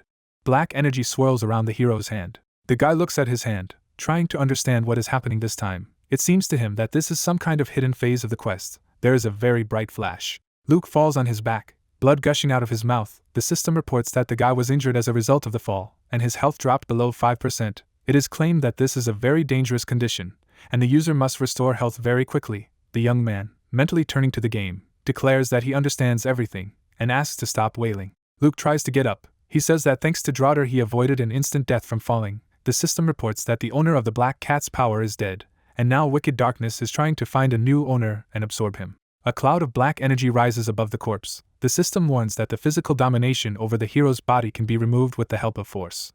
Luke tries to push the oncoming cloud away from him. He demands that the damn bastard leave him behind. Poco appears not far from the young man. The hero asks his pet to help him. The raccoon rushes to his owner, trembling with excitement, who asks him to be careful. Luke once again curses a man named Yongho Sip, calling him a model scum. The hero, sighing heavily, declares that he gives up, since they won't even be able to disconnect from the game normally. The guy says that on such an occasion he will not even try to get a secret map and everything else. Poco puts his paws on his master. The hero tries to come up with a new nickname for himself in the game, but for some reason stops at an existing one. The raccoon makes a very loud sound characteristic of himself. The young man asks what he needs. Luke lands on the ground. The system informs him that Shadow King's dark aura is reacting with the familiar aura. Light spots flash near the boy's body. He learns that the darkness of night is consuming Wicked Darkness and its power, resulting in the user gaining perfect control over the black cat's power. Luke looks at the dagger in amazement. He states that it is simply impossible, but he somehow absorbed the power of the monster he just defeated. The young man thinks that the power of the Shadow King was something like a bluff, and now he has something real. The game informs that power is much more powerful than skills, and there are already several users on the continent who possess it. With clouds floating in the sky, Luke thinks the people named could be extremely powerful players in the top 30. The hero drinks a red liquid from a flask. He remembers that these people are considered celestials, because it is incredibly difficult to fight them. Luke understands that now he will be able to fight against them on equal terms, and this is a very unexpected trophy of this quest. The hero puts the flask aside. Grinning happily, he states that now he needs to look at the awards he has received. The guy sees the scroll. The system says that he received the second part of Delmart's secret map, as he successfully completed the boss raid and completed the quest to destroy bandits in the Bilvar Mountains. A glowing oval is visible above the young man's hand. He learns that he has obtained a high-quality teleportation stone. Luke says that this object may be useful to him later. A multi-armed bandit lies on the ground. The hero searches him, stating that he can't give up looting. The game informs him that he robbed the corpse of Draughter, the commander of the Revolutionary Army, and received the emblem of this organization. In front of us is a strange object, the main part of which is a wooden plank. The young man has no idea what it is, but he understands that the emblem may be useful to him in the future, so he decides to put it in the far corner of the inventory just in case. A lot of messages about leveling up appear above the hero's head. Luke realizes that this is logical when a level 70 player kills a level 154 boss. Once again, we see the trophies that the hero received. The guy, looking up, thinks that he got more than he expected, and after all, he still has to receive the reward for the Viscount's quest, which will surely be very generous. Luke understands that he made the biggest contribution to the completion of this quest and will surely be in first place. However, he decides to quickly leave here before anyone comes. The hero goes to the source of light. Exclamations are heard around that the man in the iron mask defeated the boss alone. People stand near the monument, and it is reported that the raid was a resounding success. But when it became clear that the bandits were in fact members of the kingdom's revolutionary army, rumors began to circulate that caused concern in certain quarters. A young man sitting at a table declares that adventurers hired by a private army destroyed revolutionaries in the Bilvar Mountains. A guy sitting next to him says that the rebel commander Draughter, according to rumors, made a contract with the demon. A third young man states that the mercenaries managed to save the townspeople who were being held hostage. In front of us is a monitor screen. It is reported that interest in the adventurers who played an active role in the destruction of bandits was growing day by day. Roxy, who made a significant contribution to the victory, became a real star, and Baekun also received his portion of fame. Someone knocks on the door. He is given permission to enter. A young man appears in the doorway. He asks if he was called. Baekun, holding the top of his head, asks what is wrong. He is told that there are several questions regarding the recent incident. The guy asks what exactly he should tell. The answer is that the man in the iron mask is real, and even if he and Baekun have the same level and equipment, the warrior here will surely lose. A stack of papers is dropped on the table. The guy hears that the talent and skill of the man in the iron mask are truly amazing. Baekun states that this is the general opinion. Standing in front of the table, he asks if the girl sitting in front of him is going to hire this character. She answers in the affirmative. Turning away from the guy, she states that the man in the iron mask has shown his worth this time, and in any case will be the object of interest of other scouts. Baekun states that he is almost sure that now we are talking about representatives of very serious organizations. The girl states that these will be mid-level and high-level guilds. The guy says that he seems to understand what she is getting at. She replies that the guy's guess is absolutely correct. Smiling, the girl declares that the coming war for this guy will be fierce. The system informs us that we have the head of the Goblin Guild, Rishner,